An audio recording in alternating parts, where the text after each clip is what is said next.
another Nightbird clue tonight, of course. So I know that Nightbird's going to be the big talking point, but we do have some other things for us to get our teeth into. So let's go over to the preview. I always like to start with that so that we've got that out of the way. So tonight we've got Cody Rhodes. He's looking for a fight after being betrayed by AJ Styles. You might remember last week we had AJ with his fake retirement. So now we've got Cody Rhodes looking for a fight, looking for revenge, looking for payback. That was a big way to end last week's SmackDown. And I don't know about you. I kind of feel like this story is okay. It's okay.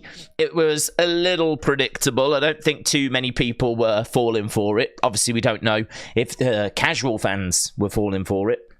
But we were pretty confident where it was going. So I think it's okay. It's hard, isn't it? I mean, it's been a good 10, 11 years since Mark Henry did it. So it's probably fine to rerun that story. But you could see where it was going a mile off.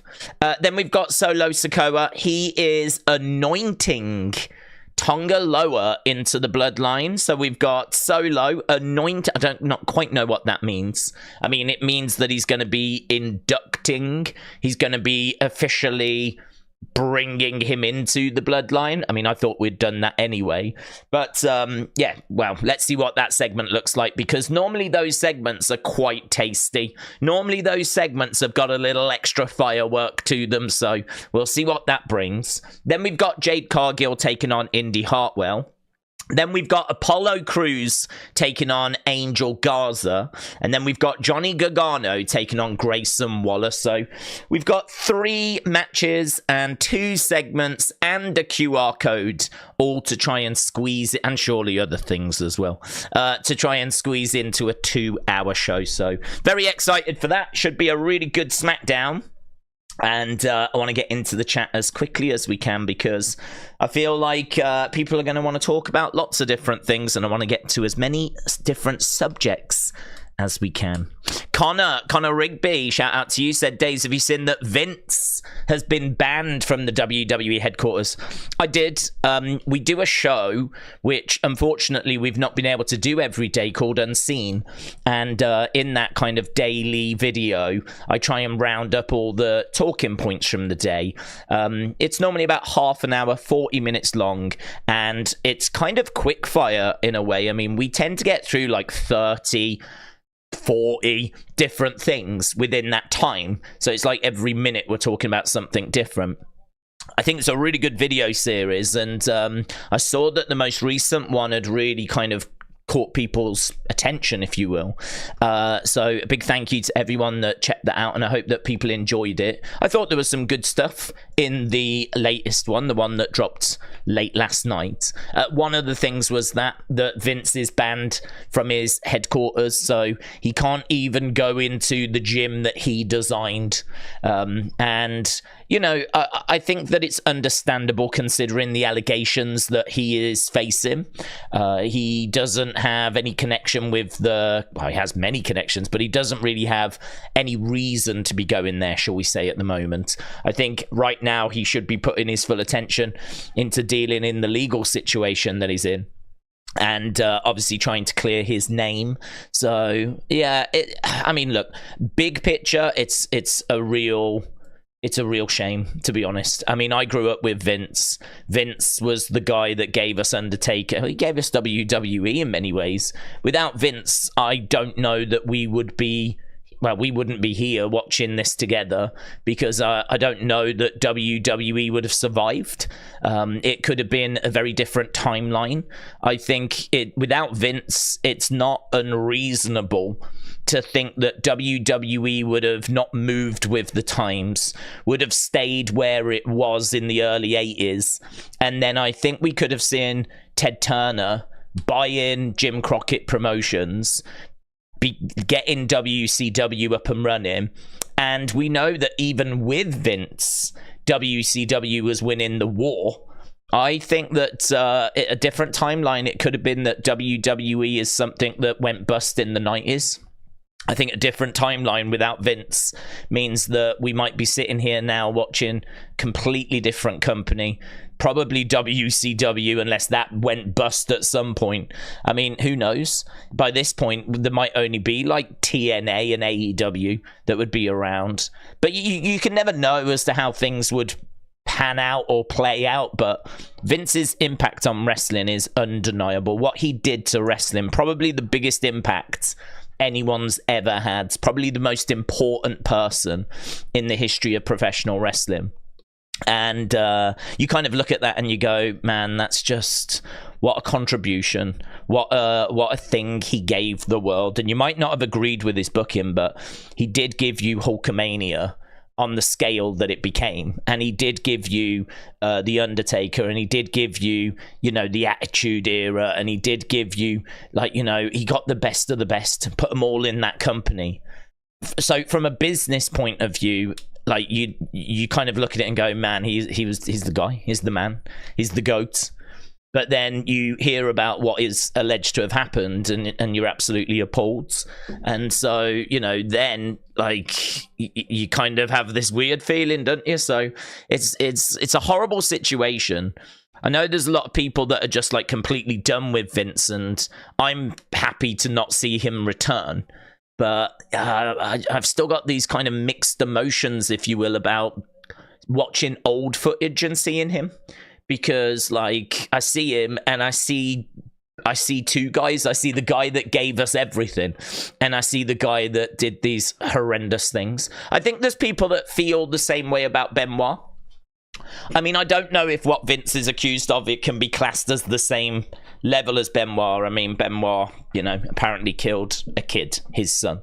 I don't think Vince did anything on that scale. But what Vince did is still absolutely horrific, of course, but yeah, there's just no nice way of having conversations about this stuff. This is the side of wrestling which, unfortunately, we do touch on and we do talk about. We kind of have to. It's part and parcel of the industry, and it's the worst part of the industry. It's that dark side of wrestling that people so enjoy talking about. People really enjoy. This is why Dark Side of the Ring has gone on for as many series as it has, and it's done great ratings. People do enjoy talking about the darker side of things, but I can't really say I'm one of them, really.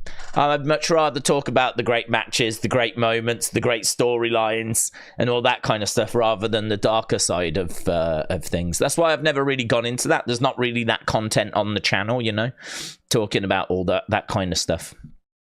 So, yeah, he is not allowed in. So it's a shame. I think it's a shame, but it's also, in the same breath, understandable. HT Dub said, did you see the main roster shows going to UFC Apex? No, not Raw and SmackDown. Because the Apex is too small. The Apex can hold like hundreds, not thousands. So I don't see why you would want to go there. I think that the Raw and SmackDown show sells out arenas and generates money.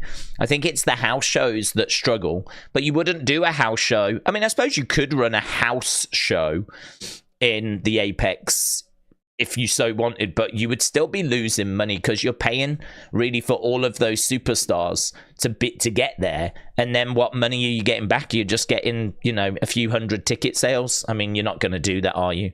So house shows are the ones that have been absolutely decimated. I mean, back in the day, house shows used to be like 4 or 5 days a week.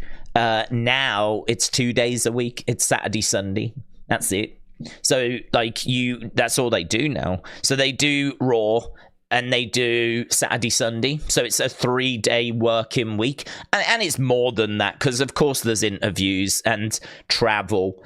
So it is more than that, but this ain't the schedule that it used to be. So you ain't going to run a Raw or a SmackDown there because you ain't going to get enough people in the building. And there's not much point in running a house show there because the whole point of house shows is to maybe get to some places that you don't get to with Raw and SmackDown. So could you do a house show there? I wouldn't rule it out 100%, but I don't see what benefit you're getting. When you might as well just run like the T-Mobile Arena or something when you're in Las Vegas. But I don't know. I don't even know if Vegas is on the house show circuit, to be honest. Because Vegas is a weird one. There are people that live there, but it's more a place that you actually do big shows because people fly into Vegas to go to the big show. So it's weird. You might not run a house show there because a house show is going to cater more to the people that live there. I don't think the population is all that big in Vegas. So I don't know that they feel confident enough that they would, you know, sell out the arenas and all that stuff. So I don't know they would do house shows, but they would do a WrestleMania, which is mental, isn't it? They'll do a Mania there, no problem, because people love flying to Vegas. Vegas is obviously a place you spend a week and you go to the casinos and you go to the shows and you include WrestleMania and you save up for it. So, you know, we did WrestleMania 9 there. In a weird space, actually, a really weird space. It's honestly, I don't know if you saw 90s WWE put a picture out, and it was, oh god, it pulled on the old heartstrings, the nostalgic heartstrings, right? It was a picture of all the old videotapes from the 80s and the 90s. And 90s WWE was like, if you could walk into a video store now and only take one, what one are you taking? And it had WrestleMania 1 all the way through to, I think, WrestleMania 15, 16. It had all the SummerSlams, the Rumbles. I gotta tell you, I'm looking at WrestleMania 9 and I just can't help myself. I just cannot help myself. It's such an awful WrestleMania. But the power of nostalgia is just incredible. The power of nostalgia is just mind-blowing. WrestleMania 9, most people will watch it once and they won't ever want to watch it again. I've probably seen that show like 50 times. Maybe 100 times. It was the first WrestleMania I saw when I was a kid. And you've got Gorilla Monsoon. I mean, the star power on that show is ridiculous, right? I mean, you've got like Bob Backlund, who's one of the longest reigning WWE champions of all time, and you've got Hulk Hogan, who's one of the longest reigning champions of all time. You've got Shawn Michaels, you got Bret Hart, you've got Razor Ramon, you got Mr. Perfect. You know, the list just goes on and on and on. Undertaker's on that card as well. Yokozuna is on that card. $1 Million Man's on that card. Bray's dad, IRS, is on that card, of course. And the list just goes. Lex Luger is on that card. The list goes on and on. Like, the star power was really good for WrestleMania night. It was just the wrong matches. But a big toga theme and all this. And it was just done in a car park. It's kind of done like, I don't know if it was an actual car park, but it was round the back of Caesar's Palace. They just had this temporary arena that was there anyway. I think they did some boxing from there from time to time. And it was this temporary arena with temporary stands, and they just ran it there. It's one of the most bonkers. Before WrestleMania 36, I would say it was the most bonkers WrestleMania ever. It's just bonkers. So I've got to tell you, I'd be reaching for that, I think. I'd be reaching for that. So, to answer your question, no, I don't think they'd do shows there because I can't quite see the benefit of doing shows main roster-wise on the Apex. Kian said, Days, Sam Roberts has stated that The Rock could take the title from Cody. Do you agree? I do agree with that, yeah. I actually did a video earlier on the second channel, and the video was, do you think The Fiend should return? It was a really good video. It was one of those that after I did it, I was like, I really like that. I really like that. And I think we've got something there. And the reason why I really liked it was because I love talking to you guys. Hence why we start 2 hours before. And I love kind of getting your thoughts and chewing a few things over and chucking a few things around. And I just love that. I mean, I love talking about wrestling with wrestling fans. I mean, that's the whole point why this channel exists. And so this was me asking you, do you think The Fiend should return? And we had every opinion, right? We had definitely no, definitely yes, not sure. We had everything in between, right? And it was really good kind of going through it and exploring that.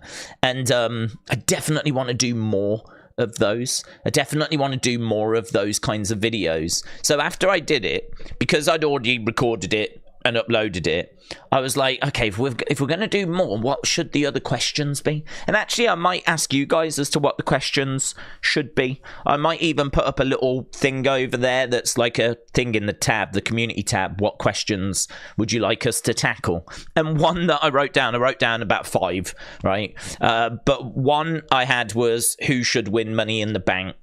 The other one I had, it was who should beat Cody for the title. I can't remember. I had about 5. But who should beat Cody for the title was one.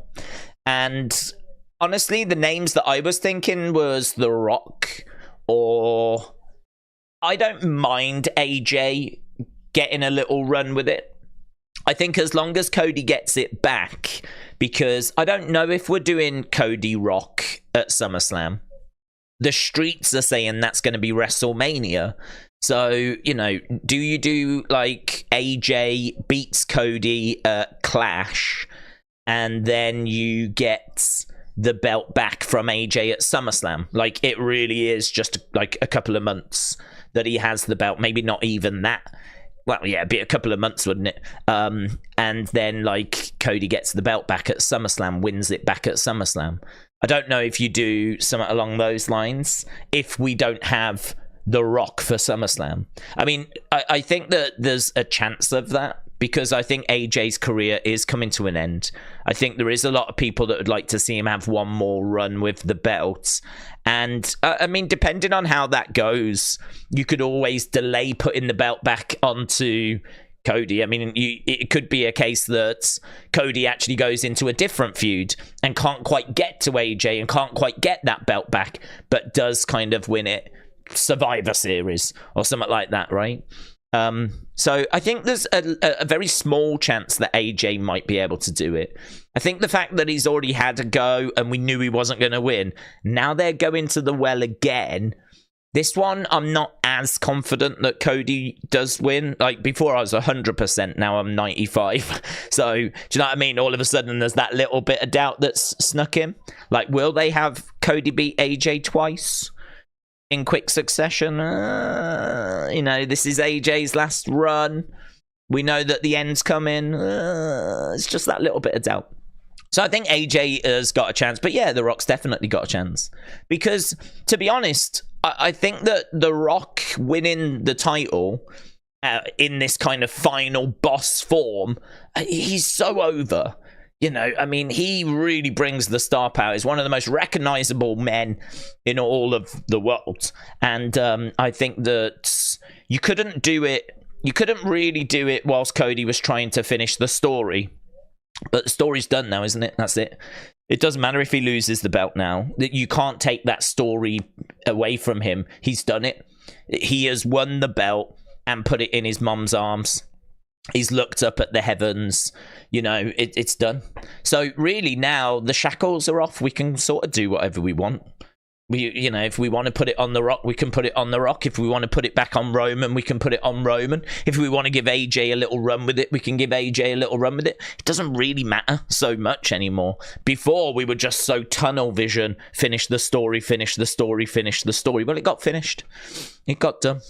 So now, I honestly, I don't mind. I just want Cody to be in good stories, and I just want them to be captivating, and he's not had that. Maybe we're starting to get a little more of that with what we've got tonight, but a little program with The Rock would definitely be that, wouldn't it? I mean, they've already planted a few seeds, so yeah, I'm definitely down for The Rock being the one, but far from guaranteed. Yotza Bad Girl. Shout out to you. I'm popping my coffee down. Hello, Wrestling Days. I'm so interested in the Nightbird videos. I'm not a major WWE fan as I love New Japan. Oh, very cool. But the Nightbird QR code stuff is hyping me up, said Yotza Bad Girl. Yotza, shout out to you, my friends. That's really cool that you're more a New Japan fan. Don't really tend to engage or just have around that many people that identify themselves as being more into New Japan than WWE. So it is actually really interesting to kind of have you around and have your perspective. I think New Japan has been in an amazing place, but it does seem to be a little cold at the moment I think because of AEW. AEW have done them dirty, man. I mean, AEW have come along, and obviously there's no Omega, there's no Young Bucks. Obviously, Jericho was kind of doing a bit of work with New Japan. He's now over in AEW. But then out has come Ospreay, out has come Okada, out has come Switchblade Jay White. I mean, the list kind of goes on with the talent that has been extracted from New Japan. New Japan has definitely suffered since AEW have come along. And I think, you know, they're trying to work with them. And I think they're trying to make it seem like, no, we're working together. We've got Forbidden Door. There's a good relationship there. But the facts are the facts, man. I think that New Japan is not in the same place that it was. I don't see the same buzz around it. You know, I mean, those Okada Omega matches, that's what brought me into New Japan for a bit. And, you know, that was just the talk of the wrestling world, wasn't it?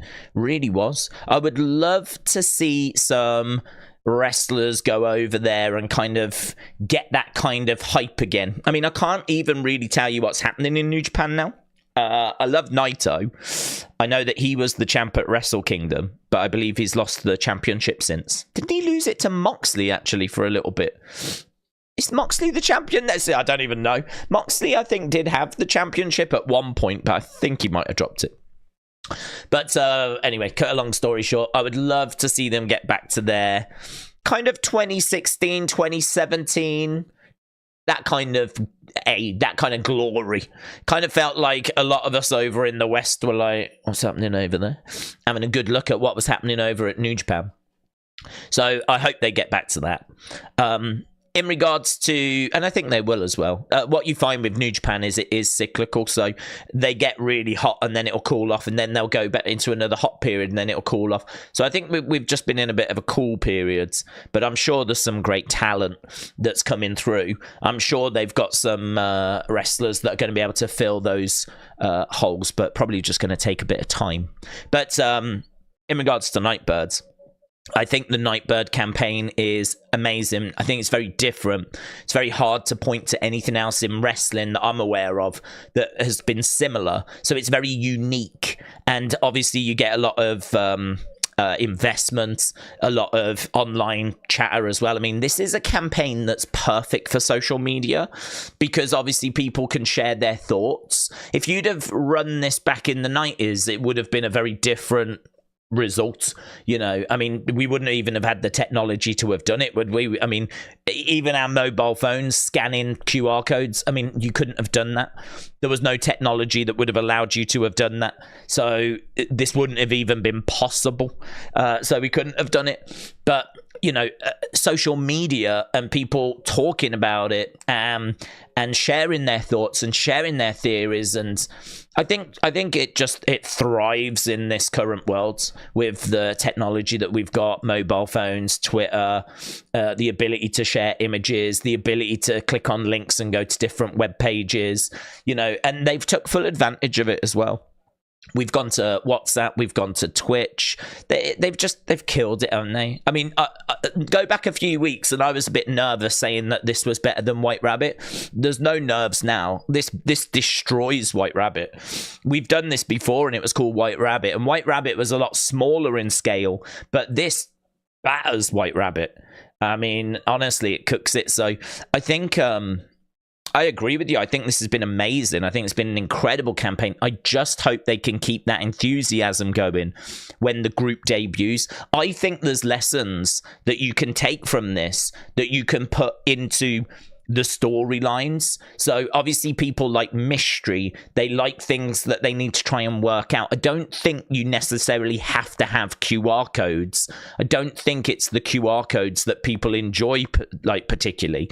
It's the social aspect, it's the community aspect, it's the talking and sharing your thoughts, it's the ability to speculate and to try and find little clues. And I can't see why you can't be adding that into vignettes, into storylines. Yes, it'll be a lot of work. But if you can do it, if you can find a way of just putting these little things in and kind of still scratching that same itch, then even when they debut, we don't have to say goodbye to all the things that have been brilliant about Nightbird. I think there's a way that you can still bring elements into the creative. So, yeah, I'm excited to see what they're going to do. I mean, obviously, it'll be a shame if they just debut and that's it. It just becomes another story. That'll be, I think, a big missed opportunity by WWE. And one thing I know about WWE is they really like money. They are just like Mercedes money. They love that money. So, I think that it's obviously in their best interest to make sure that this story stays as captivating as it can for as long as it can. Planet Dan ASMR, shout out to you, my friends. Planet Dan says, Days, how are you today? I'm good, thank you. I hope you're well. I am feeling very proud today. Have you seen the Newcastle strip ads? I have not. The lad at the start and at the end is my mate and my next door neighbour. We are feeling very proud of him. Well, we will all go racing to check that out now, my friend, and go and see your next door neighbor. So very cool.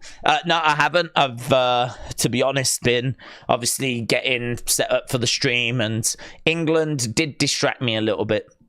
It was their last game before the Euros, of course, and you know, they went out there like the true heroes they are, the warriors they are, the fighters that they are. They showed the world why England are one of the favourites for this tournament by losing 1-0 to Iceland. It was a heroic performance. We're all very proud, and I would imagine that there's going to be quite the interesting conversation being had around the country at the moment, as obviously we failed to score against Iceland, which is not brilliant when you've got to take on the likes of France and Germany and Italy and Spain. So, yeah, brilliant. So, yeah, I still think we'll be fine. You know, I agree with what Southgate said after. You know, it was more trying to get people fit than it was the result. But obviously, we would rather not be losing matches. But hey-ho. So, no, I didn't. But people will check that out now. The Newcastle strip ad, Planet Dan's best friend, is at the start and at the end. So, Planet Dan, appreciate the support, my friends. Shout out to you. Finley, shout out to you, my friend, as well. Finley said, Days, I'm leaving school next Friday. Friday. I can't even remember leaving school. Oh, I can actually. Well, I can. Do you know, it's weird. Isn't life weird? I don't know if you have this or if it's just me, but I can't remember all of something.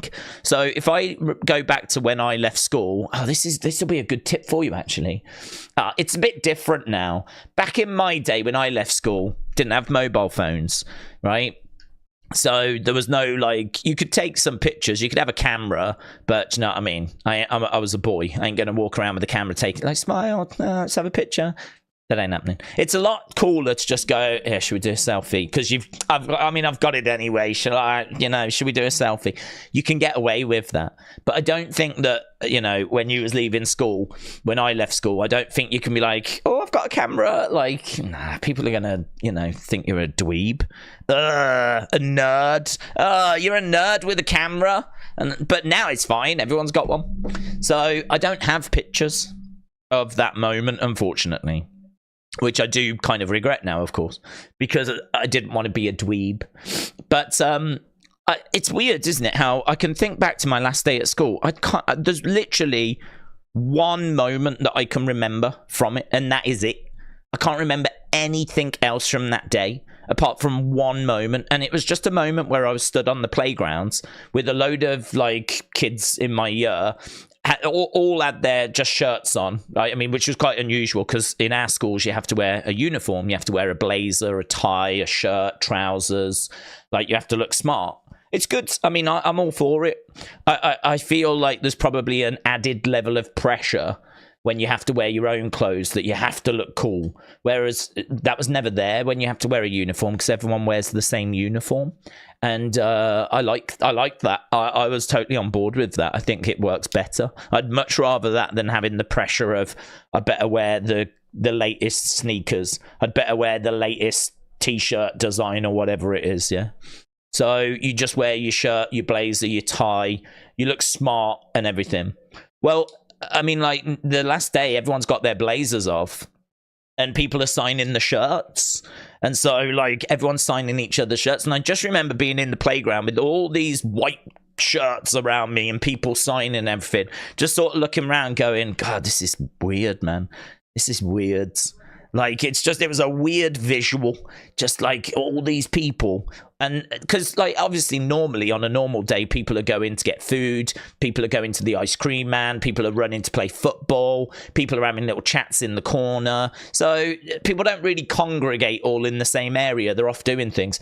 And I just remember that moment looking around. Everyone seemed to be stood in the same playground, and everyone was just going up signing each other's shirts. And you sort of knew, like, this was the end of something, you know? You sort of knew, like, oh, God, this is a real moment in my life, this, isn't it? Because after this, I don't know what comes next. So yeah, it's that.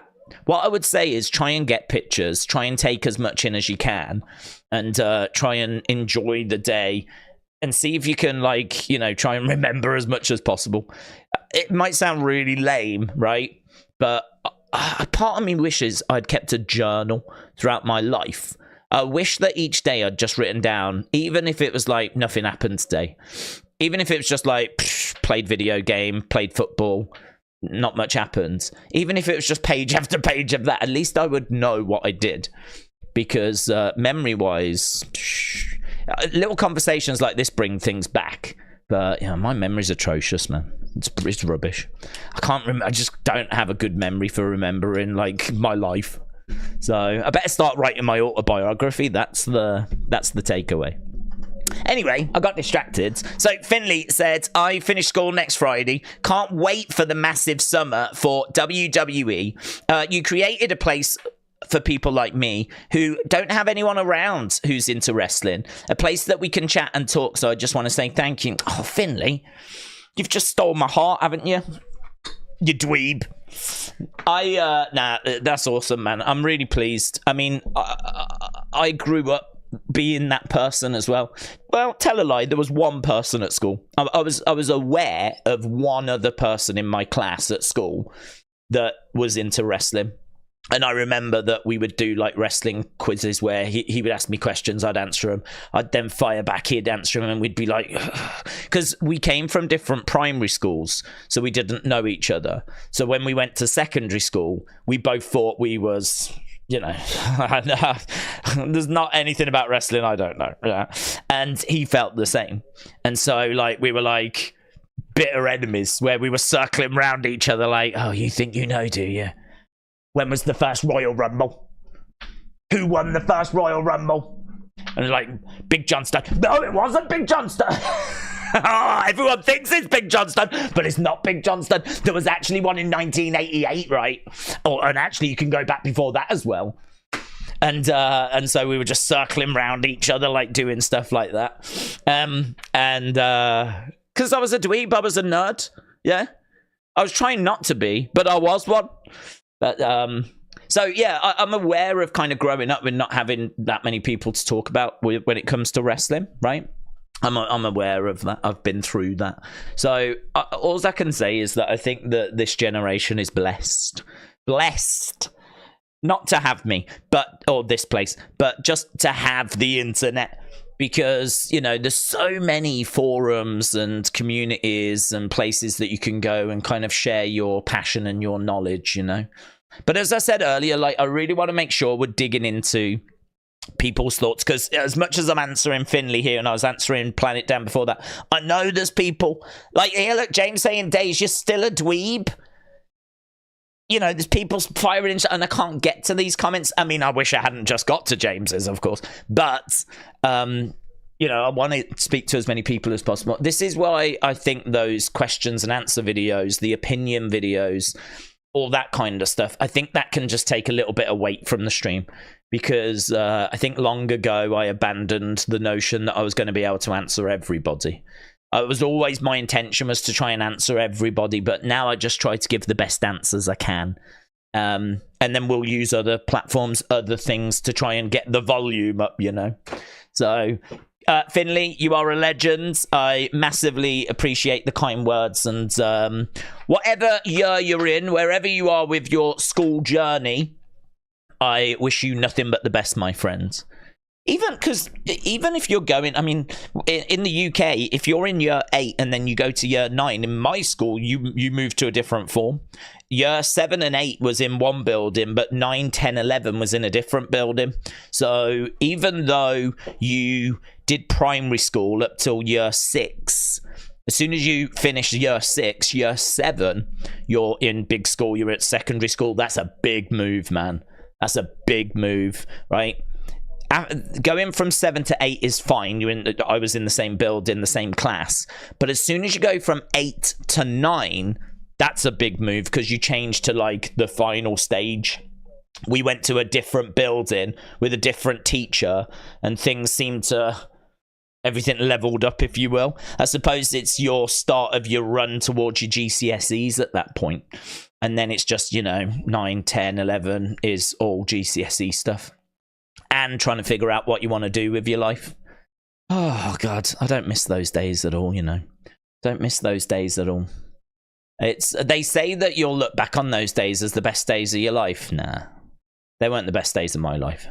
I don't miss them at all. But I do agree that they are probably the most important days of your life. I'll agree with that.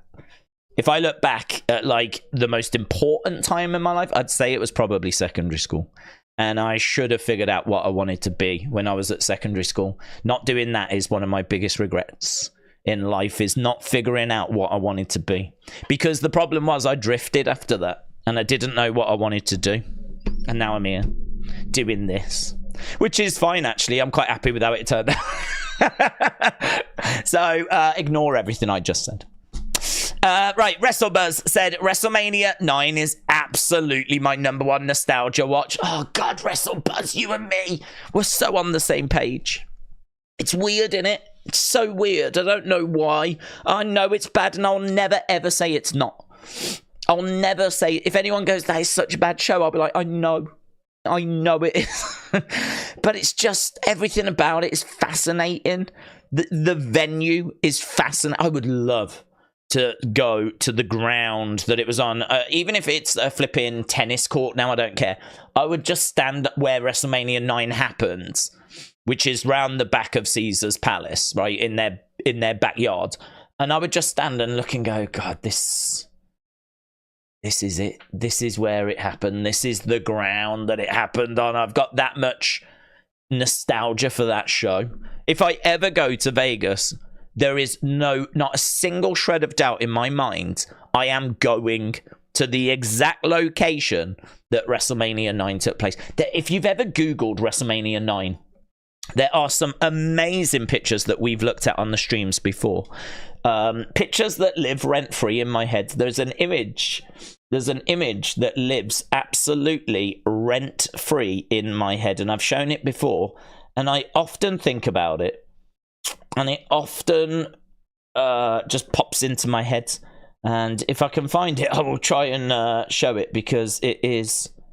Yeah, there it is. Let's go over here. If we go... This lives in my flipping head, this picture.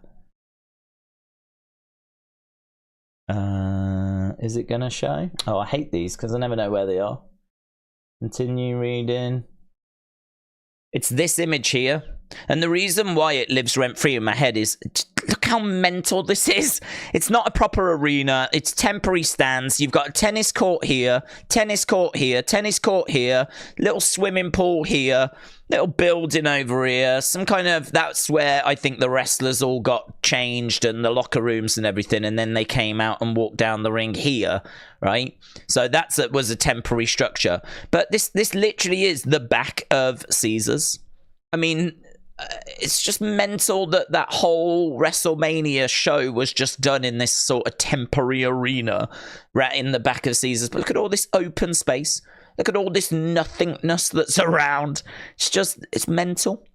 I often think about this. That's got to be one of the most bonkers locations for a WrestleMania ever. Ever, ever, ever. And that lives rent-free in my head, that does. So, yeah, I love WrestleMania 9. I could Watch it a million times and be satisfied. That, along with SummerSlam 91, they were the 2 tapes that I would play on repeat. Yeah. Do you know, that whole period is so magical to me. I feel like, and people might say I'm wrong on this, and you could be right, but I feel like 1990 to 1993 is such an incredible period. I feel like that's it. That's the period that I just live. I live in that 3 years. 1990, where you've got Hogan at his peak, but you got Warrior coming through. And then obviously Hogan coming back. And you've got like this new generation that's starting to come through. I mean, you know, WrestleMania 8, Hogan's not the champ, and he's not even fighting for the championship. Which was very, very different. I think Hogan had fought for the championship in some way at every Mania up until 8. I suppose the first one he was in a tag match, but he was the champ anyway. Second one, he was the champ in a cage match. Third one is the champ against Andre. Fourth, he's in a tournament to try and win the title. Fifth is in the match against Macho Man. 6 is in the match against Warrior. 7 is in the championship match against Sergeant Slaughter. 8, he fights Sid, and there's no title. He's not the champ, and he's not fighting for the championship, and he's not in a tournament for the championship. So it's the first one that felt different. It's the first one. WrestleMania 8 is the first one where Hogan's the main event, but you sense that things are changing. And they really do. Ironically, 9, he wins the championship, but he doesn't stick around very long. And very much, you know, things are changing, steroid trial, all that kind of stuff.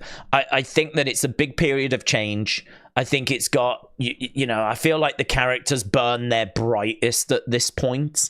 I think like the cartoonishness and the, you know, all of that gets turned up even louder in that kind of early 90s phase. But it gets a bit too silly by the time you get into 94, 95. I think things go a bit too far. This is where you get in, like, you know, Friar Ferguson, Duke the Dumpster Drozy, you know, things like that. The things are starting to go a bit too far, and they're getting a bit too wacky and a bit too out there.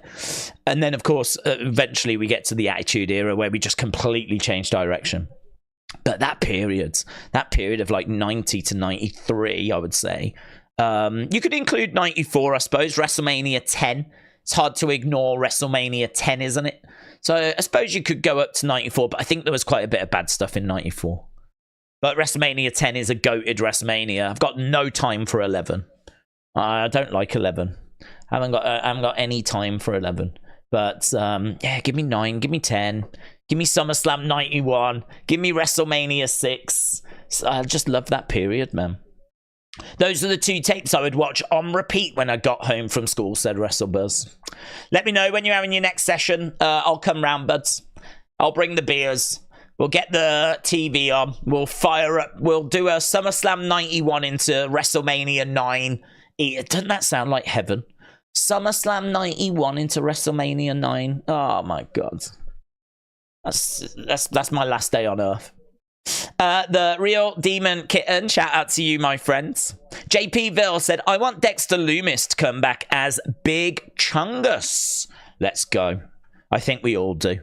I think that is, I don't say this often, but that is definitely something that I think Rob Fee should be made aware of. Yeah, because isn't it weird how we've got a direct line into WWE's creative now? I wonder how much Rob Fee regrets his name being out there. I wonder how much Rob Fee sat there going, oh my God, my DMs are like just full of people giving me ideas. Because you would, wouldn't you? I mean, I'm sure he's being sent stuff all the time. Like, oh my God, this is what you should do when Rob, hope you're well, mate, but I've just had a great idea for when the Wyatt 6 return. It's like, he's got it. He's got it. It's fine. He's got it. It's fine. But he must get a lot of that. But send him that one. I think Dexter Lumis as Big Chungus. I think a lot of people would be on board with that. Michael said, I apologize if you've already talked about it. Nah, well, the great thing about this stream is I normally talk so long on a subject, we don't cover that many topics. So probably we haven't. So Michael said, if you had the power, I have the power. Is that He-Man? It's He-Man, isn't it? Or is it Masters? It's the same thing, isn't it? Masters of the Universe, He-Man. I just remember that phrase. I have the power. How would you introduce the Wyatt 6 on 617? Yeah, to be honest with you, I wouldn't be that adventurous, and I think it might be a disappointing answer. But I'm a believer in simplicity. I think you can overcomplicate things and make them, you know, unnecessarily complicated. I think that one thing you have to remember is that people are going to read into everything you do. So anything you do has got to be bang on. Like, people are going to read into it, and so it needs to make sense. So, you know, for example, I would say that, like, Bray's return was fantastic, but we never really got an explanation as to why the puppets were out of the funhouse. And then, you know, you fast forward a few months and the puppets are back in the funhouse. I mean, it felt like in that moment, like we had freed the puppets, right? I never thought the puppets would be characters that would wrestle. I remember a big theory at the time being that, like, Grayson Waller was one of them and Joe Gacy was one of them and all that stuff. I never subscribed to that. And you can go back and watch old videos. I don't ever go with that theory. I'm sure I talk about it and present it as a theory, but I never go with it or say that I'm on board with it. And there was one very good reason for it, and that was those costumes felt so temporary to me. They did not feel robust enough to be able to be worn on a regular basis and for them to be the characters. And you certainly weren't wrestling in them, right? There's no way you was wrestling in those costumes. So to me, I looked at it and I was like, those costumes, they don't feel like they have been made with longevity in mind. It strikes me as they're here for this show and you can maybe get some more use out of them, but you ain't wearing them week in, week out. So I didn't think that that's what those characters were. But when we brought Bray back and we did that, we never really got an explanation. I mean, we had the fun house that was all shut down and there was no puppets. In fact, the puppets might have been there. Were they there? But they were just dead. And they were all, like, lying down. I can't remember if they were there or if they were dead, right? But either way, there wasn't an explanation as to why these puppets were, like, in the arena. And then you fast forward a few months, you see him at the Royal Rumble, and then you fast forward and then we get a Firefly Funhouse episode with the puppets in the Firefly Funhouse. So it's kind of like, I feel like Bray's return was great in the sense of what a spectacle, yeah? And I think people would look at it and go, yeah, we got the puppets, we got the door, we got the empty fun house, we got like all this kind of stuff. And I agree. I mean, I thought the way it was done was perfect at the time. I loved it. Everyone was raving about it. But if I am to criticize it, I would say that in the weeks and months that followed, it didn't make sense. Like, why did Bray wear that mask? Why did he come walking through the door wearing an Uncle Howdy mask? When the very next thing he does is talk about how he's not going to wear masks anymore and how he's, you know, he's, you know, being interrupted. He says, I know who you are, when Howdy well, of course you do. You wore a mask with his face on when you came walking through the door. Of course you know who you are. It'd be like me wearing a mask of Taylor Swift and then Taylor Swift interrupts my stream and I'm like, I know who you are. Well, of course I do. I was wearing a face the other day. So, do you know what I mean? Like, I look at that and I'm like, what's that? What's that about? What was that about? And I look at the puppets being in the stands and I'm like, what was that about? What message was that? And the honest truth is, I don't think there was a message. I think the honest truth is, they just wanted it to be the most spectacular return they could. And it's like, let's have the puppets in the arena. We'll have people dressed as the puppets, and let's, you know, if we're going to introduce this new character, let's have Bray kind of come out with a mask of this new character, and then that way when he walks through the door, people are seeing Bray, but they won't pop until he takes the mask off. Until they actually see his face, they're not going to pop. So we can actually delay that pop. You know, we can keep teasing it and teasing it. Like, here's the puppets. You know, people popped when they saw The Fiend. They thought that was Bray. It wasn't. It was Jason Baker. Then we go to the Funhouse. Then we get the Uncle Howdy thing on the Funhouse TV. Then we go to the door and it's delayed.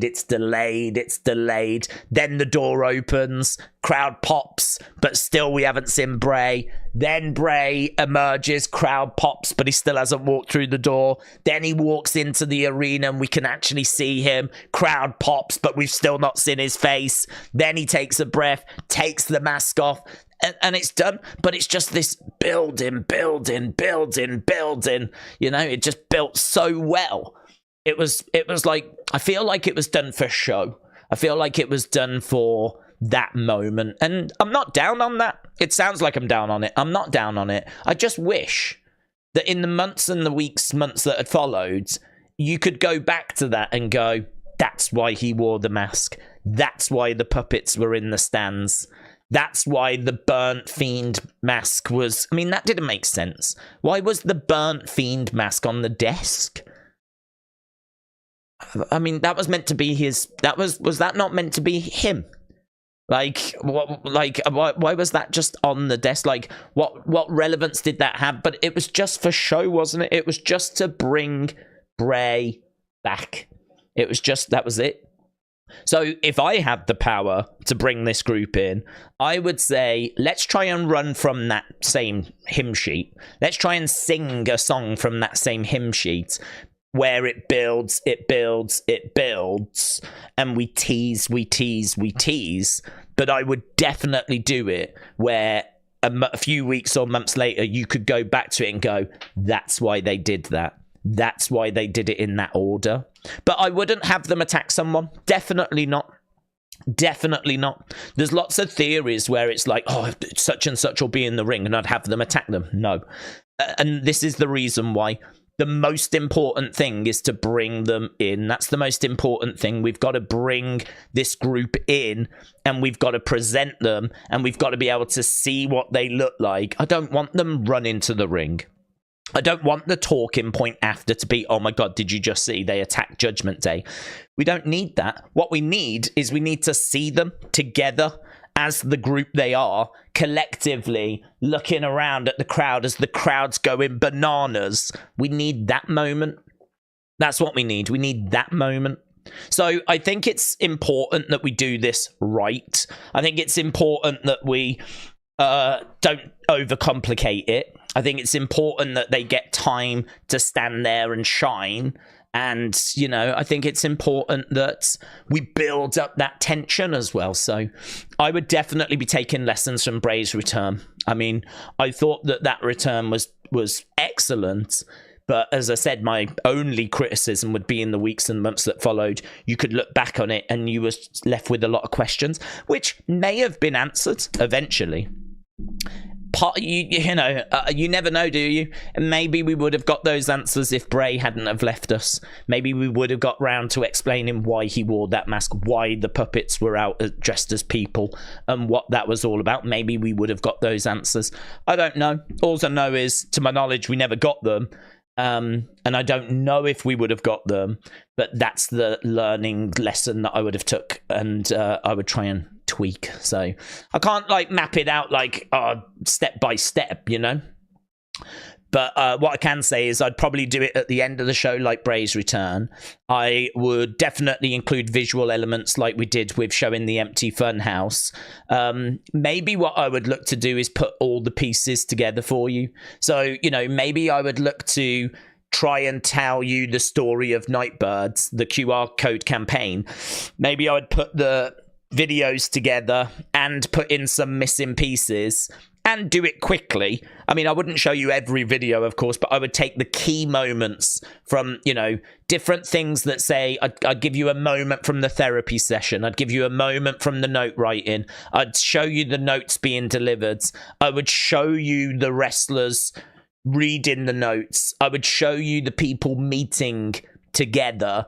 I would show you why the bride was pointing and what she was pointing at. I would show you the story of what the QR codes means and how all the pieces fit together. I would hopefully explain what the Pluto symbol, Nightbird symbol, I would hopefully get you some answers in that video package, which then would lead to the return of the group kind of walking out at the end of the show. I want you talking about the return. I don't want you talking about an attack. I want you talking about the return. So for me, no doubt in my mind, I would do it at the end of the show, give it room to breathe, tease it throughout the show, but I would do it at the end of the show, give it room to breathe. And I don't know if I'd have them say something like at the end, which would get people, like, you know, speculating a little maybe. But, you know, a massacre is coming. I mean, you could just put that on screen. A massacre is coming as the group just like stares and boom, end of the show. You know, you could just go with something like that. There's so much you can do, though.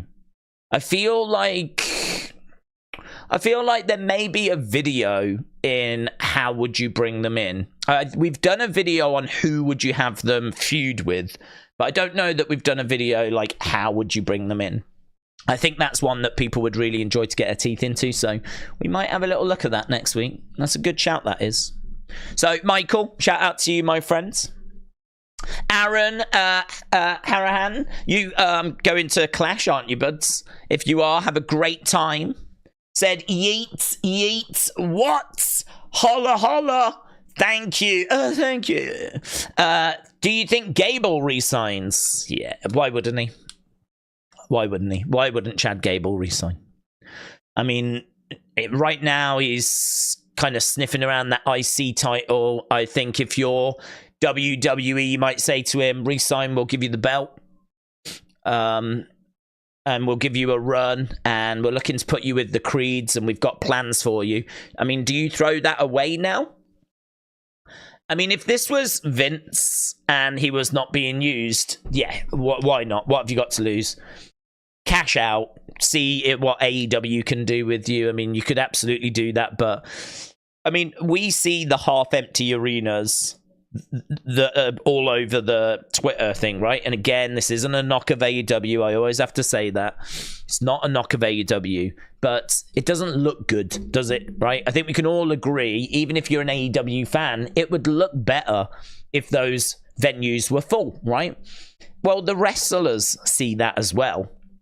So if you're a wrestler, you know that your brand is going to suffer if you go to AEW, and you know what the ratings are because everyone talks about them, and you've seen what attendances look like.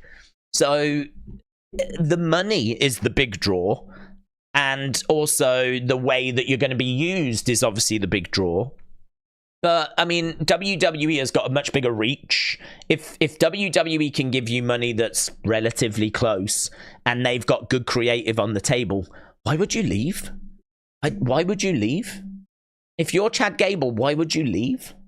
I mean, right now he's on the verge of being an Intercontinental Champion, working with the Creeds. He's in one of the best stories on Raw, this whole him and Otis thing.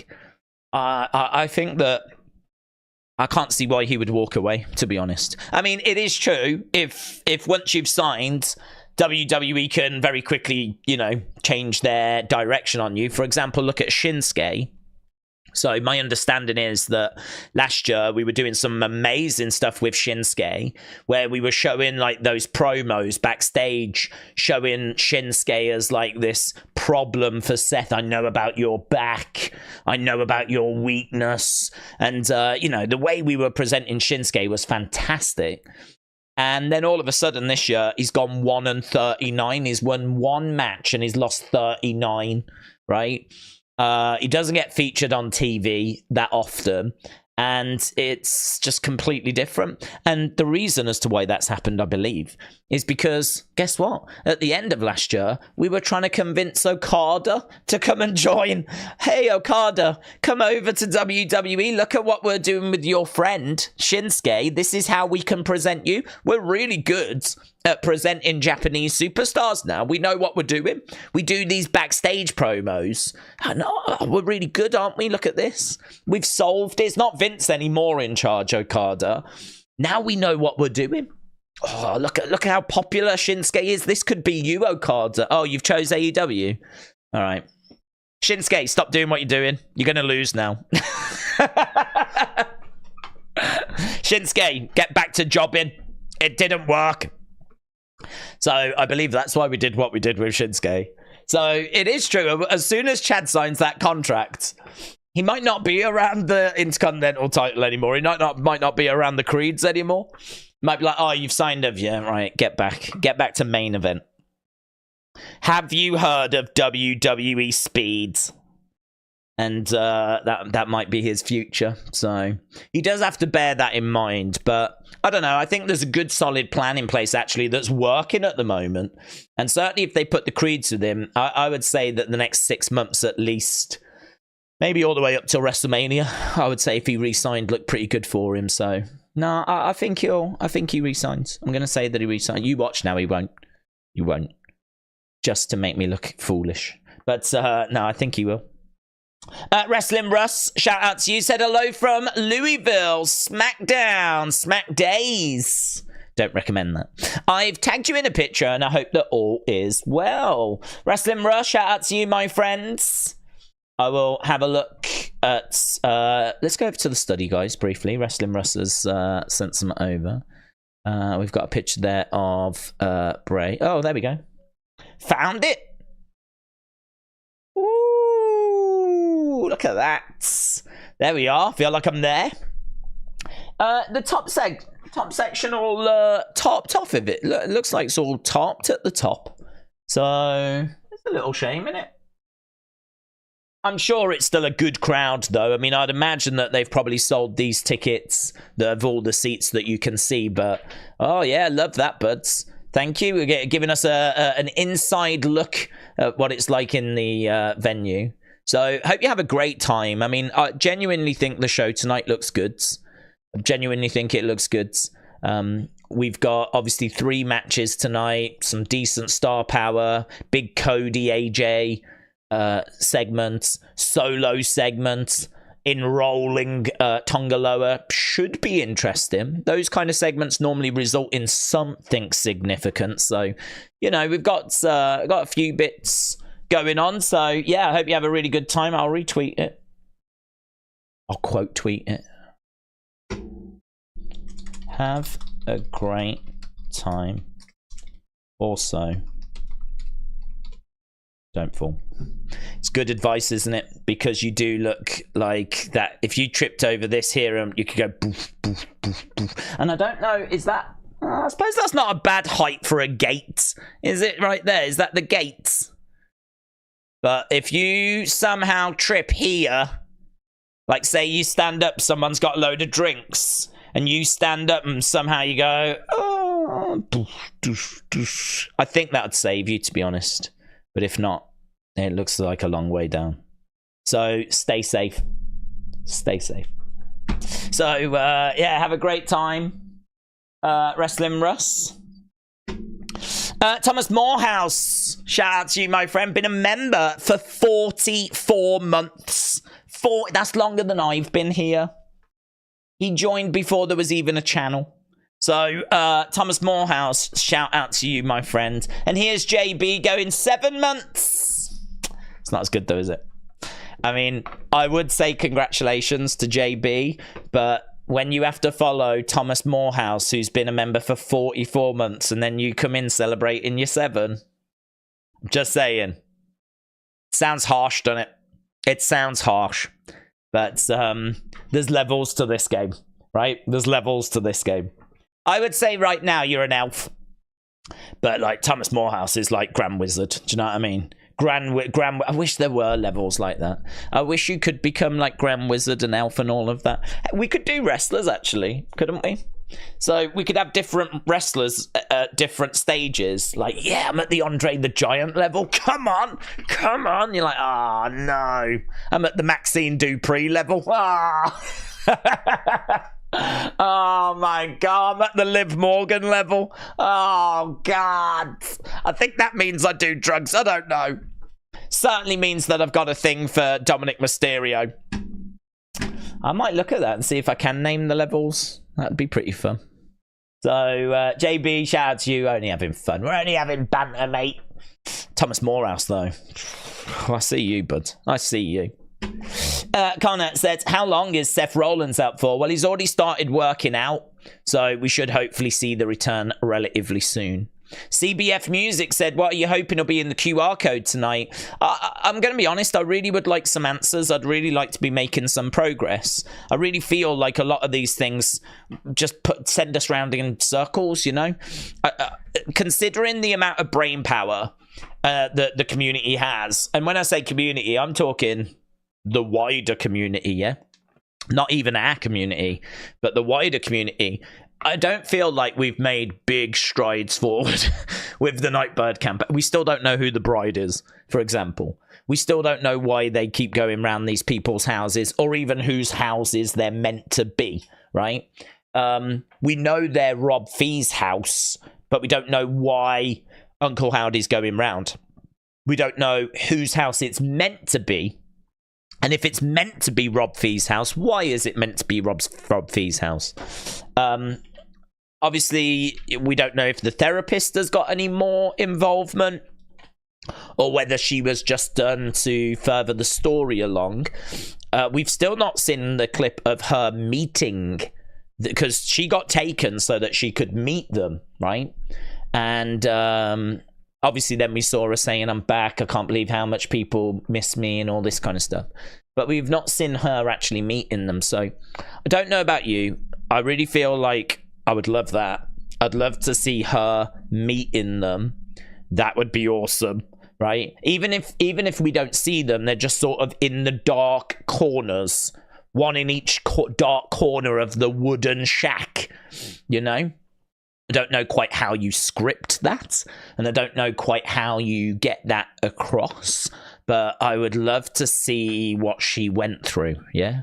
I don't think we get that, by the way, right? I think that the image that we got the other day might be a tease of what we get tonight, which seemed to be Uncle Howdy doing a selfie by, I don't know where, like someone's porch, like round the back, you know, like where in Florida that you've got the villas, and then you've got like, or the houses, and you've got the pools, and then they've got a covering.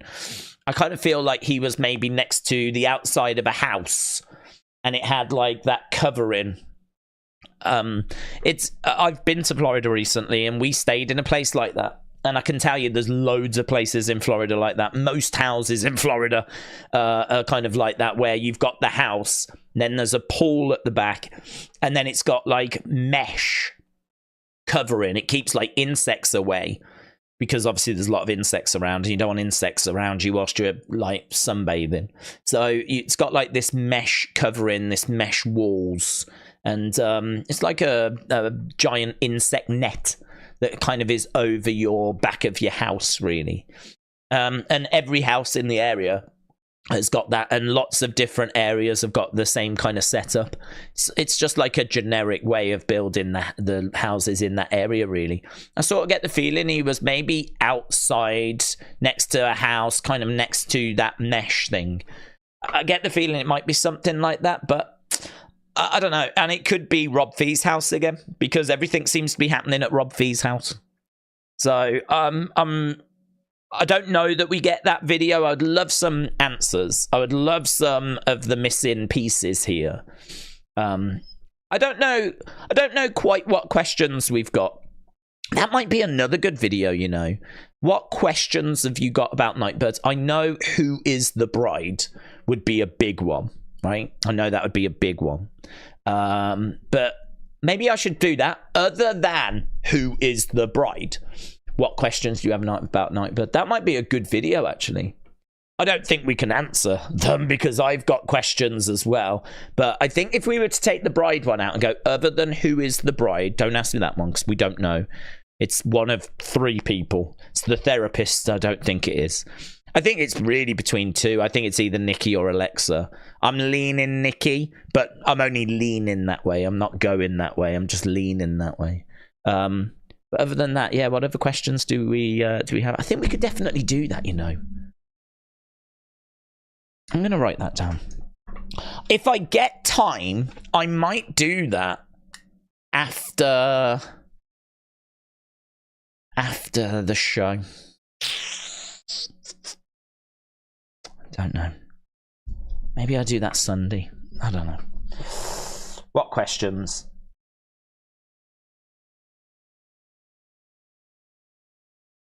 I think that's a good one. So, yeah, I'd love something that gives us answers, but I'm not expecting it. K-pop lover said, I've been here 10 years. Again, longer than me. K-pop lover, shout out to you. Dark Willow, shout out to you, my friends. Miss Clown, hope you're well. Ginny said, Days, would you prefer Cody as a face or a heel? And do you think he needs a manager? I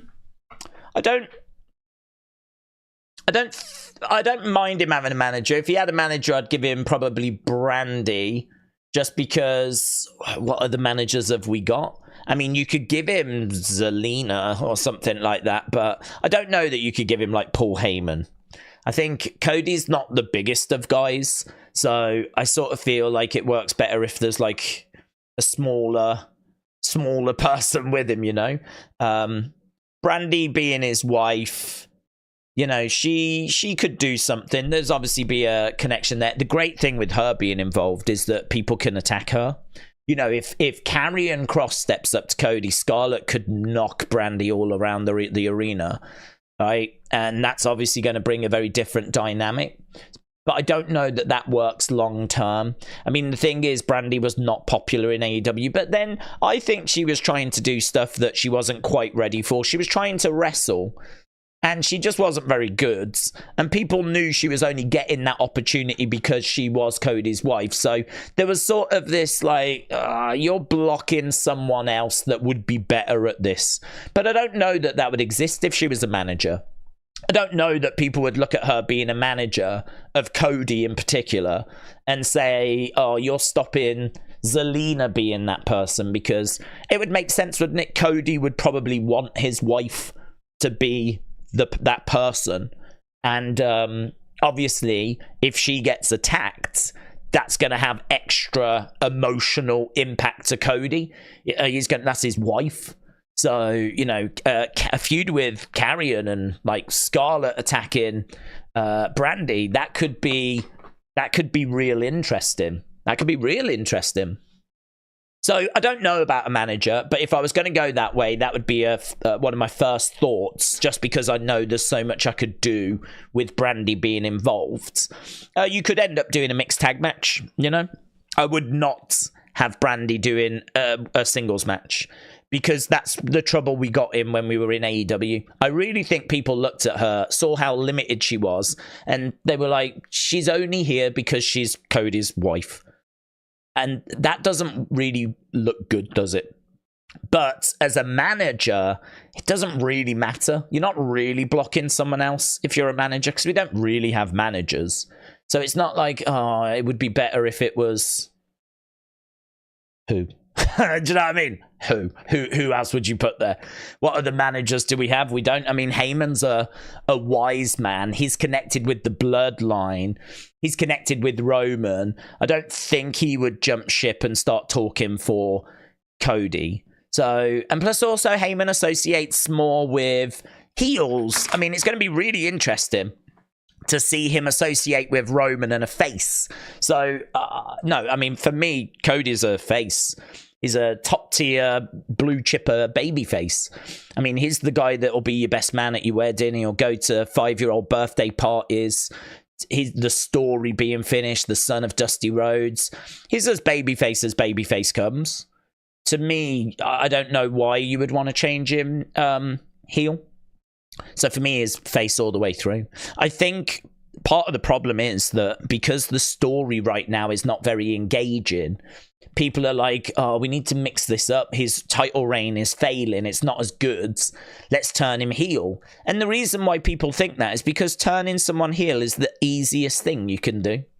It's the easy button to push, isn't it? It's not working, turn them face. It's not working, turn them heel.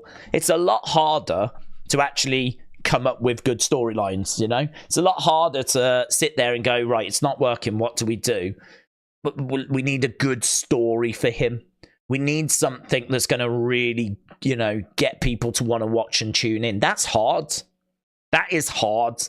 That is not easy to come up with good storylines. That is a lot harder than just pushing the let's turn him heel button. So I always see the argument of let's turn him heel, let's turn them face. I always see that as the easy way out. I always see that as really the last resort. I've said many times, I think that you should only turn face or heel a couple of times in your career, because I think that it's a big change in your relationship with the fans. And I don't think that you should keep changing that relationship. I think that you should be a face and have a good face run, and you're going to have times where the stories aren't great. You're going to have to work that out. And it's same when you're a heel, you're going to have times when the stories aren't that good. You're going to have to work that out. But the nuclear option of let's just turn them for, you know, trying to cover up the fact we can't think of anything creative to do, that don't work for me, brother. That don't work for me. I really would just keep a handful of turns throughout someone's whole career. So for Cody, he's come in as a face since coming back. He's been a face for the few years that he's been back. I would keep going with him being a face. I don't mind him turning heel at some point, but I don't feel like we're anywhere close to that. I don't think we're anywhere close to it. I mean, we've just had how many years of heel Roman as the champ? That must mean that we've got plenty of heels that did not get opportunity at this title because Roman had it. So there must be plenty of heels that couldn't face Roman, because we're not doing heel versus heel. It's a match you can do, but we don't do it. So there's a load of heels that have not had shots at this championship for years. So I feel like there's going to be matches out there that we can do for Cody.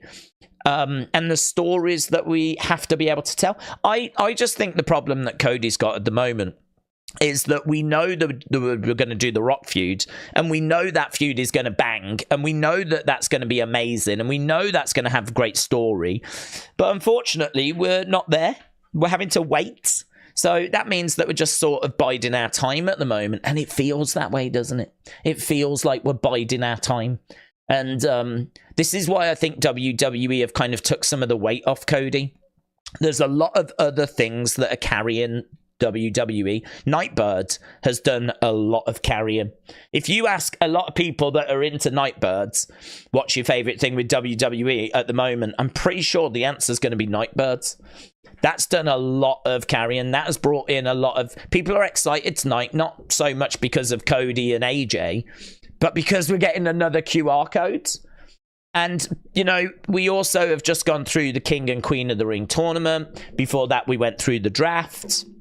I think WWE know that we're not getting to the feud that people really care about. So let's do some other stuff. Let's have Cody just, you know, defend the belt. But we'll focus on a few other things as we head towards SummerSlam. But SummerSlam needs to be good. SummerSlam, I'm all right with doing the AJ match again. And, you know, Money in the Bank, the thing about that show is it's the ladder matches that matter. So it doesn't matter if Cody's got just another throwaway opponent, because it's not the focus of that show. It's a little bit like the Royal Rumble. It doesn't really matter what the champ does at the Rumble. It's not the focus of the show. The focus of the show are the Royal Rumble matches. The focus of Money in the Bank are the ladder matches. So really, as soon as we get past Clash, I think I'm right in saying that then we have, is it Money in the Bank next? And then after that we do Bash in Berlin. We do need something for that. But really, we might have already started whatever is going to lead to SummerSlam by that point. So, but SummerSlam needs to deliver. SummerSlam needs to be big. Cody needs a big story for SummerSlam. And at the moment, I think we've just kind of treading a bit of water with him, but we're letting other things carry the weight of the promotion. That's all right. It's all right. I mean, no complaints. I've been very entertained. I've loved Nightbird. I love King and Queen of the Ring. Draft was a bit rubbish. I didn't think this was a good draft at all. But King and Queen of the Ring was good. And as we said, Nightbird has been amazing. And I don't mind this AJ rematch. I mean, the first match was amazing.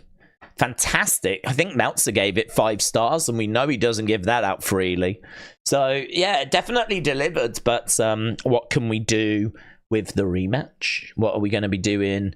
Are we going to put the belt on AJ with this rematch? So there's a little bit of intrigue there. So I'm all right with this. But yeah, no, I'd keep him face, turn him heel in a few years' time. Manager, not bothered. If you was to go with the manager, I would probably look at someone like Brandy. I think the emotion there you could tap into. I don't mind Zelina, though. I do like Zelina. I thought she was a good manager with Andrade. I thought she was excellent, actually. But I just don't know that relationship works. It just looks a bit weird putting Zelina with Cody. That just, there's no history there. That looks strange to me. So it's not a direction I would look to go. And then obviously it asks the question, well, what managers do we have? We don't really have managers. So, there's not really outside of Heyman, and I wouldn't do Heyman. I think Heyman works better with heels. He's someone that will help cut corners, and he's quite savage with his promos. He's quite arrogant, with his promos. Like him doing promos for a babyface, that's going to be real interesting, man. I'm really looking forward to seeing how he does it, actually. When Roman comes back and Roman's a face and Heyman's going to be doing, like, promos for him. I'm really interested to see that, because Brock was largely a heel throughout his career. And then, obviously, he switched to Roman when Roman turned heel. So, yeah, Heyman, like, being a mouthpiece for a babyface in 2024. Let's see what that looks like. But I can't say I'm clamoring for him to be the manager of Cody. That doesn't quite feel right to me. Real Demon Kitten said Rob Fee is the manager of the Wyatt 6. Well, they were just going for he was just popping around for a business meeting. Do you think Rob saw him and he was like, dude, you could have just zoomed. You could have just zoomed. I mean, you've literally broken into my house. My flipping wife is hyperventilating in the bathroom right now. You could have called. Or you could have waited for the morning. Did you have to come at 1 in the morning?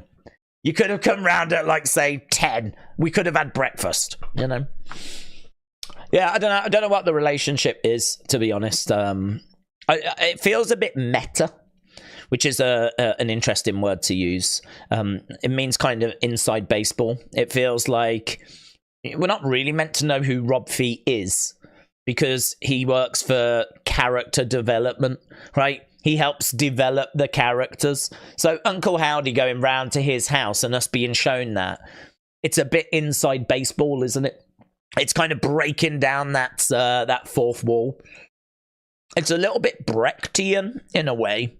It is very interesting. Part of me thinks we're probably not meant to know it's his house. We're probably meant to think it's someone else's, but I don't know. I'd love to get an answer on that. That might be the question I would ask with this what questions do you have thing. Mine might be, why are we going around Rob Fee's house, and are we meant to know it's Rob Fee's house? And unfortunately, the answer I'd have for that is, yeah, it's a good question. I don't know. I do see me answering a lot in that video that way. Oh, God, that's a good question. Yeah, God, well, I don't know. We'll have to wait and see. Right, let's go to the next question. Oh, that's a good question. Oh, yeah, I don't know. And that is the frustrating thing with Nightbird, is there is just a lot of that, isn't there? I think considering how much time has been invested in this thing by everyone, you wish that you'd add a bit more success and we'd move forward a little bit more than we have. I feel like they could give us a little more, They've given us a fair bit. I mean, we've had a whole therapy session, note writing. He's given us a whole paragraph as to why he's doing this, which was on WWE.com. You know, so I mean, they have given us stuff. We can't say they haven't, but I don't know. I wish that some of the questions we had answers to. We better get them. It's better not be like flipping White Rabbit and all that, because there was questions from that never got answered. So we better get them this time. Justin, Credible, shout out to you, my friends. Appreciate the support. I hope you are well. Thank you. Thank you for joining us. I'm going to try. I'll tell you what I'm going to do. I'm going to blast down all of these questions on screen right now. I'm just going to go doosh, speed round. White Rabbit said, I changed my username to White Rabbit because the old one was a bit long. And also, I like the song White Rabbit by Jefferson Airplane. Matthew said, Spartan, I agree. Still nearly 2,000 for ringside. I'm guessing that's Clash.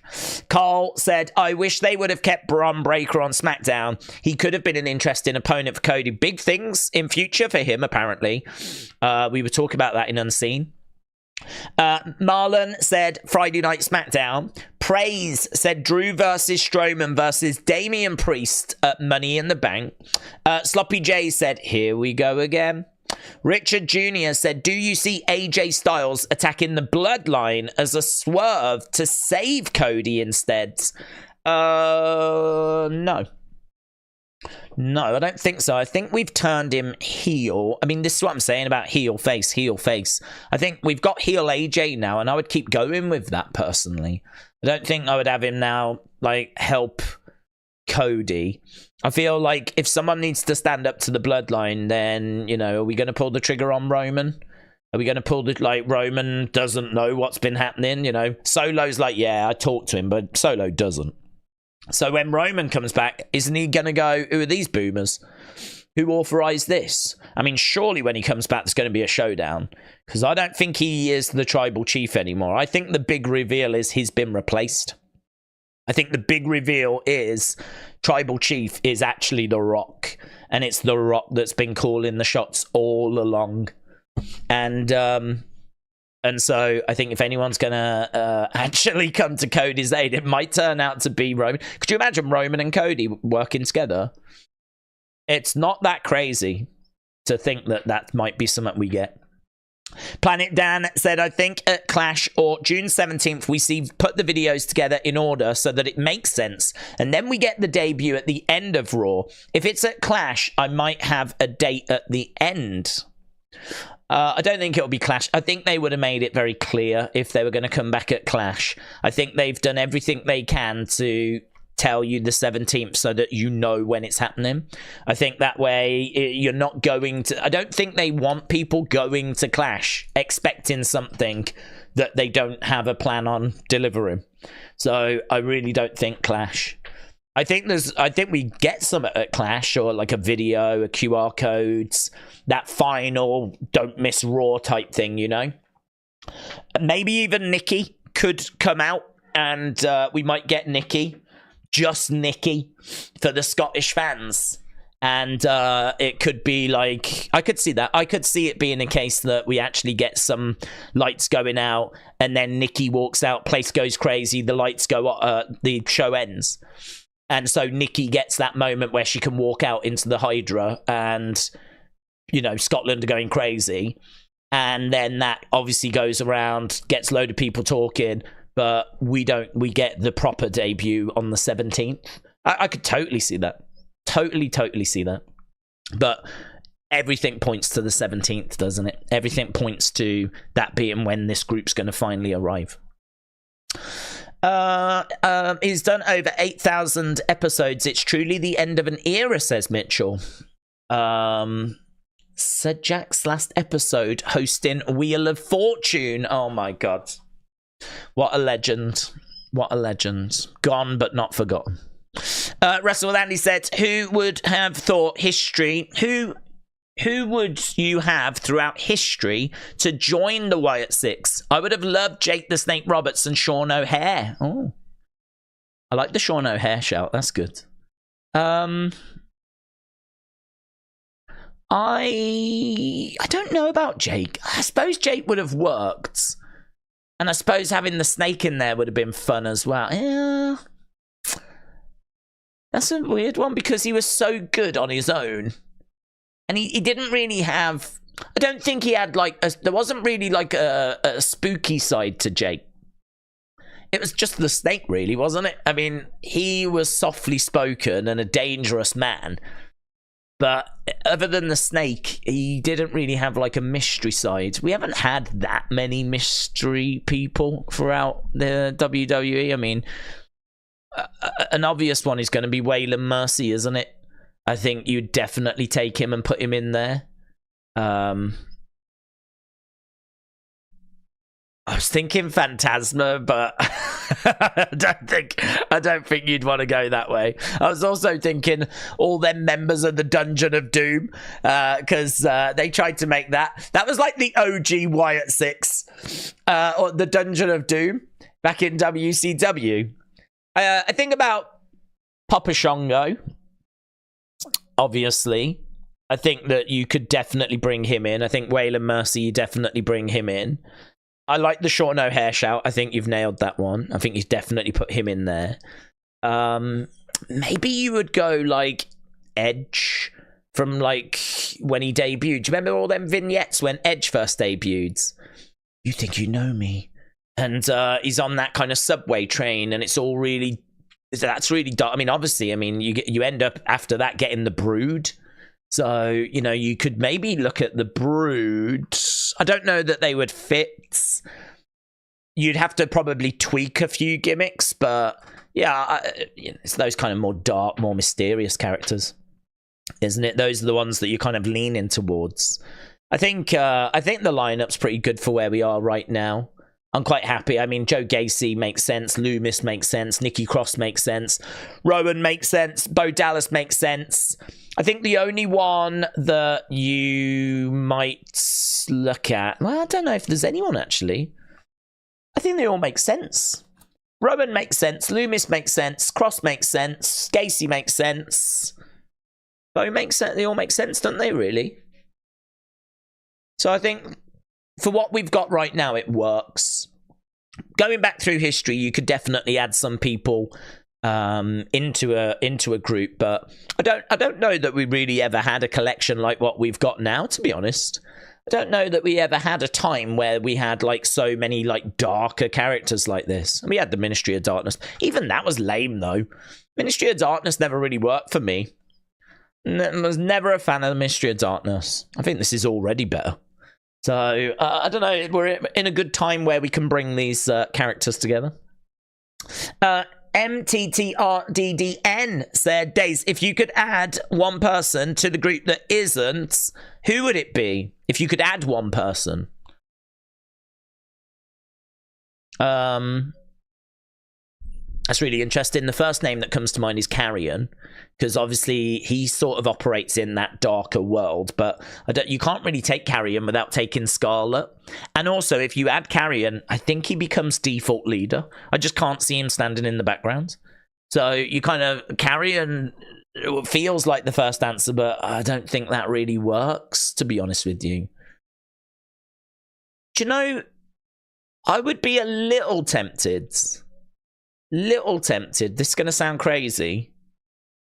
I wonder if anyone's going to be able to name the name I'm thinking of, right? It's a bit of an out there one, but there is a reason for it. Braun makes sense, yeah, of course. That's not the name I was thinking of. The name I was thinking of begins with R. And I think there's a reason for it. I think it's because he's struggling at the moment. And I think it's because he's shown that he can play like a masked character. No, Ricochet, yeah. Ricochet. I think Ricochet. What I was thinking was, you need someone that's not going to be the leader. You can't go Carrion, right? You need someone that's going to stand in the background. I think Braun's an excellent shout. Right? People saying Braun, excellent shout. People saying Dijak, Ryan said Dijak, love that. I think Dijak would be an excellent shout as well. I think Dijak's gimmick, though, is pretty like Sin City. So it doesn't really have much mystery to him. You'd have to just tweak the gimmick a little bit. But I like the size of him. And I think that he could add something to the group. But I would imagine if you say to Dijak, do you want to be in a new group, he'll probably start shaking violently with memories of retribution, right? But so I was thinking, right, you need someone that's going to be in the background, someone that's going to provide something different. And I think that's exactly what Ricochet does, because there's no one in that group that's got the aerial ability, the high flying ability of Ricochet. So he would provide something that group doesn't have. He's not going to be the leader. He's not going to get in the way of that. So that's good. And I also think, I mean, look, you've got someone there that's so talented that he's just not connecting. He's not connecting. I don't know if it's his charisma. I don't know if it's the way he's been booked. It's never worked. I think the closest we ever got to him actually working is when he feuded with Logan, and Logan was kind of throwing abuse at Samantha, and people were like, oh, there's something here. We could definitely bring Samantha in. But that was probably the most interesting he ever got, and we abandoned that then. I mean, it was literally for SummerSlam, and that was it. But before he was in WWE, he was obviously in New Japan, but he was also in Lucha Underground, and he was Prince Puma, and he wore a mask, and he was a masked wrestler who, you know, had a kind of different personality, really. I mean, he felt more to me like this really red-hot baby face. Everyone was rooting for him. He was like the face of the promotion. And he was so good in there, and he would dig deep, and he would get the victory. And he does a lot of that same stuff now. But the feeling is not the same. It's not the same. It's weird. It's really strange. Like, Ricochet is so talented. He is someone that fits the remit of value, underutilized, not fulfilling his potential. I mean, he ticks every box that this group has been set up for. Every box. So for me, you put him in the group, you turn him dark, mysterious, you put a mask on him, you sort of go back to that Prince Puma. I mean, Prince Puma was a great name. Great name. I loved that name, Prince Puma. And I think you could like really explore some stuff with Ricochet, who really does add something different, a different dynamic to the group. And if it worked, where he can like walk out as this like darker character, like he's not the biggest of guys, but you know, he could come out and he could really grab attention, man. Certainly if his mask looked cool and his entrance music looked good or sounded good, his whole Titantron was good, I feel like he's exactly what this group was set up for. They were set up for people that were underutilized, underappreciated, undervalued, and people that need opportunity. So, yeah, a bit of a strange one, that, to be honest. Not a name that would come to mind, first of all, because he's not really that dark, mysterious type. But, you know, I think if you're going to put Dijak in, you're going to have to change his gimmick. If you're going to put Carrion in, you're going to have to change it a little bit. But, you know, at least he works in that mysterious world. If you put Ricochet in, you're going to have to change it a lot. I admit you have to change his gimmick a lot, but I think he needs a major change. I think he needs that. Because we've been doing this babyface, check me out, I'm going to keep grinding away, yippee-ki-yay. You know, we've been doing this for a long time. It ain't worked. And, you know, I forget who it was that said that Madness is doing the same thing again and again and again, but expecting a different result. I feel like we're doing the same thing again and again and again, and we're surprised that he's not over. We're surprised that he's not got anywhere further. Like, isn't it amazing Ricochet's not over? It's like, yeah, we ain't done nothing with him. We ain't tried anything different with Ricochet. We keep doing the same thing, and it ain't working. So, yeah, I'd go with Ricochet. 1989M said Wyatt 6 is going to come in, do a run-in, lights blackout, and then that's it, the end. David said NXT is popping now. The ratings, momentum, it's going up. Yeah, they've had a bad year this year. I think NXT's been really not good in 2024, but I do think that the past few weeks we've gone to a different level. It's actually not been a long thing. it's just been, I would say, like, since I came back from Florida, I feel like Trick winning the title, them moving Bron Breakker out and moving some people out has meant that some new talent has kind of come through. And I'm not saying that it's because of the new talent. I think that it's really because we've brought in Ethan Page. We've brought in the relationship with TNA. You know, we've done some surprises. We've added Sexy Red. And listen, no one hates celebrities in wrestling more than me, right? You will not find anyone that hates celebrities in wrestling more than me. But I do not hate celebrities in wrestling if they do what they're good at.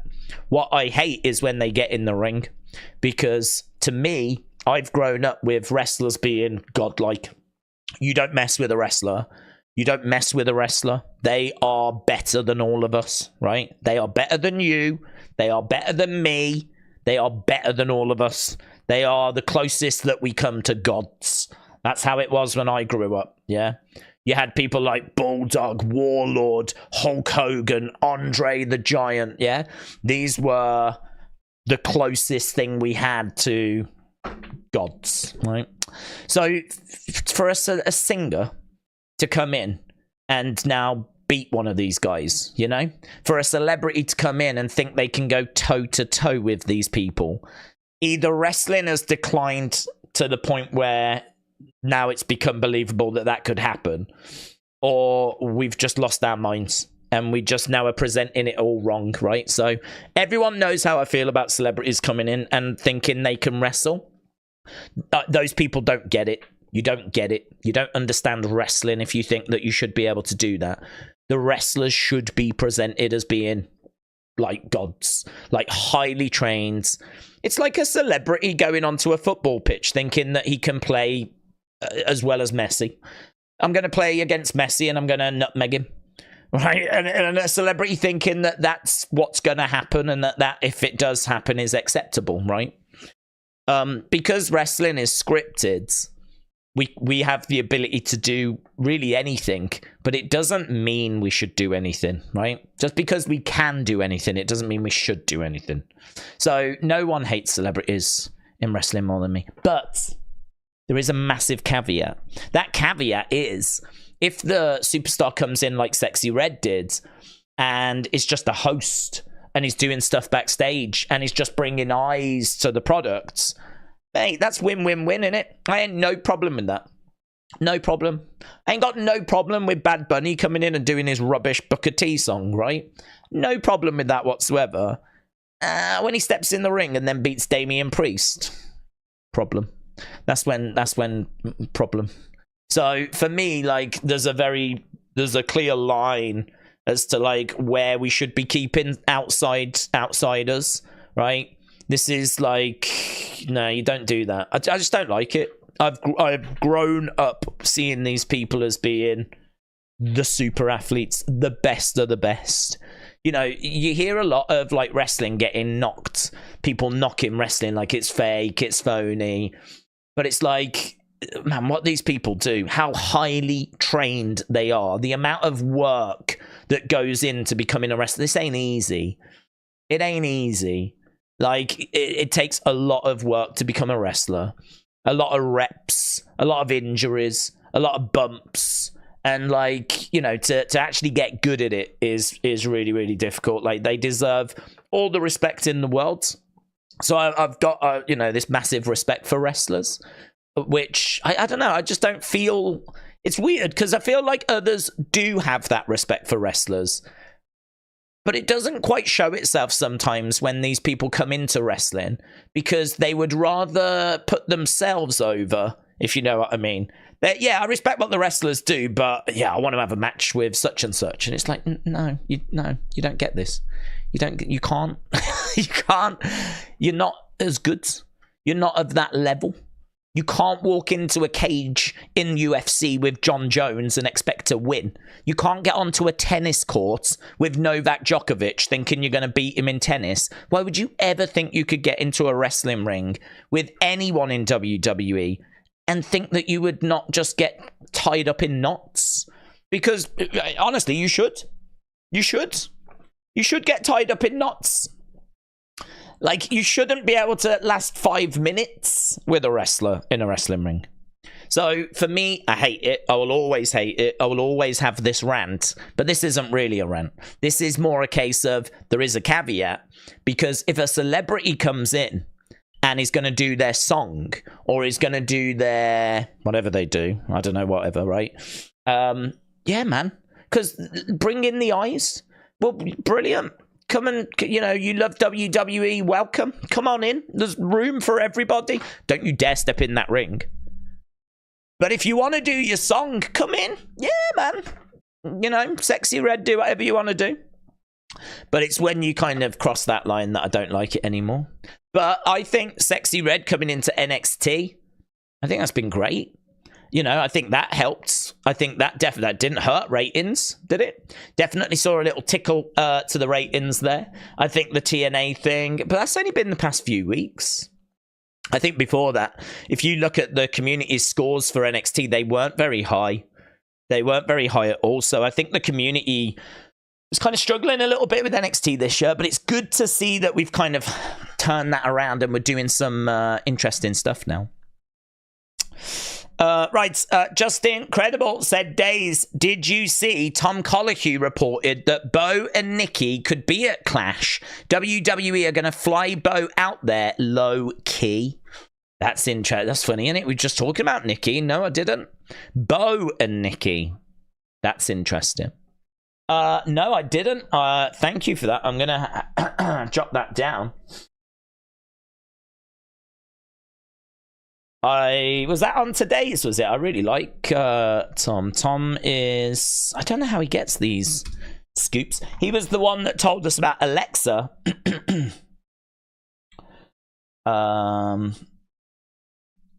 What have we got? Spoiler warning. Dominic Mysterio. Chad Gable isn't leaving until Otis has punched him in the face. His contract expiring will not stop him from finishing this story and putting his friends over, says Tom Colohue. Has he had a new spoiler warning at all?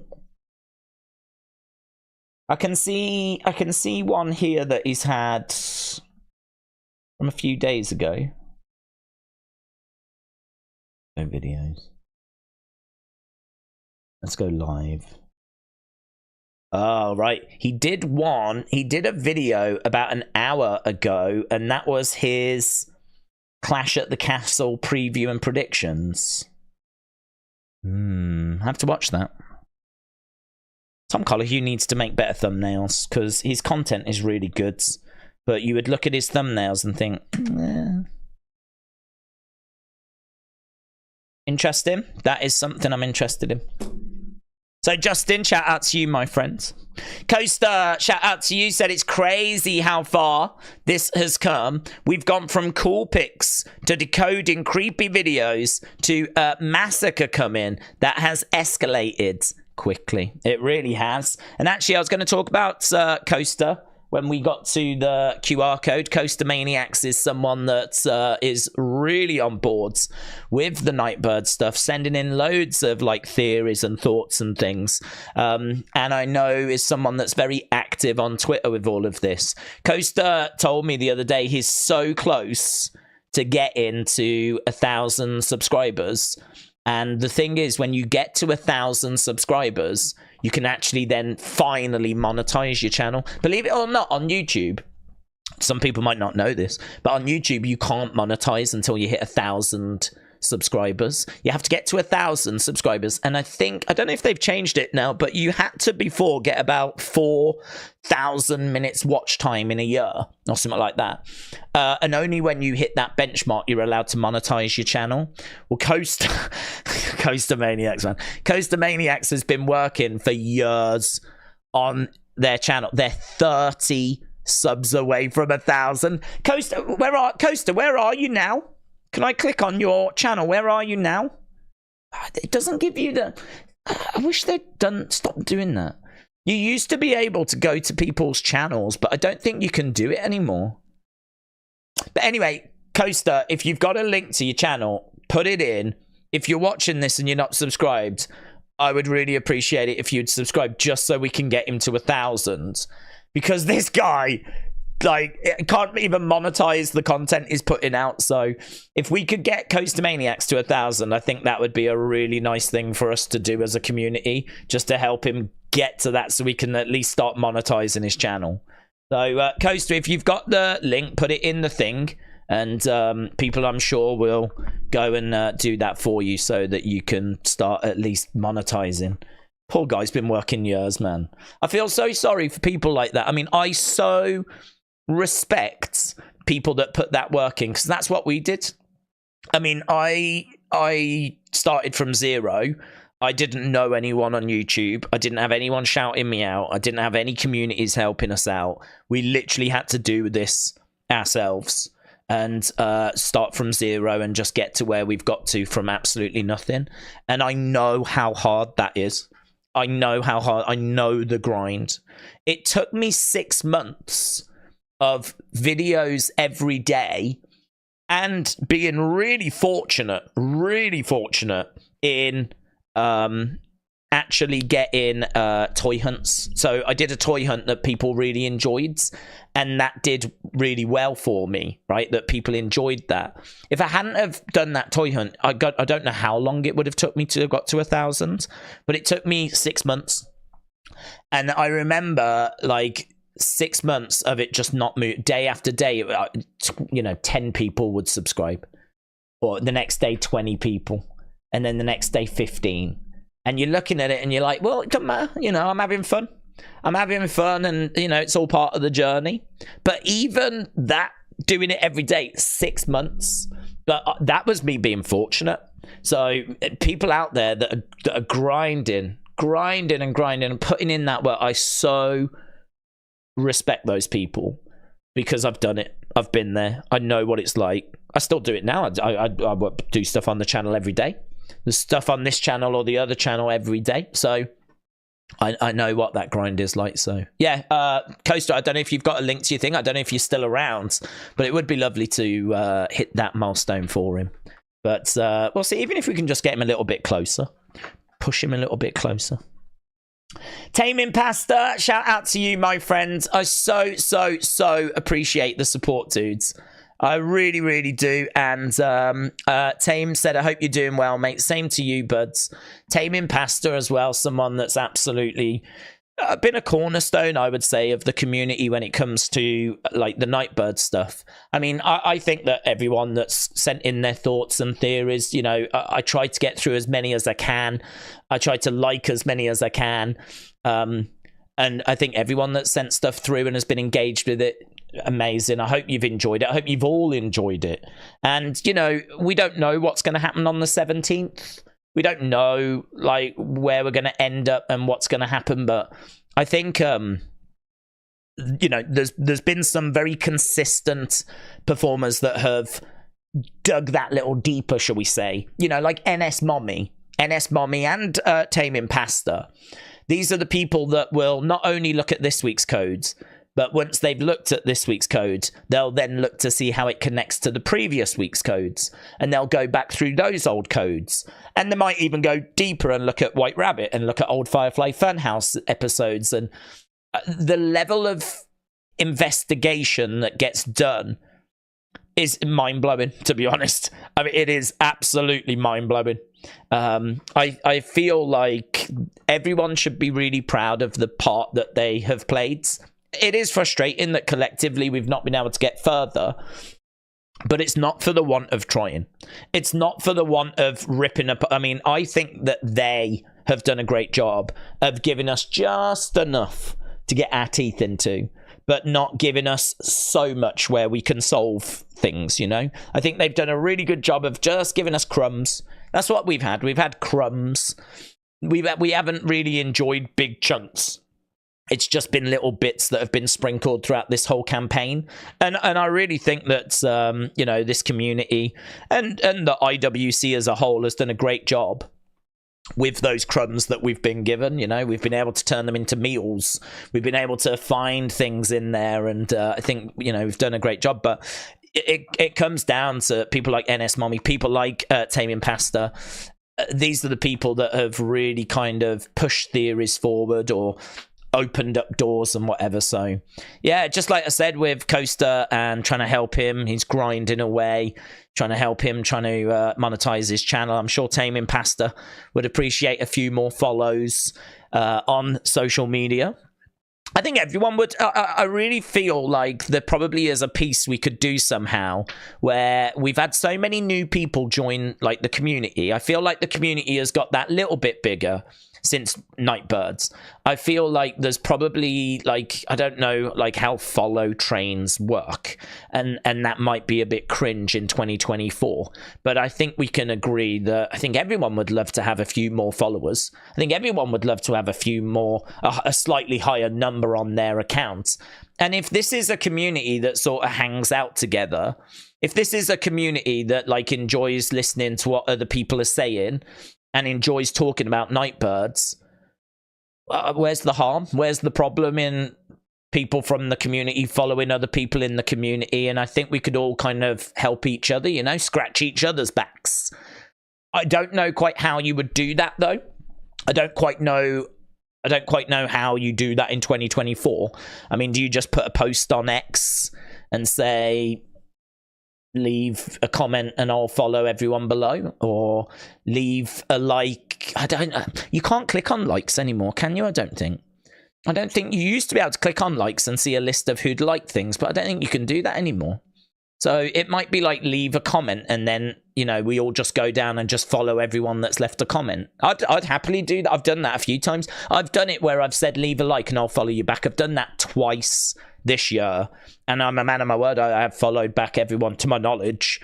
I haven't looked recently, but I would say a week or two after the post, I've made sure that I've followed everyone that liked it, and I've done that twice. So we could do something like that where we kind of boost everyone's follow. Everyone would like a few more followers, wouldn't they? Not a bad thing. But I don't know how you go about it, to be honest. I don't know quite how you do that. I don't do anything, says William. No one gives a shiz about what I have to say. And that is true, actually. That is true. But that is also because you are a pervert and we are worried about what you will say. I think if the worry was removed, then we'd be a bit more open to... we wouldn't be as fearful going into your comments. So... But no, Taming Pasta, I really appreciate the support, my friends. I'm sure you can tell that comes from the heart, and I hope that you continue to enjoy being a part of the community and keep sharing in your thoughts, because I enjoy reading them. And as I said, I think you've been a real cornerstone of the Nightbird campaign. So a big thank you to you, my friends. Which is good timing, actually, because we are literally seconds away from going over. Let's go. I wonder if I can do like leave a comment and I'll follow everyone.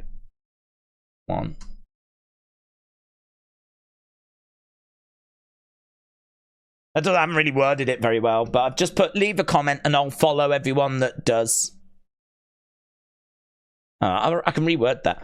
I'll follow everyone that leaves a comment below. Right. Here, look. So I'll follow everyone that leaves a comment below. I've tweeted that out, and I will follow everyone that leaves a comment on that thing. I mean, hopefully I should be anyway. But the reason why I've done that is because you can leave a comment on that. And if you follow everyone that leaves a comment, and, you know, 100 people do that, well, then everyone's numbers will get boosted by 100, won't they? Yeah? Is that a way of doing it? I mean, I'm trying here. So we can try and do that. Everyone that leaves a comment on that, try and follow them, because everyone's numbers will get boosted then. And it's not... the good thing is that it won't just be random people that are following, because you can do that, can't you? You can send a tweet like that and anyone could end up following it. But hopefully this way it'll be people in the community. Hopefully this way it'll be people that are interested in wrestling and interested in Nightbirds, and that'll probably help You know, just give a little boost. So engage that. If you don't get anyone engaging with it, I'm not bothered. But I'll still make sure I'm following anyone that leaves a comment there. And I'll probably have a look back on that, say Sunday after it's had a few days. And I would say do the same if you get a chance. Have a look and follow everyone there. And then that way, if you've left a comment, hopefully people have done the same for you. So if nothing else, you know, you might see a little boost of 20, 30. Might be even more, mightn't it? I don't know. Be lovely if it is. Right, we are live with Smackdown. And we just got a video package at the moment. Coastmaniac said, wow, we have got to it. No, brilliant. Oh my God, you're the best, man. You lot are the best. Oh, and that, oh God, I've actually got a good warm feeling for a second. I didn't know I had a heart. I think I've got a heart. Oh, that's good, isn't it? Oh, I feel like we might actually be faces, you know. I always thought that for this time, I thought we were heels.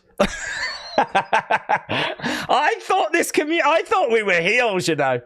I thought we were like NWO. Turns out we're lovely. We're like Spirit Squad. It's amazing.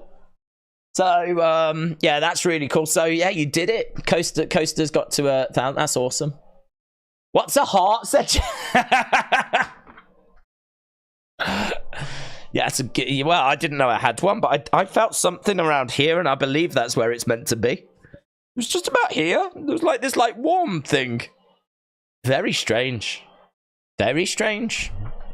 I mean, not addictive. Don't get me wrong. I'm not looking to do it again, but lovely that I felt that. Lovely that I've had that experience at least once in my life. So there we go. Big thank you to everyone that did that. It's really cool. Rick Wilmot said, let's see if the QR is earlier than last week. Keep up the good work, Days. I'm convinced that there is something in the timing, unless I'm getting too into this. No, Rick, honestly, I think you appreciate the support, but I think you are right. I think there could be something in the timing. I mean, they have the option to drop this really anytime they want. I think there is always a reason to do it at the time it gets dropped. That reason might be that they think it causes the least amount of distraction. That this is actually the segment that is the best segment to drop it in, you know? So it may just be that, but even that is a reason. There will be a reason as to why they drop it when they drop it.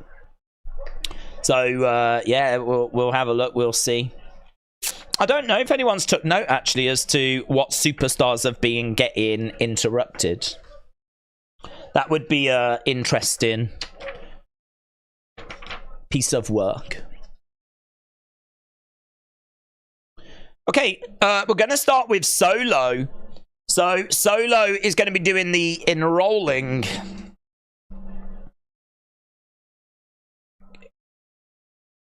Let's go. Solo Sikoa making his way down with Tama Tonga and Tonga Loa.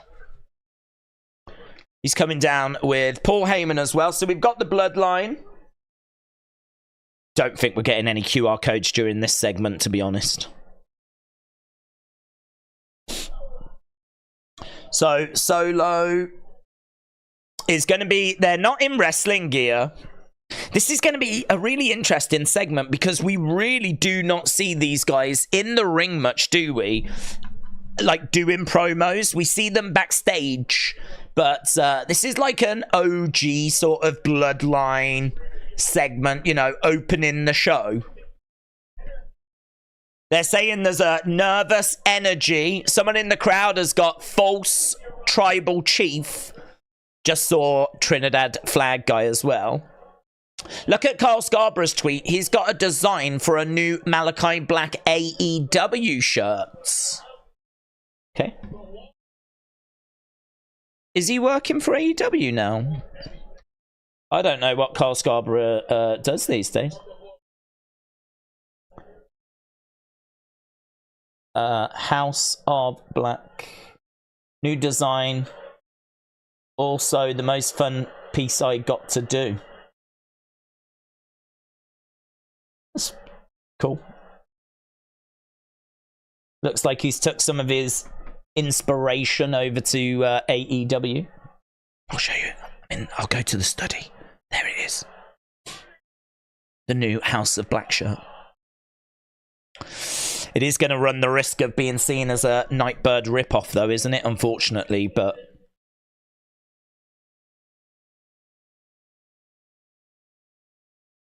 I need to set the record straight.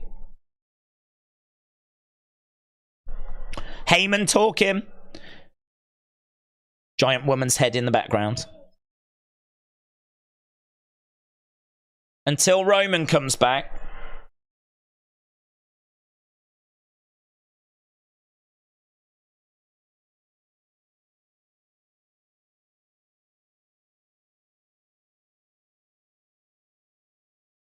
Until Roman comes back, Solo sits at the head of the table. Is there a Prime logo, said Blaze Jones? No, they only tend to do that for... We want Roman chants. Only do that for PLEs. Right, that has started We Want Roman chants.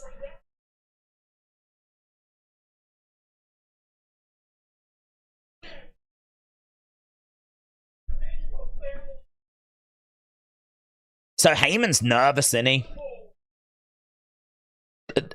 A double proclamation?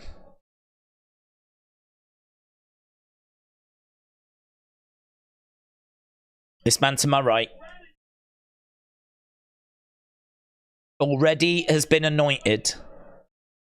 Booze for Tama Tonga. Booze for Tama Tonga.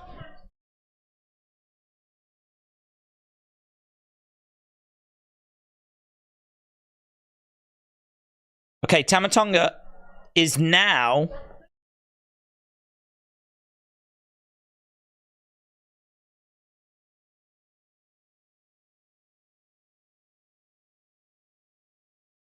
So, Tama Tonga is the right-hand man. The right-hand man.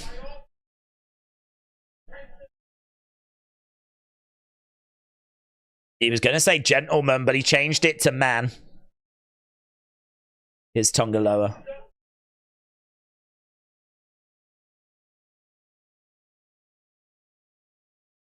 We want Roman chants again.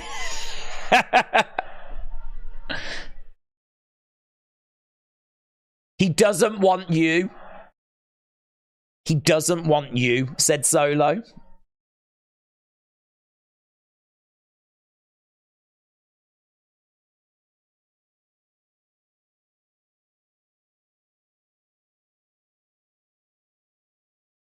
Right.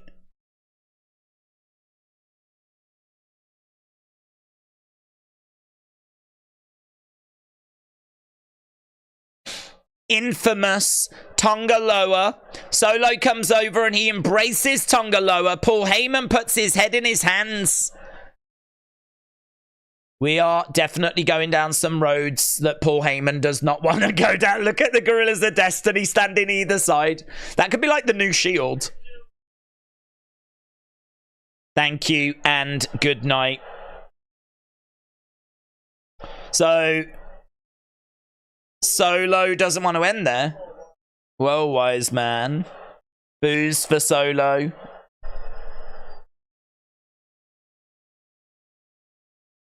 Aren't you forgetting something?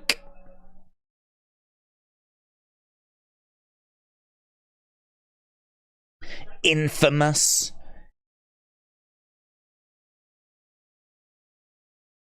Why are they chanting him? Solo sucks. Solo sucks.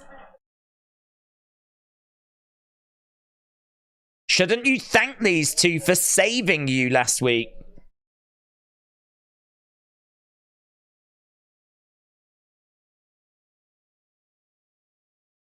Thank you for saving me from Kevin Owens last week.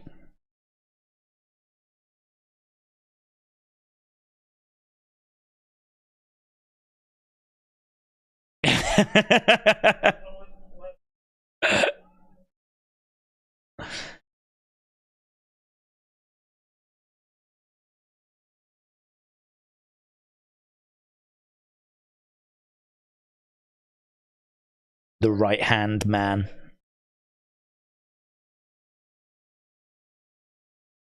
I think they're doing a really good job.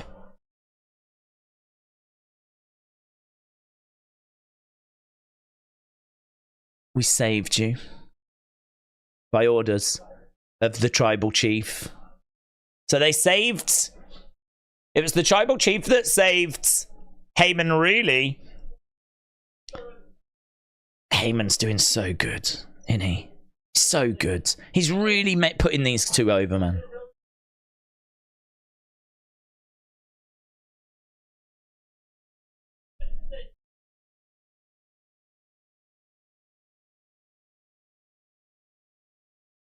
Also, I've been hearing...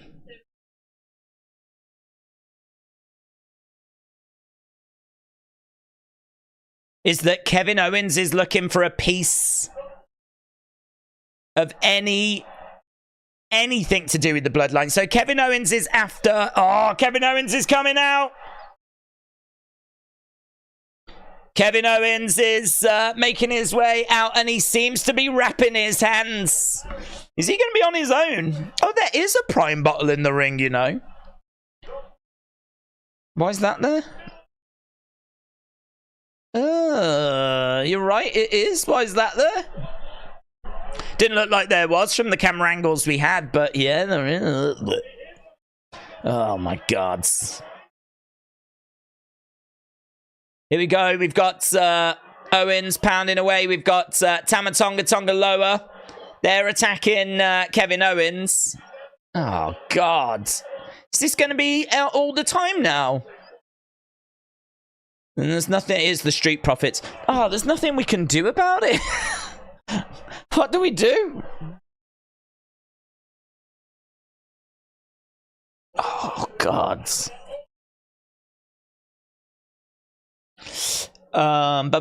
He said his name. KO's shoes are hilarious. They're bright yellow, aren't they?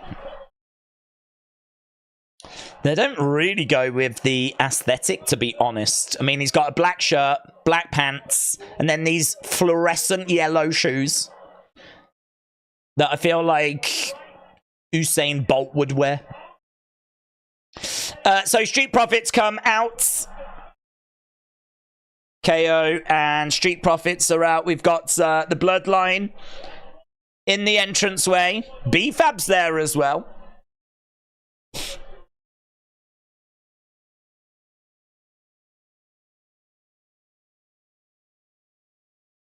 Street Profits in the ring. Oh, there's Louisville Nightmare. Louisville Nightmare. Special American Nightmare shirt. Has he been doing that? Have we been getting him changing? I don't think he has he? Changing the location that he's at on his shirts. Here's Jade and Bianca. Don't know about you, just constantly scanning the flipping backgrounds. I can't say I've seen anything at the moment. But constantly having a little scan in the background this Sunday. Don't forget, we'll be live for that. No stage, no Prime logo. Yay, I love WWE. At least the product isn't bad, says Willow. No stage and Pride logo on the ring. What do we mean? Are we talking about NXT? They don't have it, do they? God, you're right. It makes them so good. No wonder their ratings are up. They haven't got a flipping Prime logo. The underwhelming Cody story is going to continue, said Justin. Cody and his spiritual father, Andre. Andre in the background. Where has Bobby been? Oh, that's a good point, actually. I don't know. Feels like it's been only Street Profits and B-Fab for some time. It does, doesn't it? Mitchell said, I just can't get over KO shoes.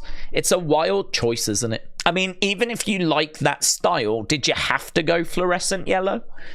Did you have to? George Mann said, do you believe in Joe Hendry? I personally don't, because I don't watch TNA. So it's not something that I'm engaged with. But definitely on my homepage on X, there appears to be plenty of people that do. But it's not something that is in my world. Let's put it that way. I am a fully fledged, fully signed up E-drone. So I'm king of the E-drones, yeah. Self-appointed tribal chief of the E-drones. So Joe Hendry is dead to me. If he comes into NXT and starts doing stuff in NXT, then he'll get on my radar. But right now, I don't even know who that boomer is. Macarai said, Days, when do we think that Roman returns before SummerSlam? Are we going to set up Solo against Roman? Well, it's a weird one, this, because I think we all thought that Roman Rock was going to be WrestleMania. But people are saying that it's not until WrestleMania 42. It's not WrestleMania 41, it's going to be WrestleMania 42. So, it's a bit weird, to be honest. It's a bit strange, because how long are we going to tell this story for? How long is this feud going to last? Are we going to have Roman come back and go straight after Solo? Or are we going to do a bit of a period where Roman comes back and we're going to actually get Roman kind of working with Solo, but there's going to be a bit of like tension, you know? Is it going to be a case that we're just going to try and get by with a broken bloodline? Like, you know, maybe Roman doesn't quite trust what Solo's doing, but he can't lose Solo because then he's on his own. So we've got these new members and he can have a word with Solo, and Solo could like be seemingly on board, but it's quite clear he isn't. Like, I wonder if we do that for a bit and then it actually explodes next year. So we don't actually get the breakup this year. It all kicks off next year and then ends with Rock Roman at WrestleMania 42. That means we do a full year of like feuds and bloodline, but actually the two leaders of the bloodlines don't face until WrestleMania 42. So I don't know how early you pull the trigger, because the timelines seem a bit crazy to me. It seems a bit crazy that we've got to try and get through to WrestleMania, not WrestleMania 41, WrestleMania 42. That's in 2026. That's what I heard. That's what the rumor is. Apparently next year is Cody Rock, and the year after that is Rock versus Roman. So I can only think that's where it ends. I can only think that's the last kind of moment. That's the end thing. But then that means the story will be told next year. So that means we got to get to next year. That means when Roman comes back, perhaps we don't get this big falling out straight away. I don't know. It's tricky, isn't it? Spartan said, Days, apparently it's going to be the same arena as the Bray tribute show last year. All right. What, Corpus Christi? That's cool. There's lots of connections being found with Corpus Christi. I didn't know that one. Sis said, I'm gonna take... Oh, hello. Where are you going? Are you trying to leave? You better make this 6-man tag match. Do you understand?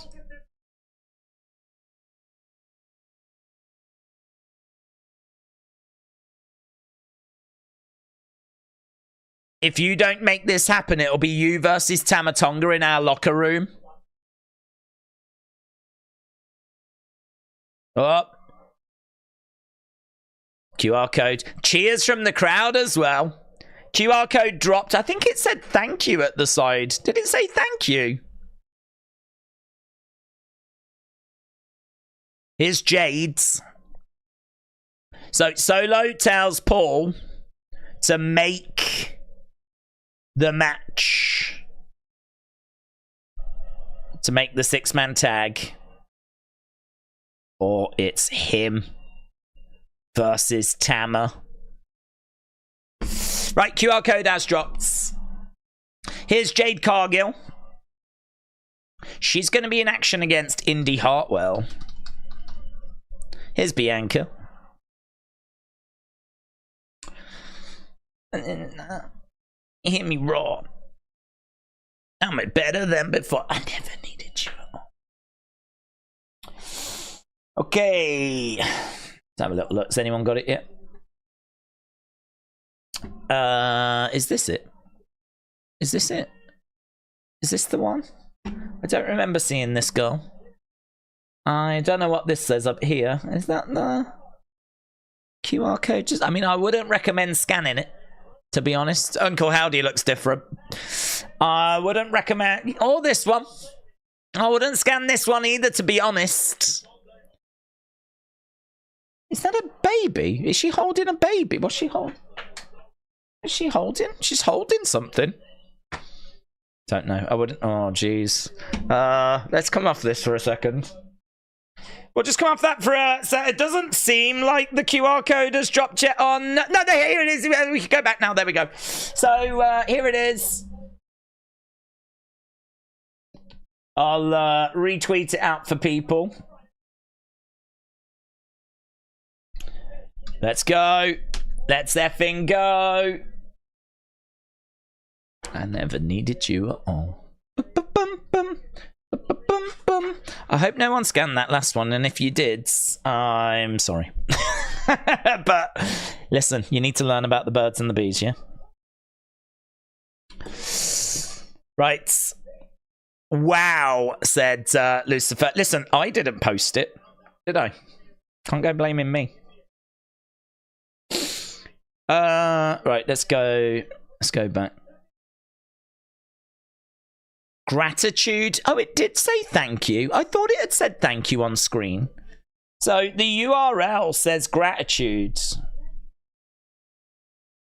Gods. Uncle Howdy, he's angry. He's thanking us.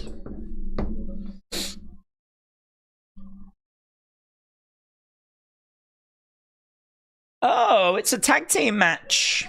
So it was going to be one-on-one. Choice. Oh, I did so well. There it is. Look.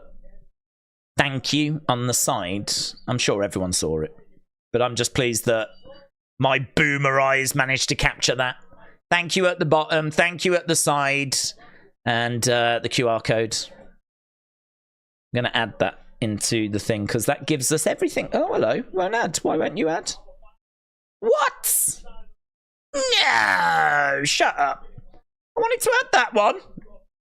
I want one that says thank. No, stop giving me that. I want the thank you. Oh my God, what is this account? Why is there so many of them? Is that the one that's been deleted? Where's, I just want the word thank you. I want, because I need it for the folder. Oh my God, you shut up. Oh, hello, what's this? Here's the next QR code for those that don't want to scan. Yeah, but I want the word thank you. Oh, I'm missing out on the investigation because of these women. Can I get a screen? I wonder if I could get a screen grab of it. Can I get a screen grab? Can I get a screen grab before it gets deleted? Where was it? Oh, is that it? Will that work? It's a wise choice. That got thank... Yeah. Yeah, that's got it. Oh, and it works. Let's go. Let's go. That'll do. QR codes. Lovely. Right. Lovely. Haven't even done anything yet. Jeez. Right. Tag team action is going to continue. Bianca and Jade's. Days, any chance Bo could take over the Fiend? We spoke about that actually on the second channel. I do have a second channel which is used for reviews and opinion videos, and I asked that question yesterday. Will the Fiend come back? Some really good conversation, so I'd say check that out. I mean, spoiler, I think there's a chance, yes. But there was very interesting feedback to that topic. Okay, so we've got that, and then it brings you to this here, right? What's happening in the Jade match? We are at commercial break. Now, is there like a hidden word or anything here? I always find it hard to find them on a phone. Doesn't feel like there is. Gratitude note. Oh my God, there's a whole thing to read. Oh, Jesus. What's up? What's up with this boomer? Oh my god. Right, guys, let's go back over. Let's see what this boomer's got to say. Does this do anything? No. Gratitude notepads. What happens if I click that? Ooh, who is to blame? Ooh, oh, I don't think so. How rude! How rude! Oh my god! Remember, capitulate, prepare. Where's this come from? No! Jesus, they are absolutely determined to flipping get this stream shut down. Honestly. Gee, we can't go playing the intro. Oh my god. Hey, you just press things and all these things happen? There might be something hidden in that, to be honest with you. Need to have a little look through. Lantern. People. Boomers. Together. Jesus. Alright, okay, here we go. Let's play this bit, I think. Are we alright now? Oh, God, WWE. Think about me, would you? Forever. Okay. Together. I have shown you signs and wonders, yet you do not believe. Didn't we have this the other day? Isn't this the same as what we had on Raw Talk?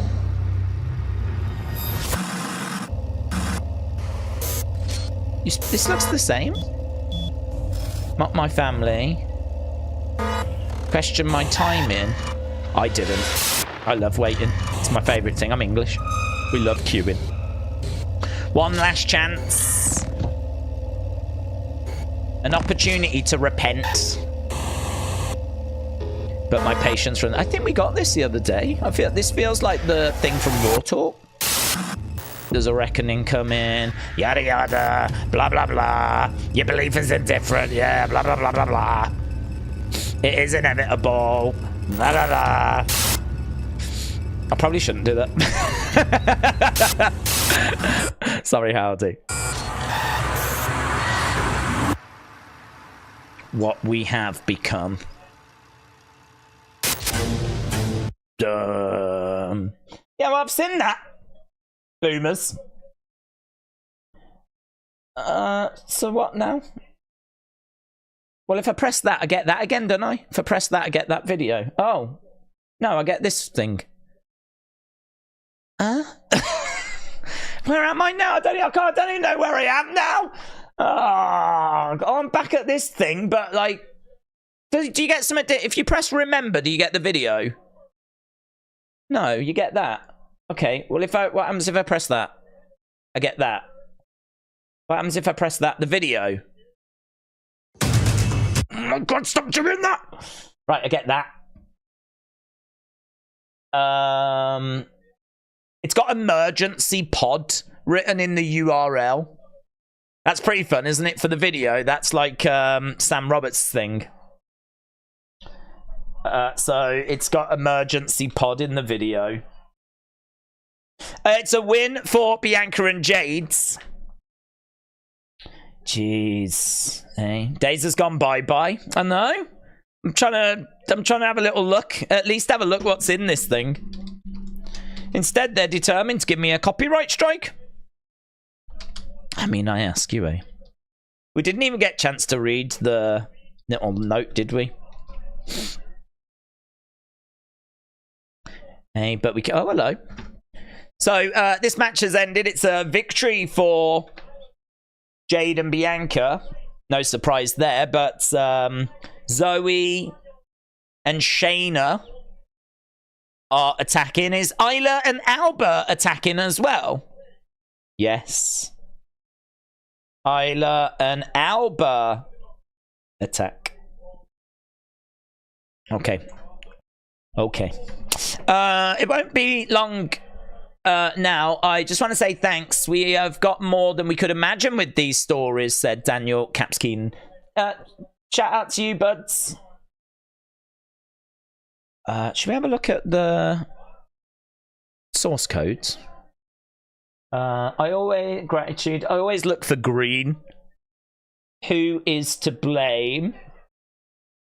I don't know that there's anything in there that's jumping out to me. I always look for green, which might be the wrong thing to do. But to get to that on a PC, you just press Control and U, and then you get all the source code stuff. But yeah, I can't see anything there. I do like the fact that that's called emergency pods, and then we've got things we've seen before. Okay, we've seen what that is. It blames us, doesn't it? Okay, so what does this say? Hello, hello. For now, I'm not speaking to them. I intend this for you. Oh, so that means that he's been speaking to them before. Here's Cody backstage. He's pacing back and forth, punching himself in the face. Here's Nick Aldis. I know how you feel. I got played too.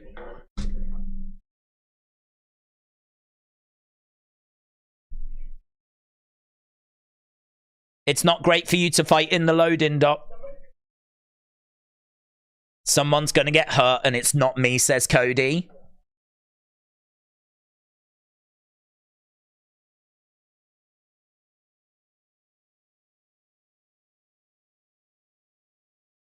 This is between me and AJ. Oh, this is like, okay.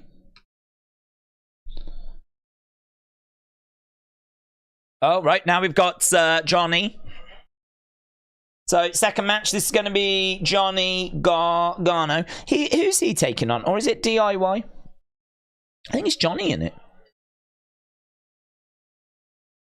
But I forget who he's facing. Okay, let's get back to the note whilst they're doing entrances. Hello, hello. For now, I'm not speaking to them. Oh, fallen out, have we? I intend this for you. You helped him find his way and you guided him back home. Bray? You found him so that I could open his eyes. Bray. A new journey began. Bray. But we never knew how long a journey... We never know how long a journey will last.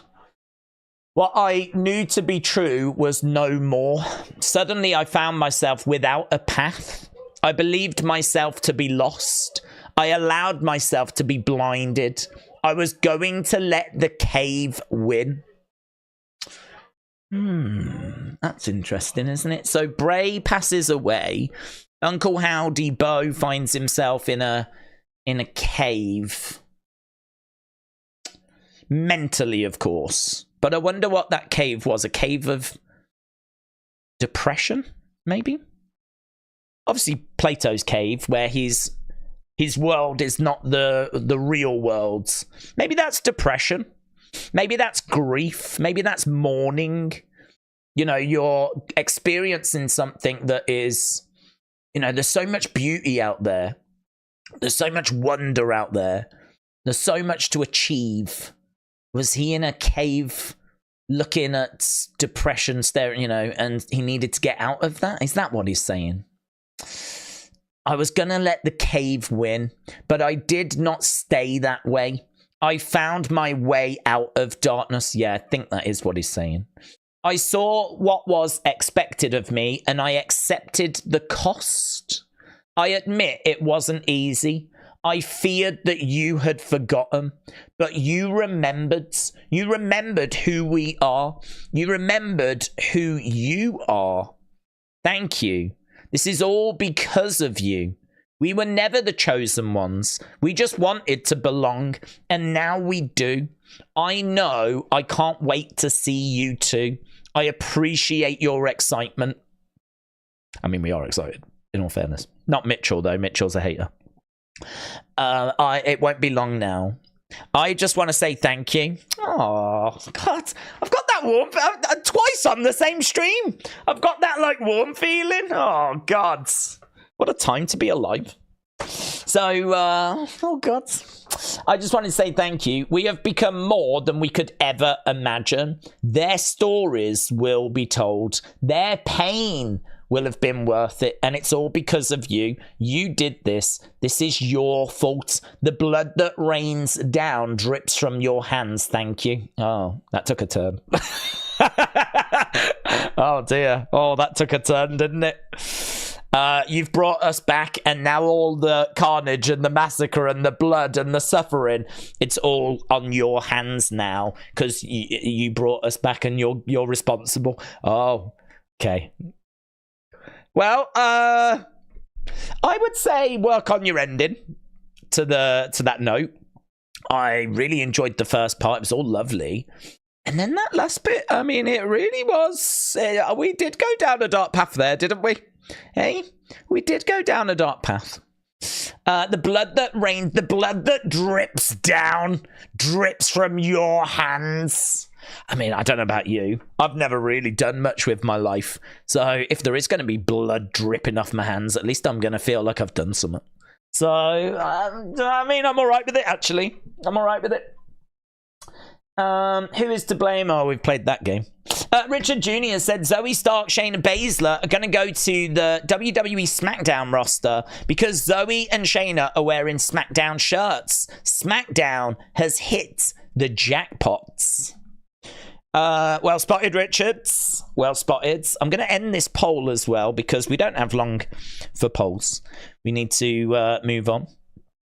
So 64%, 14%, 13%, and 7%. So 93% good for that first match. So, okay. We're still at commercial. Oh, I think we're just coming back from commercial break. Right, okay, so what have we been finding then? I don't know if we found everything that's hidden on there, but I feel like we've had a little journey, haven't we? Had a little journey there. So we've got that message. People saying we want Roman. Doesn't feel, and I could be wrong. It doesn't feel like the deepest QR code, but there's probably links that I've not found yet. Okay, is that Sarah Schreiber? Here's Apollo. Oh, who's attacked him? Oh, Angel Amber. Oh, attacking Apollo. So someone saying there's a video attached to the message, but I don't know if it's true. Oh, we've found a video, but it's only the same video from the other day by the looks of it. Apollo is attacked backstage.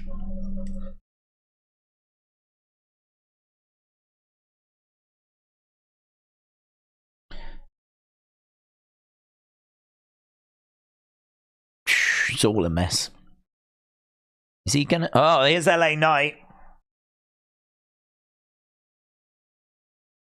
LA Knight bumps into Aldis. Where is he, says Aldis.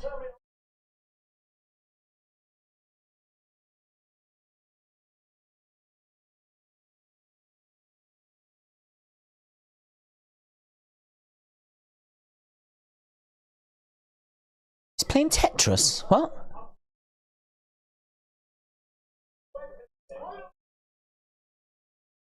Carmelo.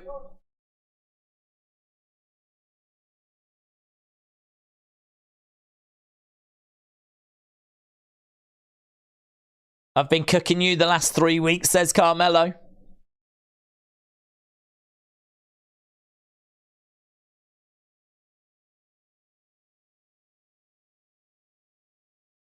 Carmelo Logan tonight.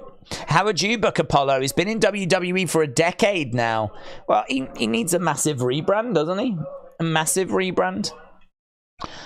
I think I'd put him in a tag team, to be honest with you. At this point, I think I'd put him in a tag team. Put him with a partner. See if I can get a bit of a gimmick. See if I can get a bit of something going. And then if I can get that team over, I might be able to launch him into like a singles run. But I think at this point, as a quick fix, partner him up with somebody and put him in a tag team, give him a cool name, try and give him good entrance music, good gimmick, and see if I can get somewhere with that. Because 10 years of trying to push him as a solo star ain't really got us anywhere, has it? If you click on the word "who is to blame," something is hidden. Well, I think we clicked on that, didn't we? And didn't we end up getting video?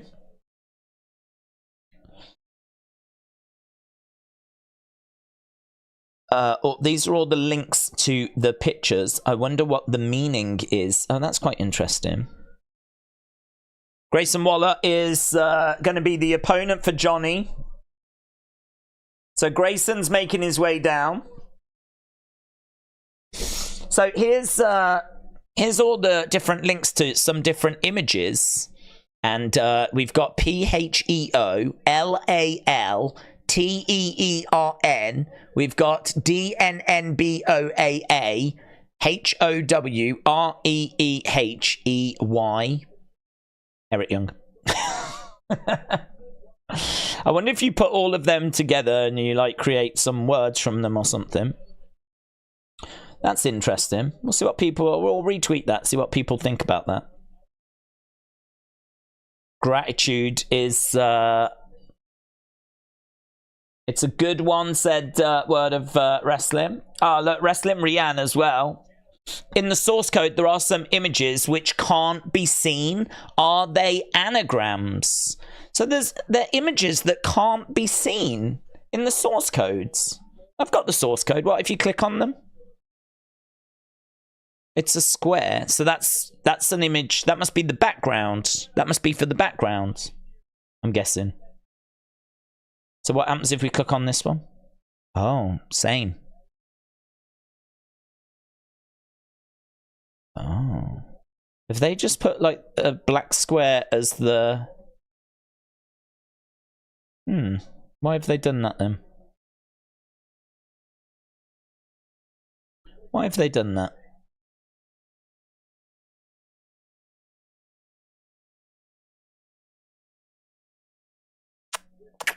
It's interesting. That is interesting. Matthew, shout out to you. Abandon all hope. Oh, is that what it works out as? If you put it together, it says abandon all hope, does it? If you write it all down together, it says abandon all hope. That is hope. Oh, that's clever. That's clever. Erase your minds. So you put all those letters in an unscrambler and it comes back with abandon all hope, or you can get that from it.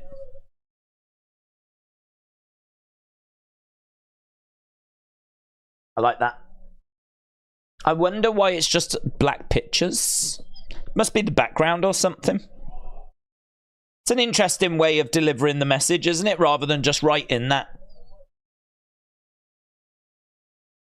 That was obviously on the door of the funhouse. Okay, we are at commercial break at the moment. We have got a match underway, and it is Grayson taking on Johnny Gargano. WWE have messed up Johnny and Tomato. Johnny and Tomato, my favourite sandwich.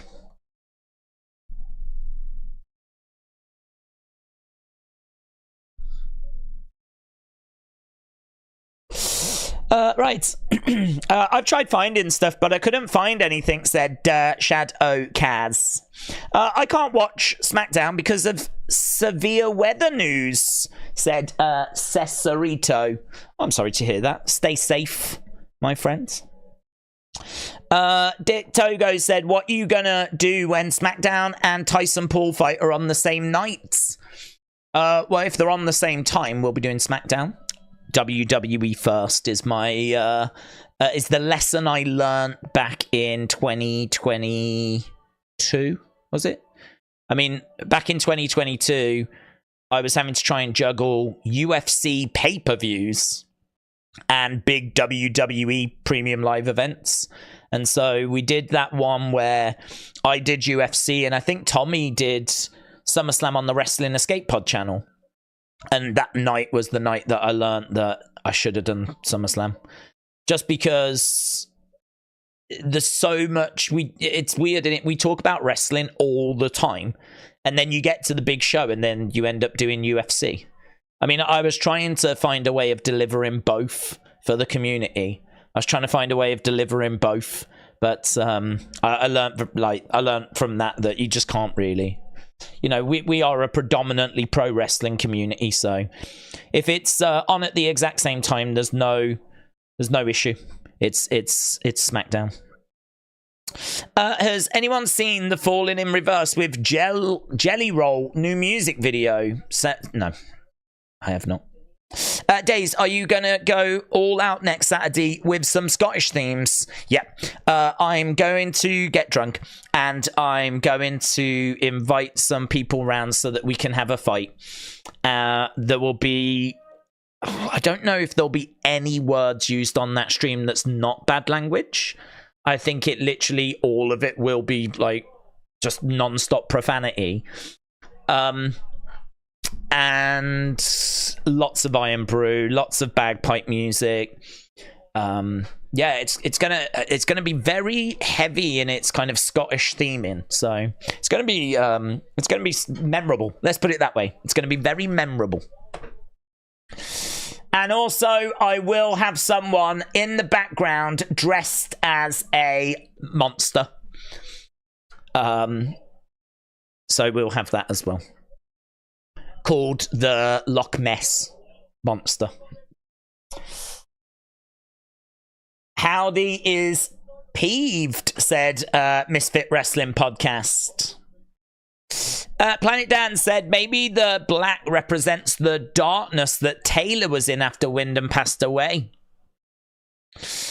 James said, you just described every day of my life. Oh, James, if you turned out to be Scottish, I really wouldn't be surprised. That would make so much sense if you think about it. Doesn't it? It does make a lot of sense. Days, we aren't all ginger haired, by the way. Well, I didn't say that, did I? I didn't actually include ginger because I've seen Billy Connolly, and he wasn't ginger. So, but he did wear a kilt quite a bit. Same with Sean Connery as well. So I think the ginger thing is a really disgusting stereotype. I'm actually quite angry at the fact that a lot of people think that everyone in Scotland is ginger. I think that's disgusting. It's borderline racist. Yes, you are all drunk, right? Yes, you are all violent. We know that. I've never seen or met a Scottish person that doesn't, have those attributes. But I think to say that everyone in Scotland is ginger is quite offensive, actually. So, no, I would not go to those levels because I don't want to get cancelled. You have to be very careful when you're on the internet. You know, everything you say can be taken out of context. Everything you say can be spun. But, no, it is true. The Scottish people are truly awful. Awful people. Andrew said, this clue ties Nightbird in with White Rabbit. Who killed the world? This is your fault. The blood will drop from your hands. Well, I mean, I'm looking forward to it. Bring it on, that's what I say. If he thinks that I'm gonna be upset about that, then he doesn't know me very well, does he? Days, the QR code said, abandon all hope ye that enters here, said MXXS. Shout out to you, my friend. Chris said, I'm Scottish, I ain't ginger. And Days, I don't like fighting. We're not all bad, you know. Chris, you're one of the good ones. I have heard about you. You're one of those mythical... You're one of those mythical Scottish people that I have heard about. Never seen. But God bless you, my friend. God bless you. It's all banter. It's all bants. Irish Neep said, I'm just waiting for the Fire Wyatt 6 merch. Wrestle with Andy said, who's the most famous Scottish person? Oh, it's a win for Grayson Waller.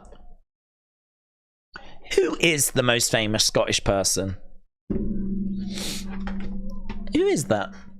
Sean Connery? He's got to be up there. J.K. Rowling?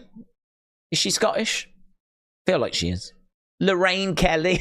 I feel like Lorraine Kelly is well known in... Lorraine Kelly is well known in the UK, but probably not outside the UK. It's got to be Connery in it. William Wallace is pretty famous. Some people might say William Wallace. The Braveheart man. He'd Mel Gibson. He'd probably win. Sean Connery, he's pretty famous. Groundskeeper Willie, yes, he'd get votes. Groundskeeper Willie would get votes. You're absolutely right. Maybe in wrestling, Drew McIntyre would get some shouts. Andy Murray, would he get some mentions? Okay, here's security. They've approached Cody. Cody Rhodes, Cody Rhodes, Cody Rhodes.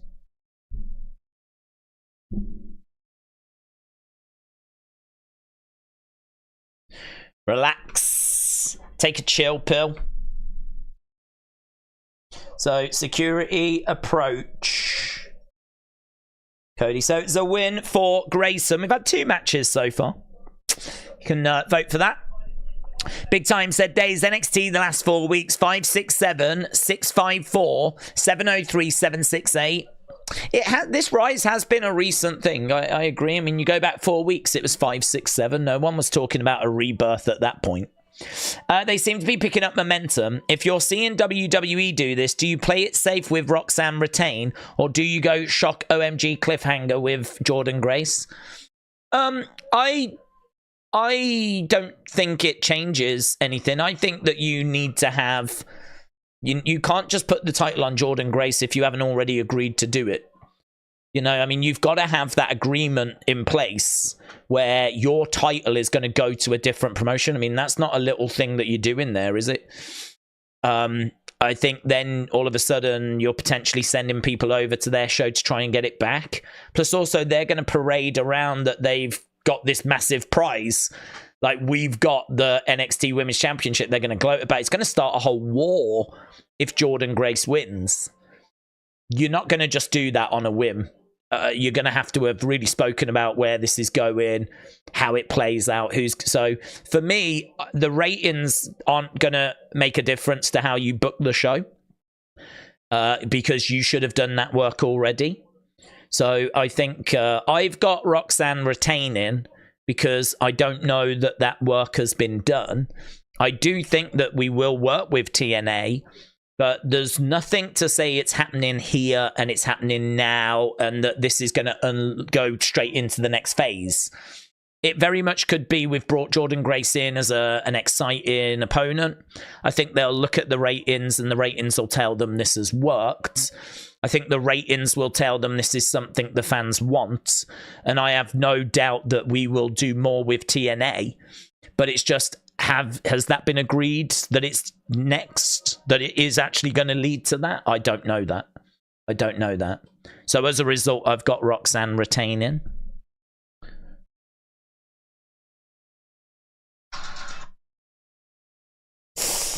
Is there anything that we've missed on the QR code? Because this seems really simple, doesn't it? This all seems a bit straightforward this week. What's all this about? Scan the QR code now. Clash at the castle.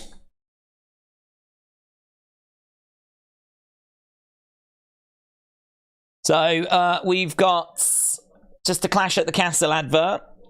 Black pictures. Damian McQueen meaning on Roosman. I'm good on this. Roman Reigns just anesthesia. I have no idea what that means. Who do you think will win Money in the Bank? Logan Paul is at a Tetris World Championship. This is not a drill. Logan Paul has gone to a Tetris World Championship. I think Jay Uso's got to be the front runner, Douglas. Edward, hello. Said, I hope you're well and the family is safe.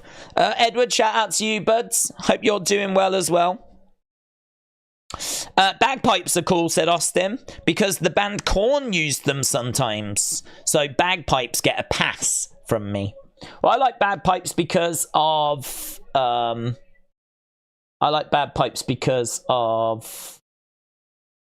just looking at this picture. Rowdy Roddy Piper. It's interesting, isn't it?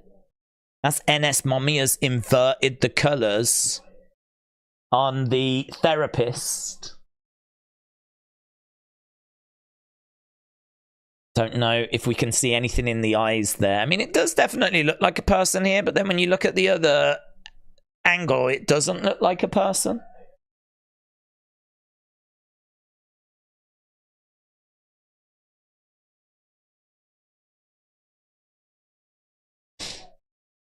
AJ has arrived.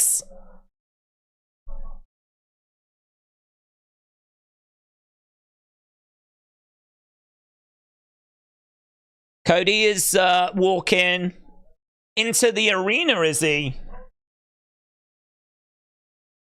AJ arrives. Cody can't get to him. Heads to the ring. So Cody is coming out. Cody Rhodes making his way to the ring. Let's see what Cody's got to say. We're 3 minutes away from the halfway point. He's in the ring. He's grabbed a microphone. If you click the ROM122B video on the Space Jam menu, ROM122. Have they added a new video? Have they? ROM122B.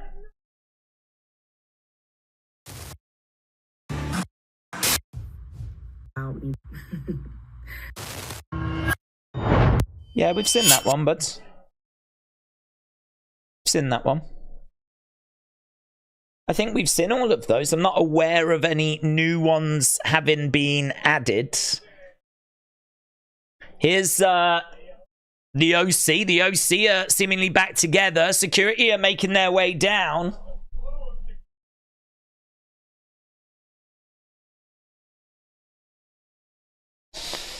Days, who do you think will be a celebrity guest for Clash?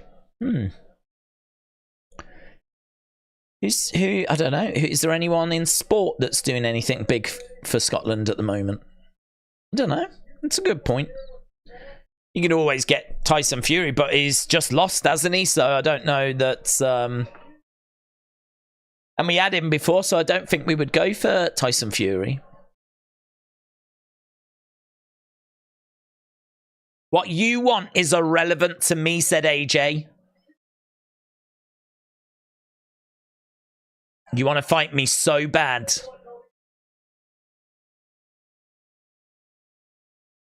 Give me what I want. Give me what I want. AJ sucks. AJ sucks is the chant.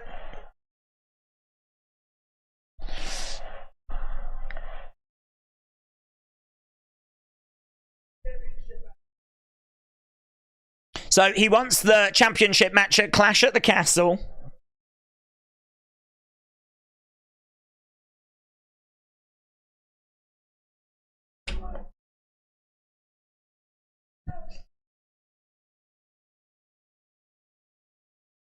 Cody's going to defend the championship against AJ Styles at Clash at the Castle.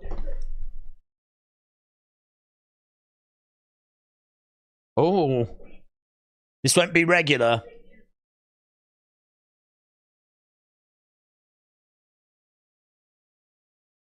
I Quit match. I Quit match, Cody versus AJ in an I Quit. Well, I don't like that. I can't see Cody saying I quit. He could pass out, of course. But I certainly can't see... I don't like that stipulation. All of a sudden, my little doubt has gone out the window now. There ain't no way Cody says I quit. No way. I don't think that's a good stipulation. I really don't. Retirement match. Well, even that, I mean, if it was a retirement match, there's no way Cody would lose that. I was thinking bull rope match. That's what I was expecting him to announce, because that's obviously synonymous with the Rhodes family. I quit. I just don't think there's... Cody ain't going to quit. He may pass out. He may pass out, but even that seems unlikely. I wanted Glasgow Street Fight, said Scottish Nightmare. That would have been good. That'd have been good. That's the kind of match they would do for a house show, though. I could see him like, guys, we've got the champion Cody defending tonight in a Glasgow street. And then when they go to Birmingham, it's a Birmingham street. And when they go to Leeds, in a Leeds street fight.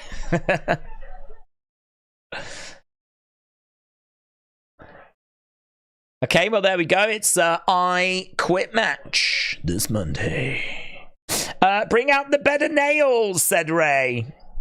Mr. Canuck said AJ will use a recording of Cody saying I quit like The Rock did to Mankind. Willow Production says I quit match in WWE 2K25 confirmed. Sis said I wonder how good is the health coverage for WWE ring security. Probably not as good as it should be. Coastmaniac said, I've sent you a DM. When you get chance, can you take a look? Sure. Sure. I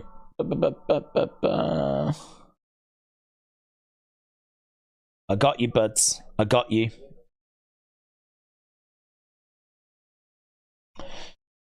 If you're gonna wear a kilt, just make sure you don't flash us your Loch Ness Monster. Planet Dan said, shout out to you.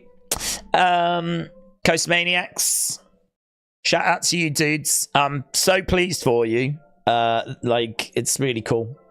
Like, the fact that, you know, we can just help you get over the line. That's all it is, you know.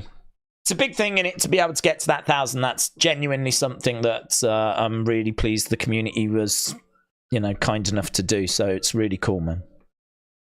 Mitchell said the amount of hate I get for defending my boy AJ. It's not just that, Mitchell. Honestly, I mean, I've never known someone get the amount of hate you get, and it's for so many different reasons as well. It is amazing. So Mitchell said the amount of hate that I get for defending my boy AJ is atrocious. You should all be ashamed of yourselves. But even that comment's going to get hate now. People are going to hate on the comment that you just made. I mean, it just never ends. Mitchell, it never ends. Honestly. I think we all need to just take a break, have a breath. Yeah. First person to blow a bagpipe wins. Bagpipe on a pole match. Oh my god. We should definitely be doing that. Plot twist, AJ Styles lose and ends up in AEW. Oh, come on. Come on, we can't do that. You'd just retire, wouldn't you? I mean, in all fairness, you could probably get a nice payday. Halftime scores, said Mike. Oh, we haven't done that in forever, have we? We have not done that in forever. Hey, I'm more interested in flipping where we are at the moment with I'm more interested in where we are with this QR code. We don't seem to have much to get our teeth into with this one.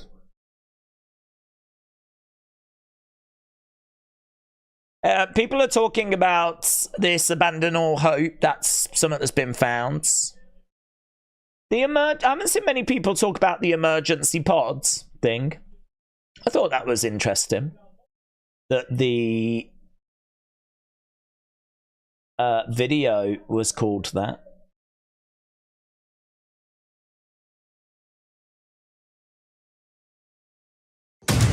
Oh my god, stop playing. Maybe that was, I don't know, maybe that was one from the other day and I didn't see it from the other day and I'm just catching it now, maybe. No, because that video was played on Raw Talk, so there was no way of seeing what the URL was. Has anyone, I know some that, oh no, I was going to say, has anyone tried to save the file and see if there's anything in the tags? Is there a picture that we can try and save? And will there be anything in the tags, maybe? Just seems really straight. Seems too straightforward. I don't like it. Seems a bit too easy, this one.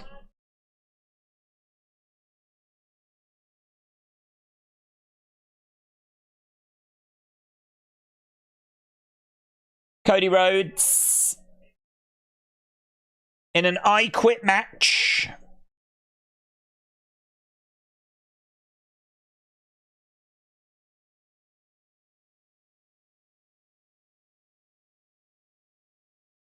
Here's Jade and Bianca. I'm just looking at tags.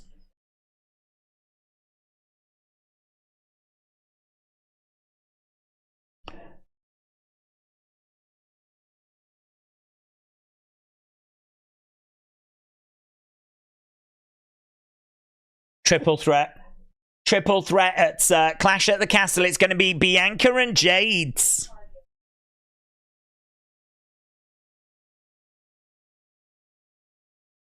So, confirmed triple threat. Days, I hope everyone is doing well, said Chappie5348. Doing good, buds. Just a bit perplexed. Just a bit confused by how straightforward this QR code has been. I really thought we'd missed like loads of stuff. But, oh, hello. Is that Laura Sanko?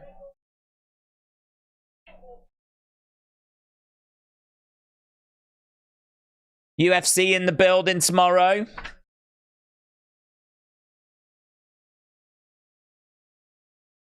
LA Knight making his way out. LA Knight. Okay, 15 all-time, 58% good, great, 20 bad, 5 good, 95% for Johnny Grayson. The match quality has really fallen, you know. We really do not get many great matches. I think we were really spoilt during King and Queen of the Ring. We're just not really getting to those levels. So, LA Knight against Carmelo. That's our next match. I'm just going through the files, and I'm just having a look at the properties. I've downloaded those pictures, but there's nothing in the tags. There's nothing in the tags that I can see. So, I don't think there's anything hidden.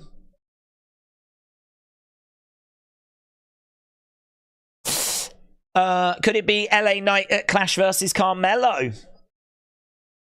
Well, we're getting that. We're getting that now. I mean, maybe we could end up getting. Could end up getting that again.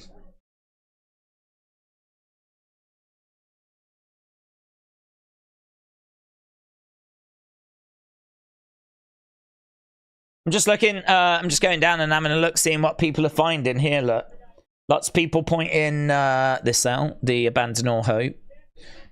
There's no way Rhea posted this. Well, I'm focused on QR code at the moment. If you click X, then it says who's to blame. Click on the words and it plays the video. That is true. That is what I wanted to find. Yes, thank you. I think I might have retweeted it already. I'm not sure. Abandon All Hope. Clever use of the anagram this week. Yes. But no one's seemingly finding anything else. What's up? Hey, Danny. Hope you're well, mate. What have we got? Oh, hello. Liv, Dirty Dom, Finn Balor. That is what's happening. Hi. Hey, Bubby. Hope you're well, mate. Wrestling Days, I'm a big fan. I've watched you ages. Sethy version, shout out to you, mate. Can you follow me? Yeah. Oh, I said I'd do that, didn't I? Yeets. Yo. Hey, Eric. How you doing, mate? Whoop to trick. Hello, Yeet. How you doing? Billy. I followed. Oh, that's good, actually. I wonder. Let's have a look, shall we? Did we get anywhere with that post? The follow. Is that 299 people that have done it? No. That's going to take ages. Can I just do that? Oh, right, yeah. Yeah. Oh, man, this is going to be a job, innit? But, well, if everyone does it, then are you going to double follow me? No wonder my flipping notifications have all blown up. If I've got to go one by one down here, I'm following everyone already so far. I do a pretty good job, I think, of like trying to follow people back. So far, mate, I'm all over this. LA Knight, I'm all over this, just like how LA Knight is all over look at this! All over Carmelo Hayes. Yeah, it probably take you about an hour to go down, but if everyone does this, then that will mean everyone's numbers gets boosted by 300. Or, well, probably not, because like me, I'm already following these people, so I can't refollow you. But if everyone else goes down and does this, oh my god, everyone's numbers going to get boosted. Oh, but I can't help anyone at the moment because I already follow everyone. Do I follow Mitchell? Oh my god, when did I do that? When did I make that mistake? Court of Wyndham. Bailey. Jay. Who's going to be... I'm going to keep going until I don't follow someone. Right? I'll stop then. But at the moment, Colton. No, I follow Colton. I really do try to follow people back. No, follow. Aaron, is it you? No, I follow Aaron. What the flip? Juan, follow Juan. Is it Jason? I follow Jason. Is it Chris? I follow Chris. Is it Brandon? I follow Brandon. Is it Kyle? I follow Kyle. Am I going to go through this whole flipping list and it ends up I just follow everyone? Hollywood Eric. Michael. Follow Michael. Jay Whitten. Follow Jay Whitten. Matt. I follow Matt. Jesus. Well, guys, I mean, hopefully I'm not the only one going down doing this. Do the same. And obviously then there's going to be... This is the community. What you're seeing here are people that have clearly heard me say on the stream, do this. So what you're seeing here is you're seeing people that are part of the community, basically. So you can follow them and they're all interested in the same thing as you, which I think is such a better way of doing it than just randomly following people. I'm literally following everyone, though. I can't find one person yet. This is mental. Roddy, come on. Someone. Come on, Matthew. Yes!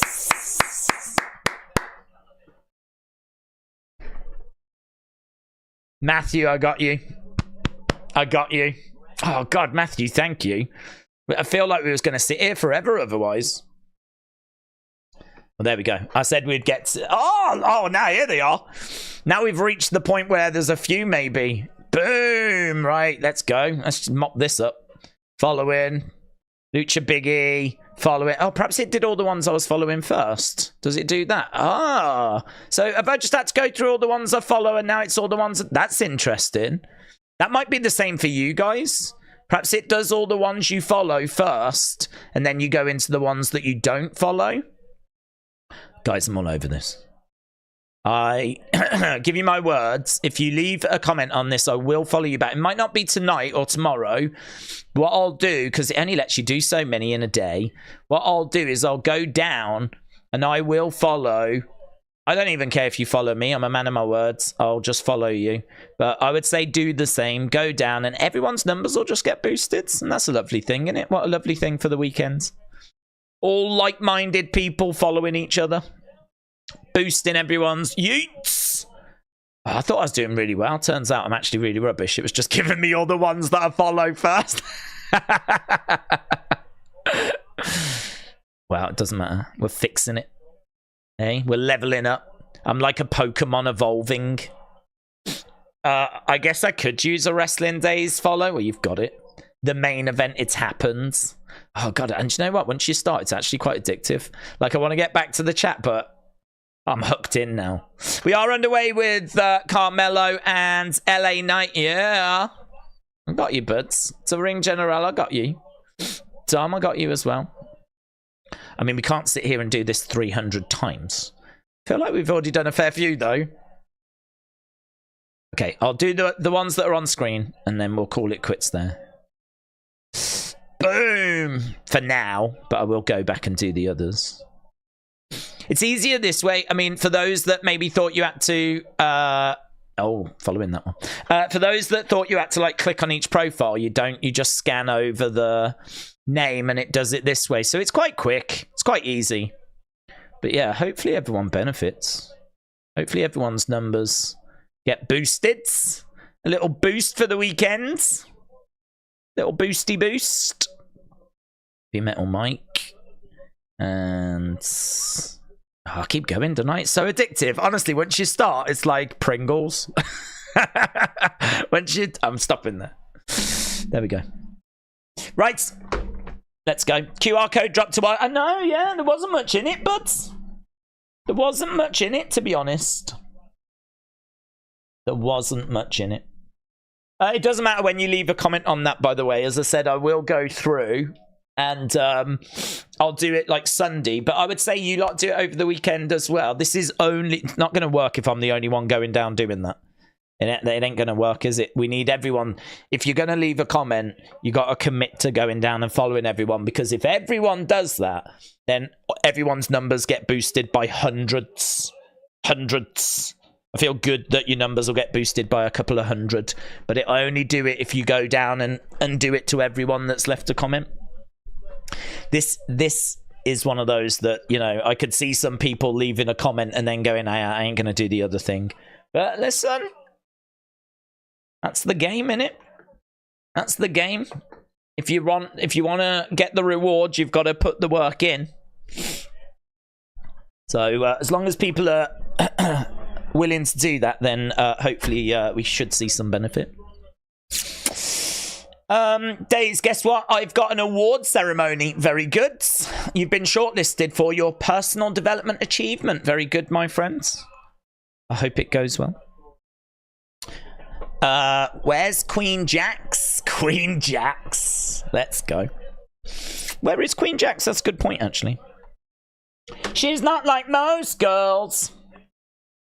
Right, here's LA Knight, and he's grabbing Carmelo. Roll up there by Carmelo. He's got a hold of the trunks. Lovely. Oh, lovely. Great work. So LA Knight picks up the victory. Reversal there for LA Knight. So we need to do a poll. Oh, God, it never stops. Where are we? We're 20. Oh, my God, it never stops. We're 20 minutes in. Oh, he's got Logan Paul.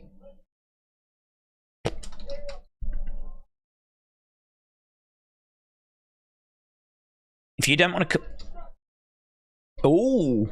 If you don't want to come to SmackDown, I'll bring SmackDown to you.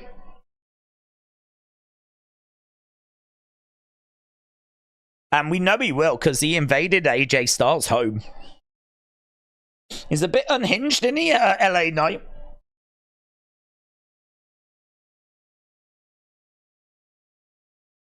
Ah, here's Queen Jax. Here's Tiffany.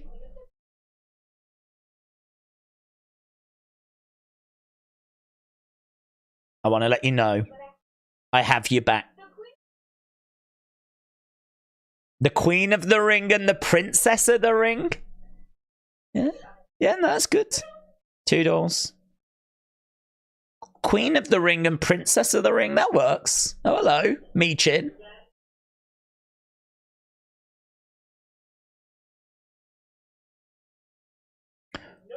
Oh, she threw a drink in Naya's face. Naya slipped over. She slipped over. Meechin threw a drink in Naya's face, so the liquid went on the floor. Naya ended up going as a result. God, brilliant. Brilliant. If I was Naya, I'd be like, where was the wet floor sign? I'm suing. Naya, literally, she just threw that drink on you. Yeah, but, you know, wet floor. Had an accident at work. So Queen, Nia, and Tiffany. I like the princess of the ring. Meechin. Throw. That'll be everywhere. Throws a drink at Nia. Nia slips. Oh my god. We need to find it. We need to find it right now. I need to relive that moment. Nia botch. People are saying Nia botch. It's not really. Is it? It's not really a botch, but oh, no one's put the clip up yet. We're dialed in. We're waiting. Yeah, look. I've got that. Nia Jax looking at Tiffany like this.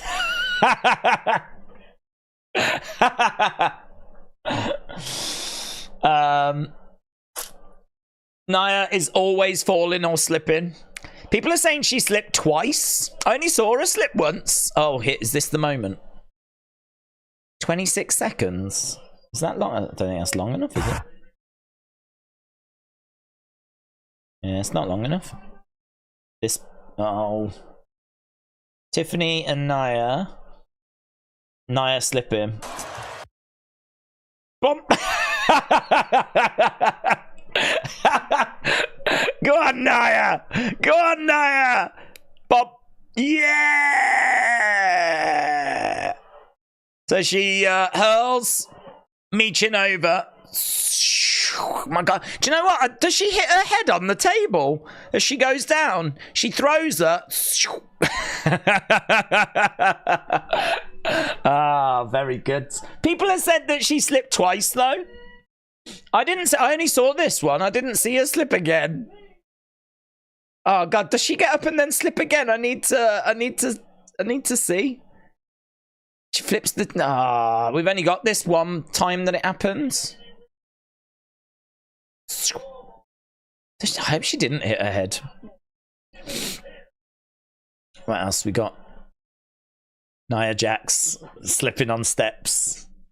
Oh, is this the full thing? We gotta be careful, obviously. Throws the drink. Oh my god, shot. Grabs her. Throws. Slips. Bang, smacks heads. Now, does she get up and slip again? People said she slipped twice. Table over. Oh, did she sort of slip again at the end? I think they just cut it off. Ah, it sort of looks like she does go for a second time again here. There. But it cuts it, so I don't know. Need a better clip than that, really. Has anyone got a better clip? 25 seconds. Did Nia just slip? She did. It's hilarious. It's not tightest worldwide level, but what we got here. Let's move forwards for horrible angle. Where are they watching their TV? Like over at the side. What's going on? Slips. Gets up. I'm like, why does everyone cut it off? Apparently she slips twice. Do better, internet. Do better. Well, there we go. Lol. Bailey coming in for a talk for 30 minutes. Walk the dog, make a pizza, go to the grocery. It's a bathroom break. Yeah, Bailey has made her way down to the ring. Looks like we're going to be getting some Bailey chatter. I'm still shocked about the QR code. Really thin. Really not much for people to get their teeth into. I mean, it's good. It's direct. It's, you know, clear. It's clean. But yeah, don't know. It's not what I was expecting. I wonder if we are just getting past the real mystery part of it. I don't know. Perhaps now they really want to be as clear and as, you know, as possible as we're kind of entering this final phase. I mean, it's a week on Monday. Week on Monday, they will make their debut. So perhaps it is just a case now of making sure that we kind of leave some of the cryptic stuff behind and we're just being as clear in our communication as possible. Russell Andy said she was paying tribute to the Bon Jovi album Slippery When Wet. Well, she did an excellent job.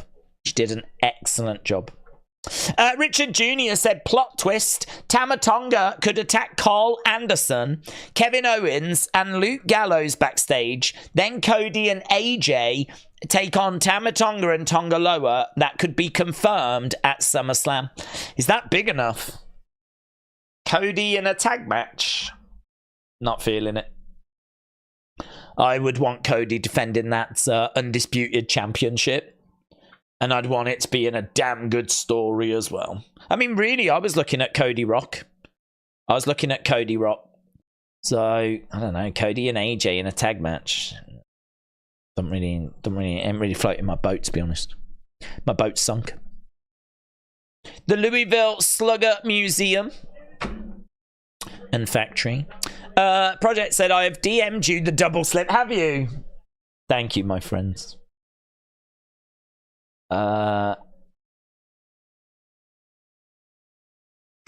Did you say you messaged me? Bless me. Bless me. Here we go.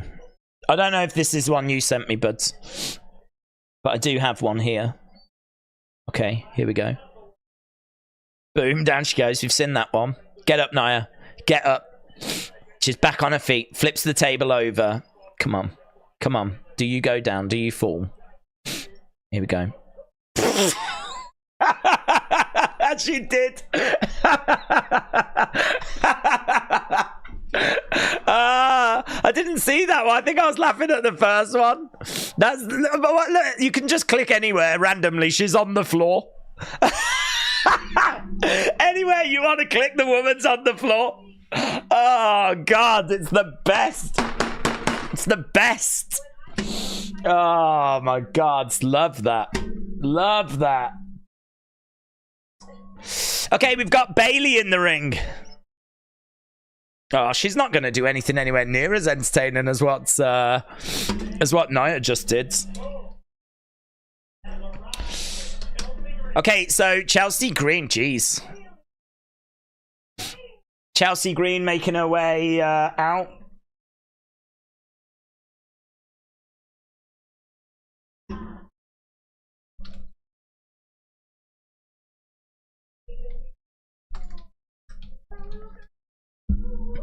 The only reason they're booing me is because this crowd is full of losers too, says Chelsea. You was a loser in Saudi Arabia, and you was a loser last week. Mitchell said it looks like the ref pushed her. Oh, God, that'd be even better. Do you think he saw she was wobbling and he was just like, it's now or never? Oh, God. So good. I remember beating you, says Bayley.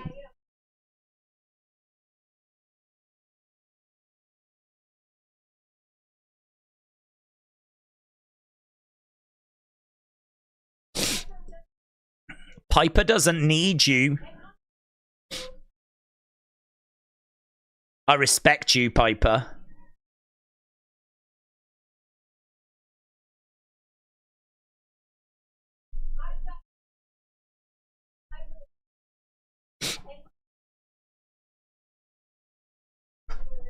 That's good. Bayley said, I saw you in the Mae Young Classic.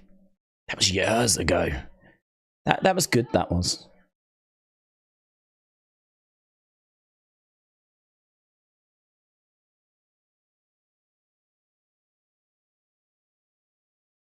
This is goodbye, Bayley.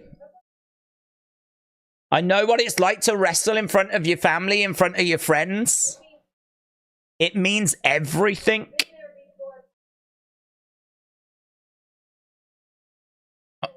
I've been there before, and I've lost in front of everyone that I love.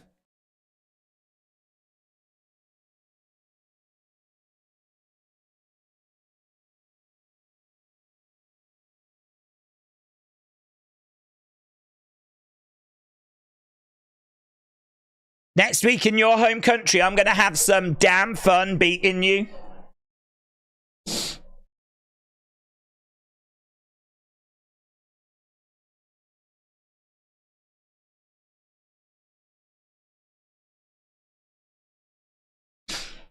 Piper stepping into the ring.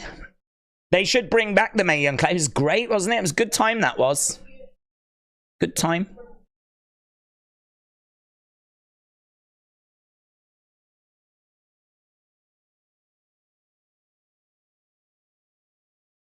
You know nothing about... You don't know me! You don't know me! You know me! We need to do the Marina Shafir promo. Odin's son said, I wish I was that floor. Naya can slip and fall on me anytime. Oh, hello, it's getting a bit hot in here. Mitchell may be a pervert. Is he? Are you, Mitchell? Mitchell may be a pervert, but I am a provert. Oh, very good. Very good. Mitchell, I didn't know Mitchell was a pervert. Mitchell's a good egg. Mitchell's a good egg. He could be a pervert, but he's a good egg. But look at it. Odin's son's a provert. Not, this ain't amateur hour. Not an amvert. You're a provert. Love it.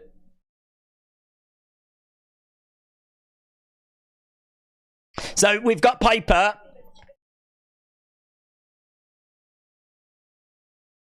You can respect me all you like, but it won't stop me from drilling your head into the mat. Chelsea's loving it in the background. Chelsea's like...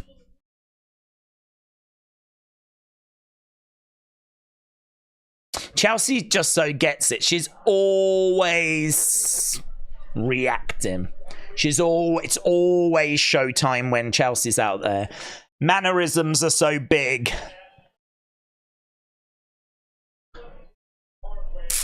Bailey holding up that women's championship.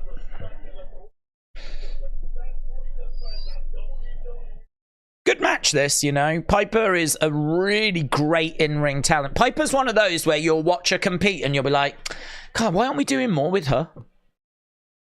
It's just the sad truth that this is only because we're in Scotland, really. Here's Logan.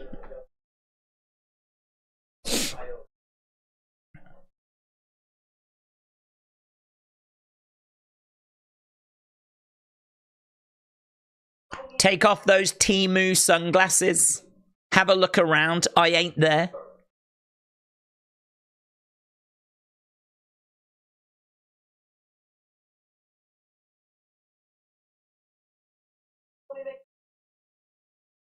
I know you're stupid, so let me make this simple for you, stupid.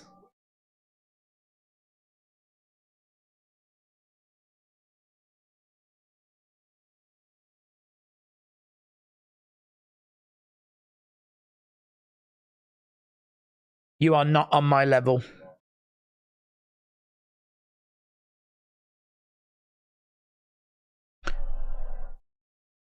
Okay, so little video from Logan just running his mouth. LA Knight definitely going tomorrow to LA, said Spartan. Crowd was silent for that Piper promo. No one cares, said Alex. I think people just know the truth, really. And Piper's not really been built, has she? She's not been built. Logan is a waste as a champion, says Albert. Logan said belts. Well, why don't you go and tell Vince?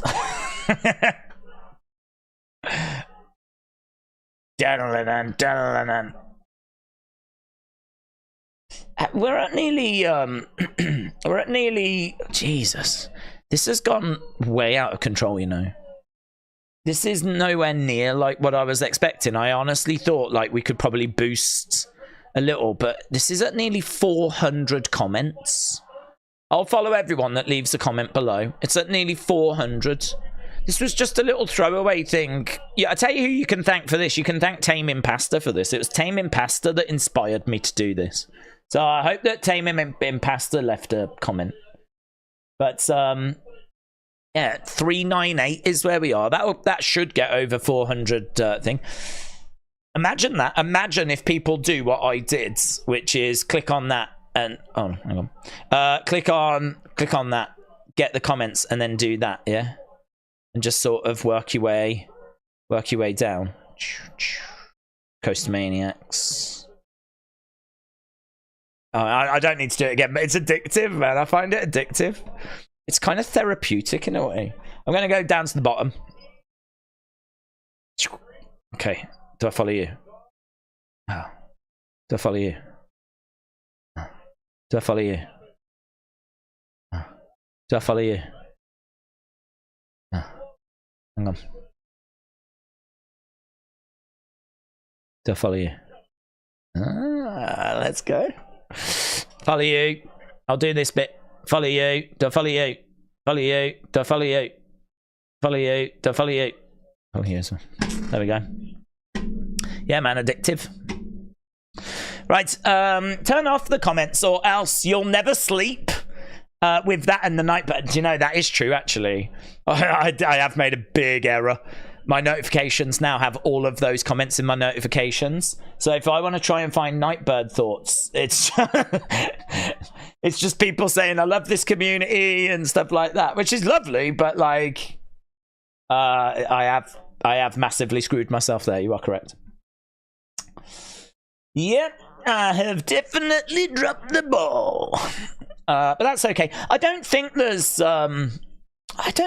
much in this one. I mean, people are just gonna have to tell me if I'm wrong. But I don't feel like there's much to this QR codes. Abandon all hope. It was written on the compound. Boom. Uncle Howdy's group is coming soon. Yeah, I don't think I can really tell you anything you don't already know with this one, kids. The line that sticks out in the gratitude note, the blood that rains down, it drips from your hands. And the QR code was revealed during the bloodline. Not sure if that's a coincidence, but there's potentially meaning there, said Java. Yeah, okay. I like that. Can add that. It's an interesting little thought. It did drop during Solo's little backstage thing, didn't it? That is true. Because of your post, my followers are now at 69. That is the best number. That's the best number, my friends. I hope that no one else follows you. So you can just stay at 69. But I'm sure you would like more. Nikki Cross's puppy is Uncle Howdy. That's a good joke. Uncle Howdy. Amari said, I've got a question. Do we think Nikki Cross is the bride or Alexa? I am leaning Nikki, but only because of the hair. That's it. It's really just that. It's really just that. There's not really anything else in it. Maybe this week Planet Dan has been simple because we're going to go crazy next week. It would be much easier to follow people if there was a follow all button. That's true. I suppose they don't want to do that though because they want the follows to like mean something. So, you know, if you follow someone, it should be because you enjoy their content and you want to see more of their content. So if you do follow all of a sudden, then it doesn't really mean as much, you know? You could just press one button and it's all done, you know? I suppose the thing is, it's like most things in life, the more you put in, the more you get out. Like, if you've got to go down and follow all those people, it's a bit of a job for everyone, isn't it? But if everyone does that, then everyone's going to get boosted by at least a few hundred followers, which feels like it's worth doing, doesn't it? It's probably worth spending an hour going down and following all those people, because if everyone does the same, everyone will get boosted by a few hundred followers, but it only works if everyone does it, right? Only works if everyone does it. So, you know, what I think's good about this is that it's all like-minded people, isn't it? It's people that share the same passion. It's not just random people. So not only are you getting followers, you should also hopefully be getting good followers, people that are interested in the same things as you. Right, we're backstage with Naomi. She tells Chelsea, keep my name out your mouth.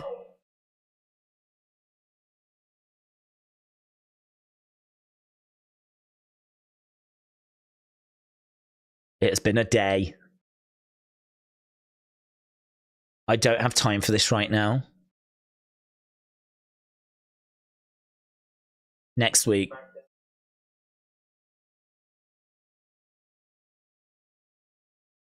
So, Naomi, Chelsea next week.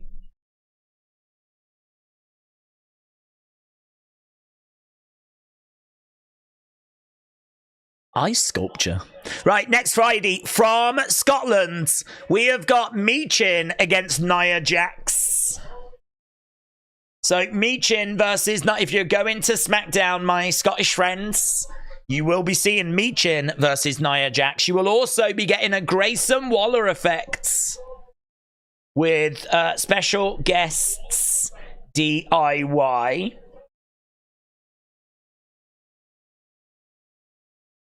So there we go. Grayson Waller effect with special guests DIY. Valentina Shevchenko. Valentina Shevchenko. Let's go. One of the greatest female fighters of all time. I reckon it's either her or Amanda Nunes as the GOAT, the GWOAT.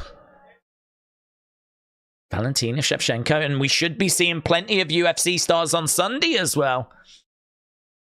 Okay, we've gone back to the ring, and it is time for our main event. So KO and Street Profits taking on the Bloodline in a 6-person tag match.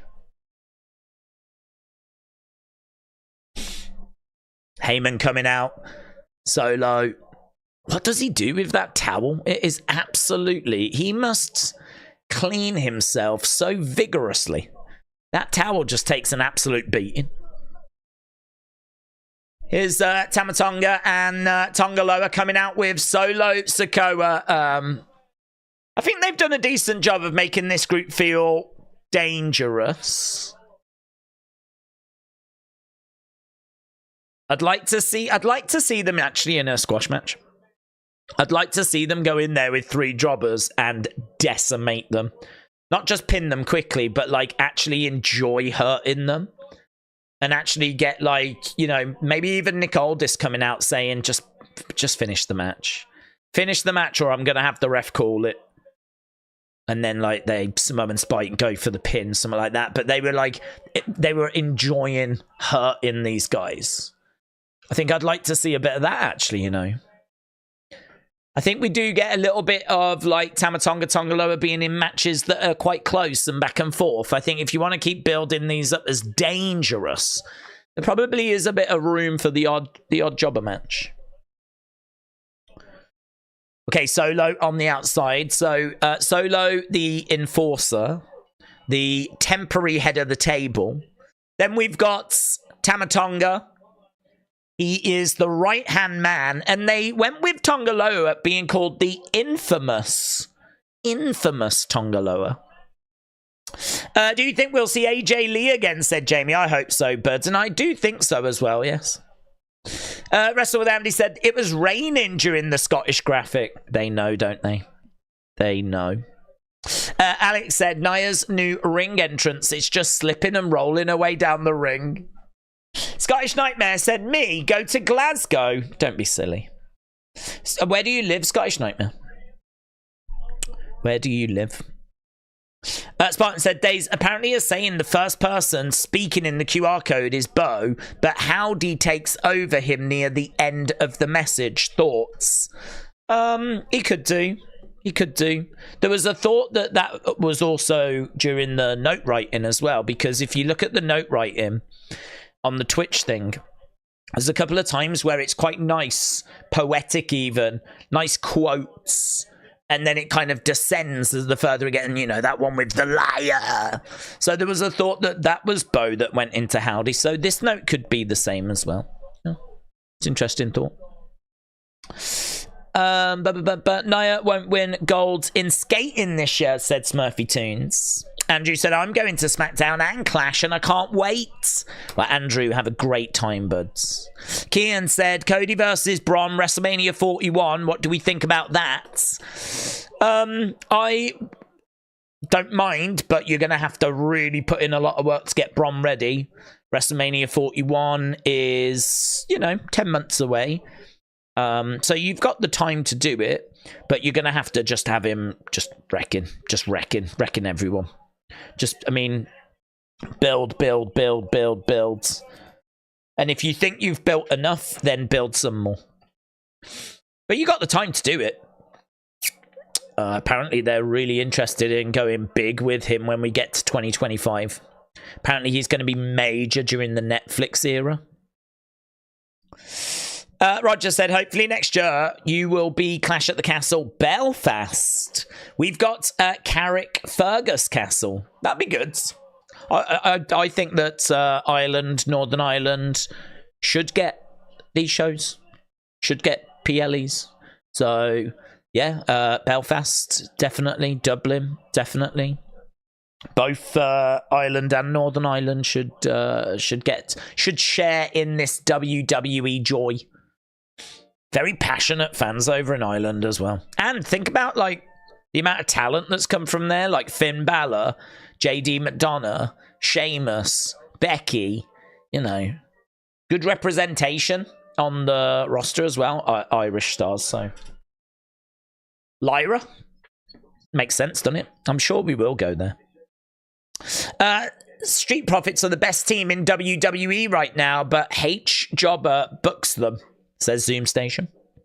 SmackDown is live at 7 p.m. next week. Said, oh no. Does that mean that we've got that debacle where it goes live here, but in America it's going to be flipping delayed again? Why do they do that? I hate that so much. Because everyone in America is at school or at work. Oh. It's good if you're not bothered about the community. If you're in the UK and you're like, yeah, I don't care, I just want to watch it early, then it's good for you in the UK, but it does suck for America. Yeah, that sucks. I hate that. I probably wouldn't mind it as much if we showed the show at the same time. I would honestly do 2 streams. I would do the first one and watch it, obviously, live, and then I would come back and do it again for our American friends, Canadian friends, that aren't able to watch it and are at work and at school. But the problem is, when it gets shown in the UK, that's it then. It doesn't get shown again at the normal time. They put something else on instead. So, you know, it's happened the past few times where we went to France and we went to Saudi Arabia. They just show it live, and then when it would normally air, they put something else on. So I can't watch it at the same time. Unless I do catch up, and that would be a flipping nightmare because of the adverts. You better not spoil the QR code. Well, we have to, unfortunately. Well, not spoil it. I mean, it's not really spoiling if it's aired. But, you know, it's WWE's fault. I can't not talk about it, because everyone else is going to talk about it. So what I would say is stay off the internet. That's what I would say. Stay off the internet. If you're at school or whatever, then try and stay off the internet. That's what we have to do in the UK. There's a lot of people in the UK that can't watch Raw live or SmackDown live because it's on at 1 in the morning. So they have to get up the next day, go to school, go to work, try and avoid the internet so that they can get back home and watch it that night. That's what I used to have to do. On a Tuesday, normally I was off on a Tuesday, so it wasn't as bad for me. I could just wake up, put the show on, and not worry about the internet. So that was normally work fine. But yeah, there's times where a lot of people can't do that because they're not off on a Tuesday. They have to go to school. They have to go to work. They have to make sure that they stay away from the internet and try and catch the show after. Right, tag, in comes Tamatonga. Simulation said, what other thoughts if a QR code showed you with full written on your forehead? Showed me with the word full written on my forehead. I would be shocked. That would be my reaction. I would be shocked. I would feel like how Dreadmare feels. Spartan, shout out to you. Liam said, seriously, I think the bride is JoJo. Her body shape seems to fit. I don't think the skin tone is the same. That's why I don't think it's JoJo. It's hard to tell because the lighting obviously is not ideal, but I get the sense that it's a white person. I don't think it's JoJo. James said, Ireland was meant to get a show with the main event being Balor Gunther in 2020, but that was cancelled because of the pandemic. Yeah, was that an NXT UK takeover? Against the ropes. Oh, Montez moved out the way there. Yeah, that was quite smart.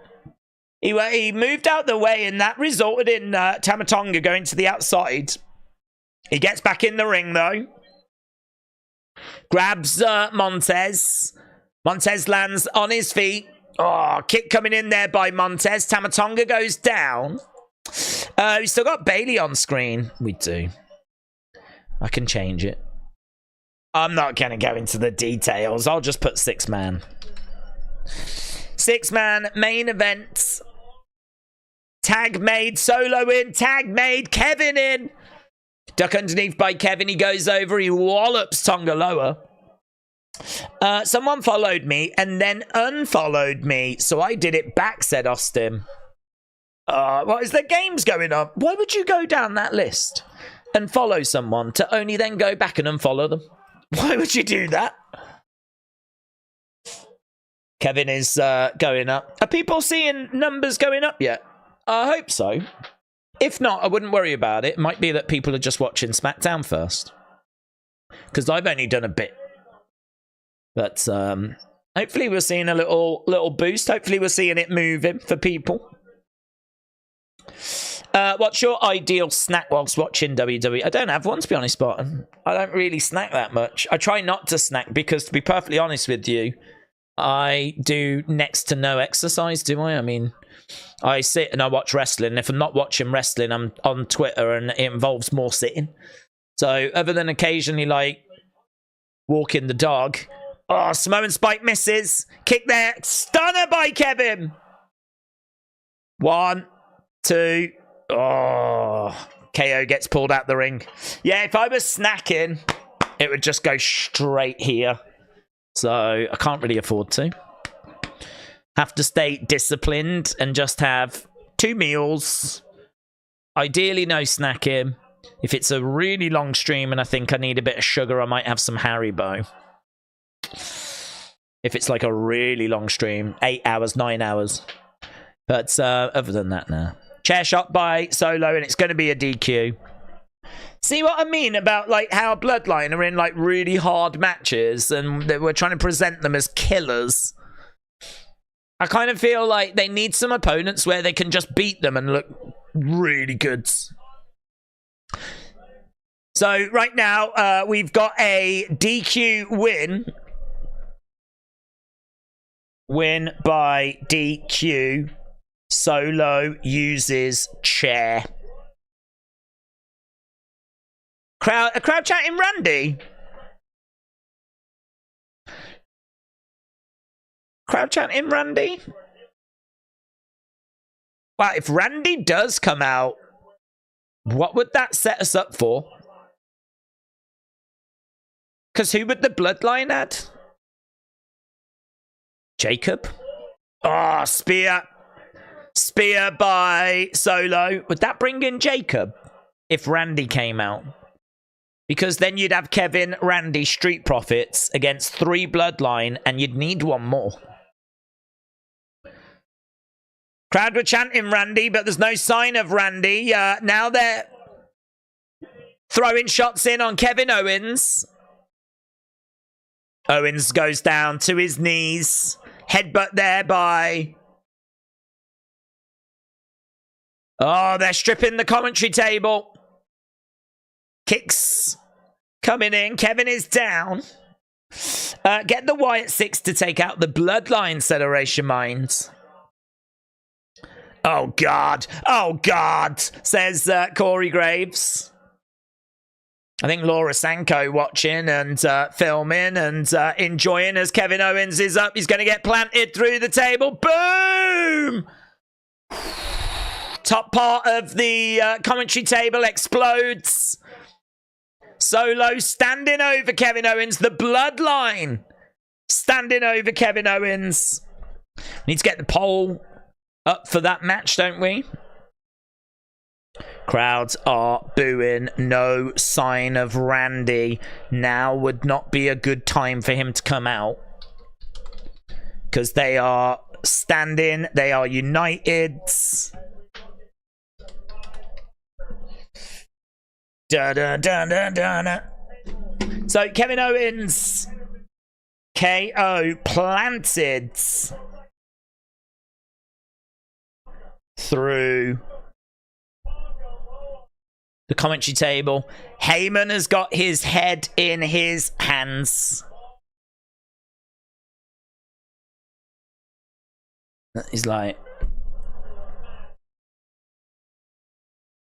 Heyman throws up the wands. And it's done. Solo with the spear and a triple power bomb. Shots fired at Roman. Is it shots fired? I don't know. It's an interesting thought. The new Bloodline is more violent than the original, said Kalim.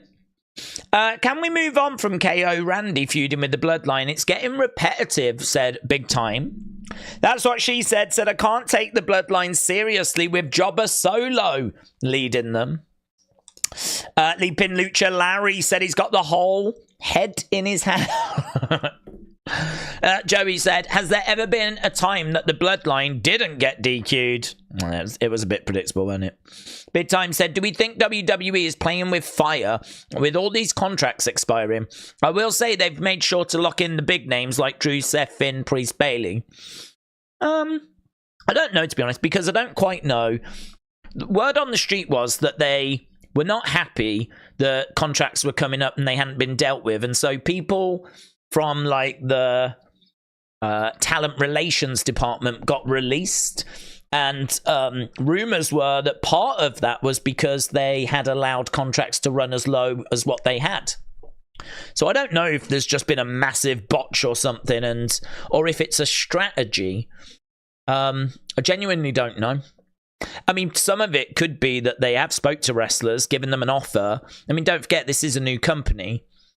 So this new company, they might not have the same mentality as Vince, in the sense of maybe they are not as concerned about losing talent.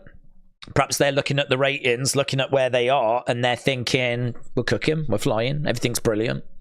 Like, the brand is bigger than any one wrestler. So we can lose wrestlers. It's fine. We'll continue being, you know, WWE is the draw.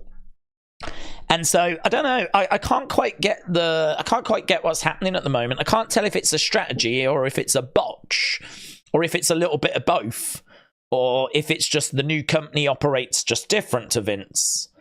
Because what I would say is I think something that people don't talk about enough is the impact that AEW has had in regards to contracts. We know they're paying big money, right? And so, you know, cool, they've attracted some people because of those big wages. But what about the people that are like left in WWE that are looking at how much Mercedes is being paid compared to what they're being paid, or they're looking at how much MJF has just got? I mean, if MJF is now on 12 million a year, you can sort of look at certain superstars in WWE getting paid 5, going, what? Like, what? That dude over there is getting 12 and I'm sat here on 5 million a year and that dude's getting 12. I mean, it is a message that gets sent out that, well, this is possible. This is possible. This is the kind of numbers that guy's getting.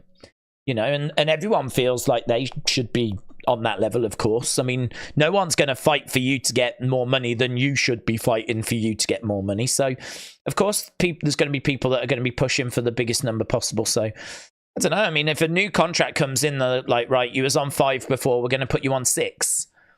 But you've just seen someone sign a contract for 10, 12, and you think you do as much work as them.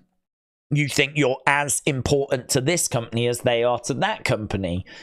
You could sort of understand people going, nah, I think we need to have a serious chat here. Like, they're on 10, 12. I understand you might not want to go that far, but if this done at least, say, an 8, we're not even getting to the table. And then you could sort of understand WWE going, we can't do this with everyone.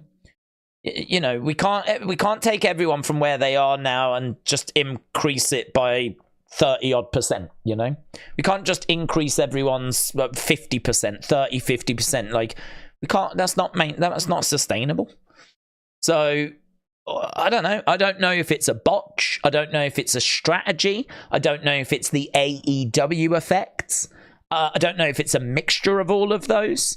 What I do know is that those contract negotiations are probably tricky at the moment. They're probably not easy. And I should imagine that there is like a bit of drama there. It wouldn't surprise me if we do actually lose some people during this process. That wouldn't surprise me.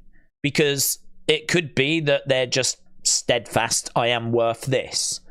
And if WWE just cannot get to that number, maybe some people are going to walk and take their chance of, you know, will I get that from AEW? I would imagine they probably don't want to do that until they've got some guarantees from AEW. Yeah, we'll bring you in. Yeah, we'll pay you this much. But who knows what's happening behind the scenes? Who knows what's going on, you know? I think you have to look at a case-by-case basis. Someone like Becky, I don't think she leaves. I don't think she leaves because I think that it's more important for her to be with Seth. And I think it's more important for her to have that support with her, like her husband, and for her kid to have her dad around. That's more important than a few extra million, I would think. So this is why Becky, I don't think she walks. I don't think she goes to AEW. But a case-by-case basis, I mean, you look at someone like Ricochet, would he go? He's with Samantha. You know, but it depends. I mean, is it worth him going and getting a big pay increase, but just not being with Samantha? He'll see Samantha on their days off, but I don't know. Do you do that? Do you not do that? There's a lot to weigh up, isn't there? And AEW can't take everyone. They've already got like a big roster as it is, so I mean they can't take everyone. So what are you know, where are you going to draw that line? It's tricky, isn't it? I think it is a bit tricky. I think there is quite a lot that's going on there at the moment, but all you can do is look at it on a case-by-case basis. James said, if you give them all that money, it's well and good, but it's not a sustainable business model. No, it's not. And you know, this is something where it kind of comes back to it kind of comes back to what we said, that it's us that end up paying for this. It's funny because all these prices going up, you know, all these wages going up in football and everything. Well, who pays for that?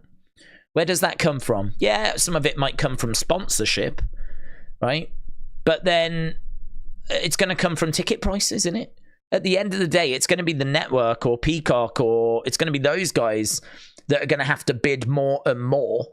And, you know, eventually they're not going to be able to. They're going to, you know, bid the most they can.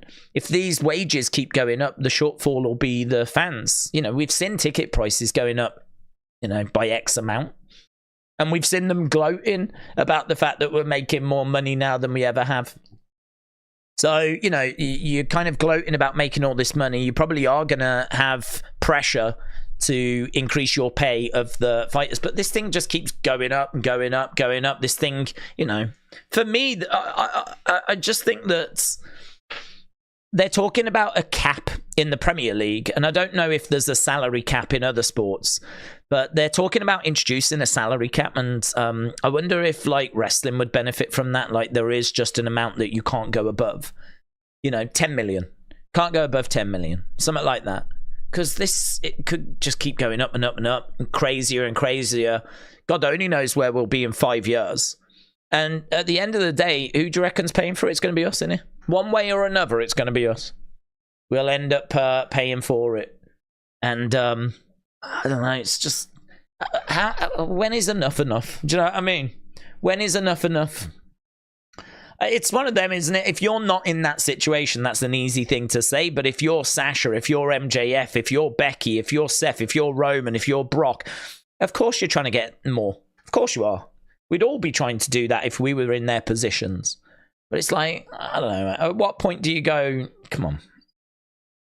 Enough's enough now. I don't think they're going to say that, are they? So someone's probably going to have to say it for them.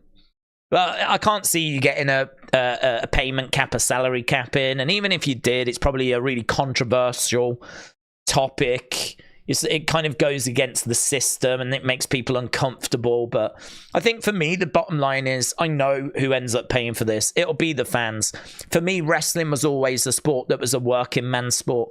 It was always a sport that you could go to, that was cheap, that you could have a good day out with, you take the kids to. And it's just getting more and more expensive. I mean, ask our Scottish friends about the flipping prices for Clash at the Castle.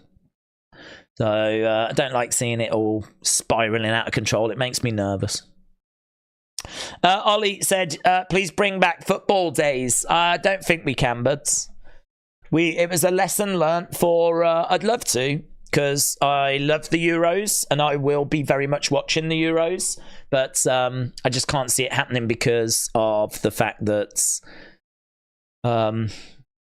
doing that takes me away from wrestling. I mean, if we do the Euros, we're not doing wrestling. We won't be doing we'll do the streams. I'm sure we can still fit streams in, but there's no way we'd be able to do the videos. Because in the daytime, I'd be doing football matches. On the nighttime, I'd be doing wrestling streams, and you just repeat that for like a month. So I think that ship sailed, unfortunately. Who do you think is the worst manager in all time? I think it might be Sanjay Dutt or Alexander Abrahantes, said Simulation 54. Well, I don't watch AEW anymore, do I? So I can't really say in regards to them. I think there's been a few ineffective managers over the years. But I probably don't know enough about the territories. I mean, I feel like we haven't really had wrestlers in WWE for a long time. I mean, what I can tell you is that I hate the managers in AEW. I think they're embarrassing.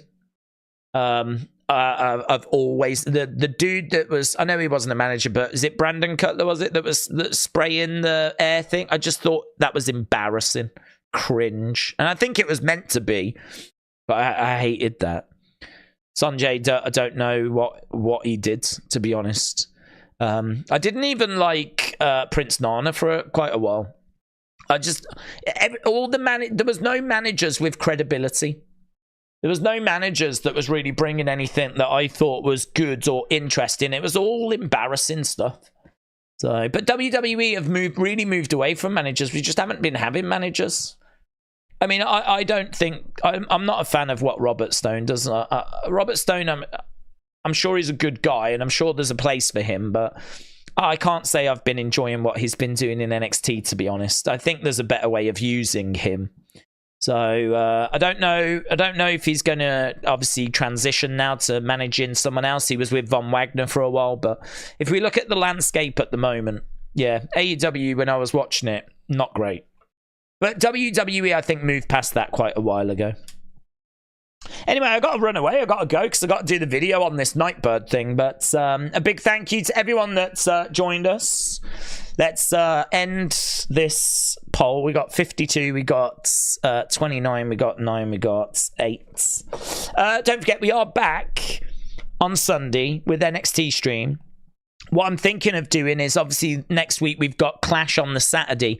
I'm thinking of doing a very special stream on this channel a week Sunday, just talking about Nightbird, just talking about the whole campaign. It'll be the eve of the arrival, the 16th.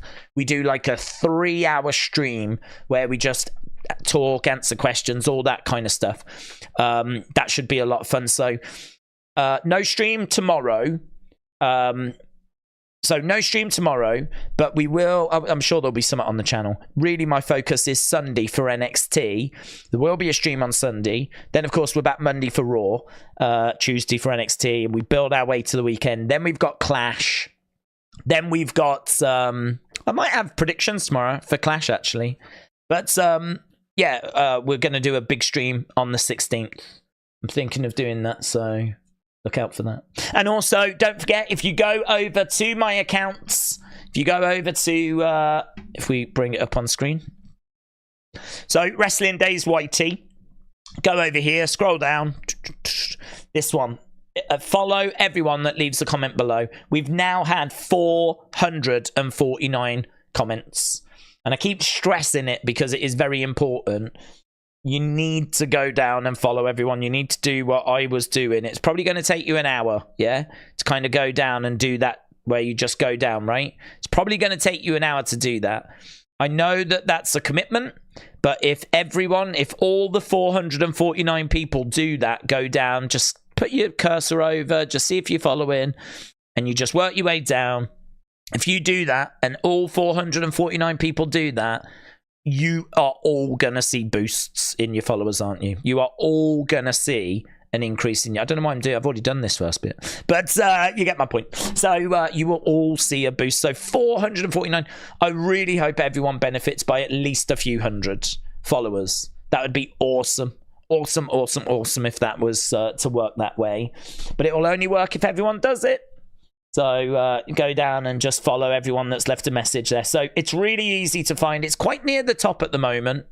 It's this. If I do upload more things and post more things, just look for the Nia Slippin' and it's right under that. There we go. Nia Slippin', it's right underneath. There may be a few other bits that get uploaded here, but that's where it'll be. So bing, bing, bing, bing, bing. Yeah? Lovely. Right. Thanks a lot for watching. Thanks a lot for joining. Appreciate the support. I'll see you again next time. Bye for now.